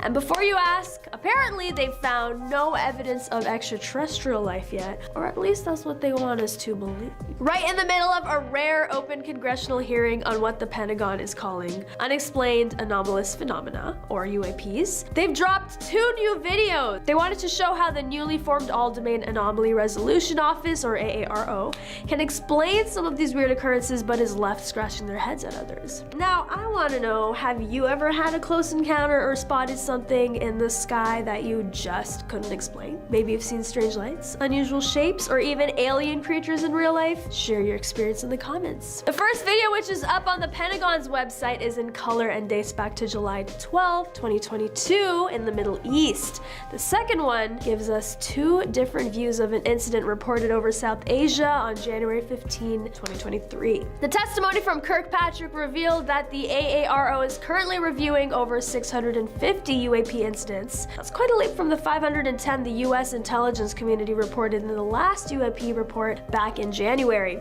While the Pentagon has yet to officially recognize these UAPs as evidence of extraterrestrial life, numerous aspects of these videos have intrigued UFO enthusiasts and theorists alike who believe these could indeed be alien encounters. The truth behind these UAPs remains elusive, and the investigations by AARO are ongoing, yet these intriguing points leave us with more questions than answers. On to the next! For decades, our fascination with extraterrestrial and non-human life has been ignited by Hollywood's sci-fi movies. But today, that enthusiasm is stoked by something far more intriguing: authentic video footage released by none other than the US government. For many years, the idea of life beyond Earth has been a topic of fascination and speculation. From aliens in green spacesuits and giant spaceships, Hollywood has provided us with endless entertainment when it comes to extraterrestrial beings. However, it wasn't until recently that our curiosity was piqued by actual footage released by the US government. The release of authentic video footage showcasing unidentified aerial phenomena, or UAPs, has caused a stir in the scientific community and among the general public. People are now asking questions about what these objects could be and whether they hold any significance for life beyond our planet. A former Navy pilot who has had first-hand experiences with UAP shared his own encounters and sheds light on the government's investigations into these mysterious flying objects. His advocacy for more government transparency and openness regarding UAP sightings adds another layer to already fascinating topic. So if a Navy pilot is advocating for transparency, that must mean he's seen otherworldly things, right? That's spooky to think about, considering how little the government keeps from us about extraterrestrial life. Next up, we're diving into an incident involving another UAP. Picture this: an entity with an uncanny resemblance to a jellyfish effortlessly gliding through a high security military site before moving over a body of water. Now here's where things get interesting. This UAP then started a calculated descent, submerging itself beneath the water surface. But that's not all. After a suspenseful 17 minutes, this thing resurfaced and darted off into the distance at an incredible speed. Now, according to those who have seen the full footage or were present during this event, this UAP was completely invisible to night vision. Even more bizarre, it seemed to interfere with the targeting capabilities of the optical platform. But perhaps the most intriguing part is it demonstrated a form of positive lift, an ability to hover in the air without any visible means of lift or thrust. No propulsion maneuvers, no signatures, nothing. This incident is just one of many that have been reported and documented by credible sources, raising questions about whether we are alone in this vast universe. With the release of the Pentagon's report on UAPs, the topic has gained even more attention and sparked a renewed interest in the search for ET life. Some theories suggest that these UAPs could be advanced technology from other countries, while others believe they are of extraterrestrial origin. The truth is, we can't definitively say what these objects are or where they come from, but what we do know is that their capabilities far surpass our current technological advancements. One possible explanation for the advanced technology displayed by UAPs is that they are using propulsion systems based on principles beyond our understanding. Another theory suggests that these objects are able to manipulate space-time, allowing them to travel vast distances in a short amount of time. But perhaps the most unsettling thought is that these UAPs could be controlled by intelligent beings who possess knowledge and abilities far beyond our own. If this is true, it raises important questions about our place in the universe and how we should approach the possibility of contact with extraterrestrial life. Continuing our exploration of UAPs, there's another often discussed theories. Some researchers propose that these unidentified objects could be evidence of time travelers from our own future. While this certainly ventures into the realm of science fiction, considering the far superior technological advancements displayed by these UAPs, theory that cannot be dismissed outright. The Customs and Border Patrol have released 10 videos, each one accompanied by a detailed report. These reports, spanning 387 pages, include news extracts and first-hand accounts of encounters with unidentified aerial phenomena. To give you a bit of insight, Chris Mellon, who served previously as a Secretary of Defense for Intelligence officials, believes these videos will help us all understand why these mysterious phenomena have become a matter of national security concern. He explains that these videos and reports are not meant to scare the public, but rather to inform them of potential threats that may be lurking in our skies. He also mentions that while some of these encounters can be explained by natural or man-made occurrences, there are still many cases that remain unexplained. On top of that, the release of these videos has sparked a debate among experts and the general public. Some believe that these phenomena could have extraterrestrial origins, while others argue for more rational explanations. Regardless of one's beliefs, there's no denying the significance of these videos and reports in shedding light on this intriguing topic. Moreover, with advanced technology becoming increasingly accessible to the public, more people are able to capture footage of unidentified aerial phenomena. This has led to a growing interest in the subject and an increase in reported sightings. The release of these videos by the Customs and Border Patrol is just one example of how government agencies are taking this matter seriously and working towards finding answers. The public's fascination with UFOs and extraterrestrial life has only grown over the years. With popular culture constantly referencing aliens and sightings, it's no surprise that these videos have caught the attention of so many. Some may argue that these videos and reports are simply fueling conspiracy theories, but others see them as a step towards uncovering the truth. In addition to the release of these videos, the government has also taken steps towards establishing a formal process for reporting and investigating UFO sightings. This shows a shift in attitude towards the topic and a recognition of its importance. It's clear that there is still much to be learned and understood about these mysterious phenomena, but with continued efforts from both government agencies and the public, we may one day have answers. However, the question remains, why is there such a strong interest in ETs and UFOs? One answer could lie in our inherent human desire to explore and understand the universe. We're naturally curious beings, always seeking answers, especially to the unexplained. There's also a certain thrill attached to the idea of being on the cusp of a great discovery that could change our understanding of life and our place in the universe. Right? And lastly, we have one more fascinating thing to bring to your attention today. NASA shared an intriguing video during a discussion about UFOs. The footage presents what appears to be an unidentified spherical object in flight. Now here's where it gets even more interesting. Military officials have come forward stating they're at a loss. They simply cannot explain the nature of this object. So what do you think it could be? Could it be a top secret military aircraft that is still in its testing phases? Or could it possibly be an extraterrestrial spacecraft that has stumbled upon our planet? These are just a couple of the theories floating around regarding this mysterious object, but this isn't the first time something like this has happened. In fact, there have been many numerous reports of UFO sightings over the years, with many being dismissed as hoaxes or natural phenomena. However, there are also those that have been left unexplained and continue to baffle scientists and civilians alike. One of the most well-known cases is the Roswell incident in 1947, where a mysterious object crashed near Roswell, New Mexico. The official explanation by the military was that it was a weather balloon, but many believe it was actually a crashed alien spacecraft. This event sparked widespread interest in the topic of UFOs and has fueled numerous conspiracy theories. So what can we expect in the future? With advancements in technology and space exploration, it's possible that we may finally have concrete answers about these sightings. Who knows what else we'll find? Let's venture together into the realms of the unidentified, where a photograph frozen in the storybook of time sparked a cascade of speculation and intrigue. Dated back to the sepia-tinged days of September 1971, this particular image, captured by aerial photographer Sergio Loaiza during a routine land survey over Costa Rica, continues to engage the age-old debate surrounding unidentified flying objects, UFOs, UAPs, whatever you call them. As Sergio soared over the lush landscapes, surveying the campus below for the prospective construction of a hydroelectric project near the Aviano volcano, little did he anticipate that a silent visitor from the cosmos would make a cameo in his frames. The photograph, initially unremarkable, encapsulates a saucer-like object poised mysteriously between the heavens and Earth, a metallic disc reflecting the sunlight against the vast backdrop of rainforest and lake. Claimed to be the pinnacle of UFO imagery,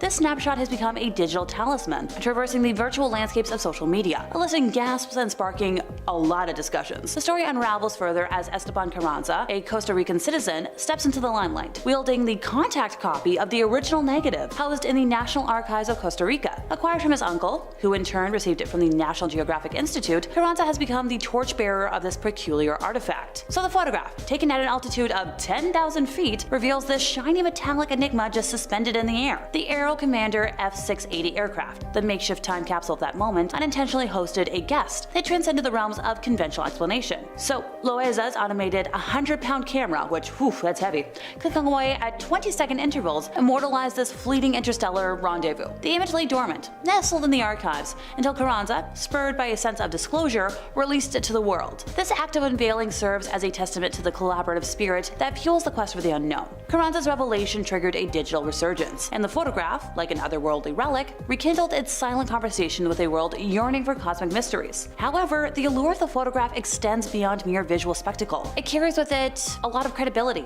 as claims do persist that it has weathered the relentless storm of skepticism. UAP media, utilizing the image, boldly asserts that the photograph has stood the test of time, remaining unscathed by the arrows of debunkers and skeptics. An object estimated to span the impressive range of 120 to 220 feet in diameter, suspended in the atmospheric ballet of 1971, continues to defy easy classification and has become a focal point for experts and researchers, who over the years subjected it to rigorous analysis. A lot of Costa Rican UFO researchers, alongside luminaries such as Dr. Richard Haynes and Dr. Jacques Vallée, lent their expertise to unravel the enigma. And their consensus, emboldened on the digital corridors of UAP media, resonates an object, not a product of double exposure or deliberate fabrication. And trust me, I might not be a complete expert, but I do know a good double exposure photo when I see one. I took a lot of photography in university. I do want a good camera. This is not that. How about we discuss a famous airport incident next? Jonathan Lace, spokesman for the Scientific Coalition for UAP Studies, explained the organization believes the most compelling footage of anomalous activity ever was taken by a Homeland Security aircraft over Puerto Rico on April 25th of 2013. I'll let all of you make up your own minds in the comments, but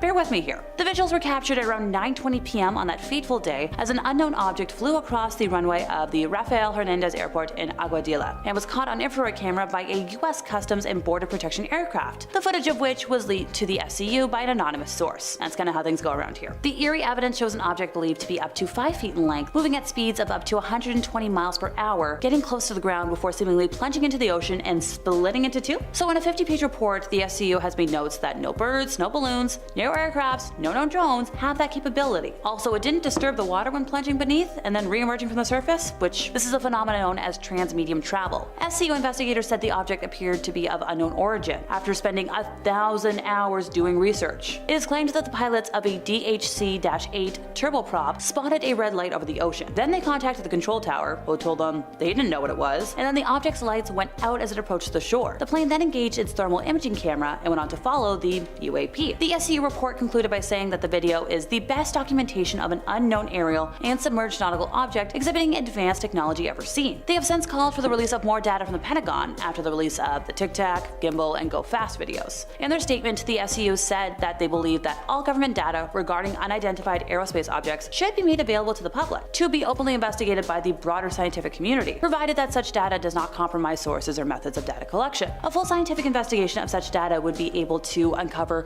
valuable information relating to both national security and advancement of our understanding of physics, aerospace engineering, and our world. Here's to hoping somebody listens someday and releases that footage. Look, if I've said it once, I've said it a million times. But people in power really need to stop being so cagey about what they release. They really don't release information unless they're forced to. And while I hate sounding like a broken record, they need to do better. Looks like aliens really like human airports, so here we go again. At around 4:15 p.m. on November 7th of 2006, federal authorities at the Chicago O'Hare International Airport received a report that a group of 12 airport employees were witnessing a metallic saucer-shaped craft hovering over gate C-17. The object was first spotted by a ramp employee who was pushing back United Airlines Flight 446, which was departing Chicago for Charlotte, North Carolina. The employee made the flight's crew aware of the mysterious object above their aircraft. The unknown craft was also witnessed by pilots, airline management, and mechanics. No air traffic controllers saw the object, and it didn't show up on radar. Witnesses described the object as completely silent, 6 to 24 feet in diameter, and dark gray in color. Several independent witnesses outside of the airport also saw the object. One described a disc-shaped craft hovering over the airport, stating that it wasn't clouds, which was kind of obvious, since the object kinda went right through the clouds at high velocity, leaving a clear blue hole in the cloud layer, which closed itself shortly after the events. According to the Chicago Tribune's John Hilkovich, the disc was visible for approximately 5 minutes and was seen by close to a dozen United Airlines employees, ranging from pilots to supervisors, who heard chatter on the radio and raced out to view it. Both United Airlines and the Federal Aviation Administration initially denied that they had any information on the O'Hare UFO sighting until the Chicago Tribune newspaper filed a Freedom of Information Act request. The FAA then ordered an internal review of air traffic communications tapes to comply with the Chicago Tribune request, which subsequently uncovered a call by the United supervisor to an FAA manager in the airport tower concerning the UFO sighting. Well, if I haven't made myself obvious by now, I hate cover-ups, so I'm glad the Freedom of Information request was rightfully granted. The UFO investigators have argued that the FAA's refusal to look into the incident contradicts the agency's mandate to investigate possible security breaches at American airports, such as in this case. The National Aviation Reporting Center on Anomalous Phenomena published a 155-page report on the sighting and has called for a government inquiry and also improved energy sensing technologies, because if an airborne object can hover for several minutes over a busy airport but not be registered on radar or seen visually from the control tower, it creates a potential threat to human safety. But once again, we got a lot of witnesses, a lot of credible proof. Next up on the docket, probably my favorite credible UFO spotting ever. On November 14th of 2004, Lieutenant Alex Dietrich was piloting her FA-18 Super Hornet when she observed an oblong object hovering over the water. It leapt into motion, skimming 500 to 1,000 feet over the waves at around 500 knots. The fighter jet's onboard radar couldn't detect the object, but Alex's weapons system operator witnessed it as well. Alex has quoted her recollection as saying, like, we're trying to call out what we're seeing to each other, make sure everybody else is seeing it. It's moving so erratically and so fast that our voices, our minds, and then the radio calls we can't keep up. This thing's going too fast. Now, here's the thing. The majority of credible modern-day UFO sightings can be credited to those that work in the Air Force, and it should be noted that military pilots are trained at spotting a lot of these things. It's a whole art. So when it comes to footage, photos from situations like this, they're pretty credible, folks. On one of the other Super Hornets that launched behind Alex was Lieutenant Commander Chad Underwood, who was able to capture the object on an infrared camera. It was about 40 feet long, round and smooth, and quickly received the nickname Tic Tac. Now, we've all heard about the Tic Tac. It is one of the most popular spottings of all time, which is why we're going to talk about it again today. So around this time, starting on November 10th to be exact, Gary Voorhees, a petty officer on the USS Princeton guided missile cruiser, had been reporting apparitions on his radar screens in the same area. So we have not one, not two, but 3 situations situations where it's like, something started to add up here. Now, he was triple checking his equipment before he made his report, and since he was the main technician responsible for said equipment, along with having 6 years of Navy experience at the time, he knew what he was seeing, and he said it was impossible. In just seconds, an object had dropped to the waterline from 60,000 feet, hovered, and then zipped away at high velocity, making right-angle turns that were quoted as being confounding and defying gravity. This is not for you Wicked fans. The objects returned for the next week, with Voorhees quoted as saying, "I was able to see it on the horizon during the day, during the night. It was definitely something glowing, and could I tell you what it was? Nope." Now, footage of that one did used to exist, and Gary's been able to vividly describe it, but it's since been scrubbed from the internet, so that's why we were mentioning all the things. Alrighty, I'll end today with a non-airport tale. On July 14th of 2001, drivers on the New Jersey Turnpike stopped on the highway just 15 minutes after midnight, where they marveled at the sight of strange orange and yellow lights in a V formation over the Arthur Kill waterway between Staten Island, New York, and Carteret, New Jersey. Now, the police departments over in New Jersey, specifically Lieutenant Daniel Tarrant, was one of the witnesses, as well as other metro area residents from the Throgs Neck Bridge on Long Island and Fort Lee, New Jersey, near the George Washington Bridge. Air traffic controllers initially denied that any airplanes, military jets, or space flights could have caused the mysterious lights. A National Weather Service meteorologist could find nothing in the weather to explain the lights. So, we got nothing. Luckily, when there's something strange in somebody's neighborhood, one can always call New York Strange Phenomena Investigators, or NYSBI. Apparently no Ghostbusters today, but we've got some help. This band of inquisitive minds claims to have discovered the FAA radar report from Newark International Airport on the night in question, which indicates an enormous number of airborne objects, without transponders, beginning at 10:31 p.m. and ending at 12:51 a.m. At least 15 people contacted the police department to report the strange lights, but Tarrant and other police officers are at a loss to explain just what was hovering in their skies. Now, here's the thing, it's been a hot minute since this incident, and if there weren't any military folks in the air, and so many witnesses saw this, and we have visual proof of it, I'm leaning towards other. A few weekends ago, the weekend of March 9th to the 10th to be specific, Rock Springs city attorney and longtime UFO investigator Richard Beckwith spotted something strange in the Wyoming sky, unlike anything else he had seen in his career. Thankfully for us, he captured this on camera. Now, what did he say? Well, he said, "I've never seen a UFO before I made this recording. We have the footage with us now, and I'd like for you folks to watch it." To me, it looks like a mix of yellowish, reddish, and orange spacecrafts that are all flying together, and they're all radiating lights. They're definitely flying in a way that doesn't make any logical sense when you consider human technology for aircrafts, unless the military wants to fess up right now about any tech they haven't told us about yet, which not gonna happen. And I'm including drones in my comparison, by the way. I've seen enough of those amateur and professional models of the little guys in action to know that this isn't that. So late in the evening on March 9th, Beckwith received a call from a friend who lived near Green River, about 15 miles southwest of where he was. So he grabbed his camera, his tripod, and what he witnessed once he got there came as a shock. He watched the object pulsating. It was moving rapidly from side to side. Now, Beckwith isn't trying to prove the object was an alien spacecraft, he's just trying to find an explanation. But you know where we stand on this. He has received a few potential leads on social media, but hasn't yet found any evidence as to what it could be. Now, it's time for him to dive into his investigation. He's done the right thing. He requested radar records from the FAA and connected with other witnesses. Gathering this information will help him find a reasonable explanation, or it might help him determine if it's truly a UFO. We do have a quote from him. He spoke to a couple of press outlets. He said that using the locations of the two different groups of witnesses, including myself, the angle and the distance between those two, and the angles between them and the object, and trigonometry, I should be able to pretty easily determine the location and get a good estimate of the size of the object. Right now, I have no idea.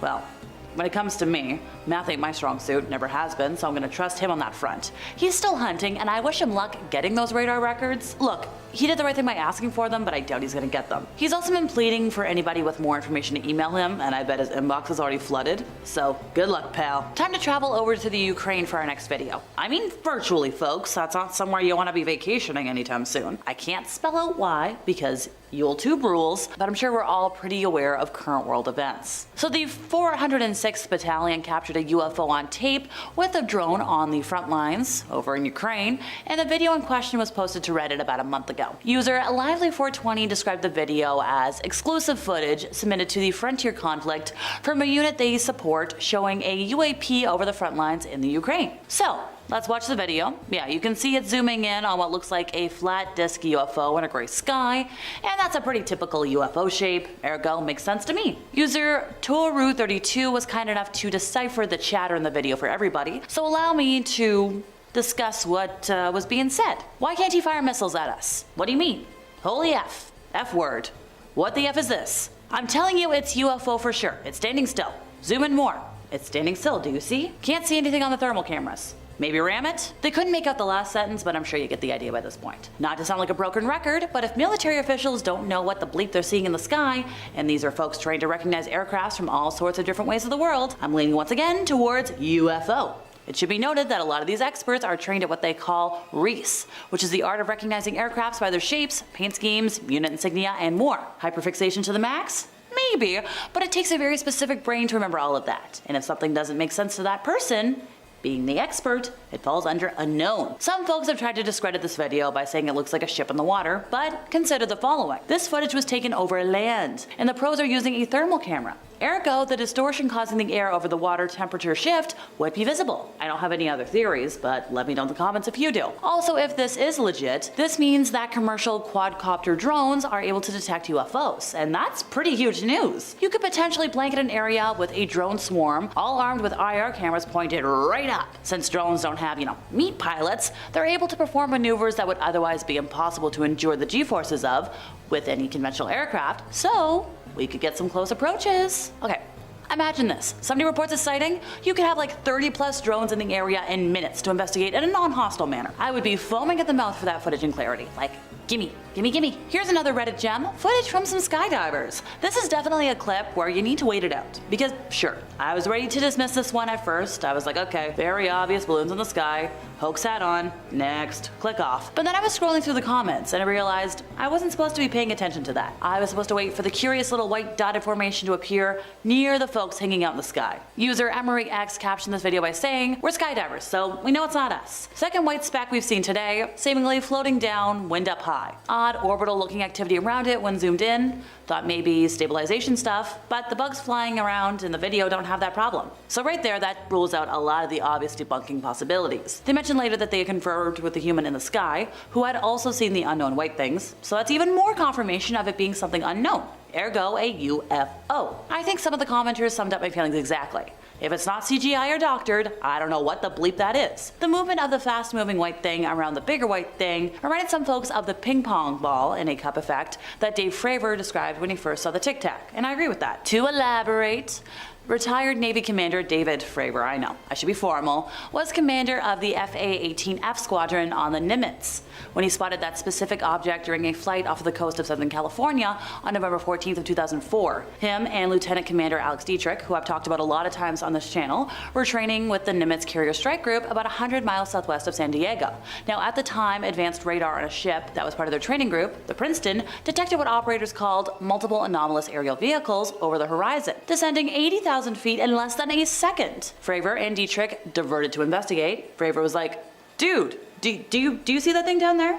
And they saw this little white Tic Tac looking object that was kind of moving around above the whitewater area. Now during the trainings exercise, both of them each had a weapons system officer in the backseat of the plane. So there was 4 folks in airplanes just watching this thing for about 5 minutes. Fravor was like, "Okay, I'm going in, let's get a closer look." And he described the Tic Tac object mirroring his movements. He's like, "It was aware we were there. The object was about the size of the plane, no markings, no wings, no exhaust plumes, and when he tried to cut it off, it accelerated so quickly that it just disappeared." He said it was detected roughly 60 miles away less than a minute later. Now later, he went on record as saying, "I think what we experienced was well beyond the material science and the capabilities that we had at the time, that we have currently, or that we're going to have in the next 10 to 20 years. I think this spotting was similar to that one, and I stand by that statement as well. This is technically both a Reddit and a TikTok post, and while I usually hesitate to use TikTok as any kind of reference with how much videos can be edited on that platform, this seemed legitimate enough for me. User Dylan's mom uploaded this gem, which, sidebar, such a cute username. The caption reads as follows. On Friday, March 1st of 2024, around 6 p.m.,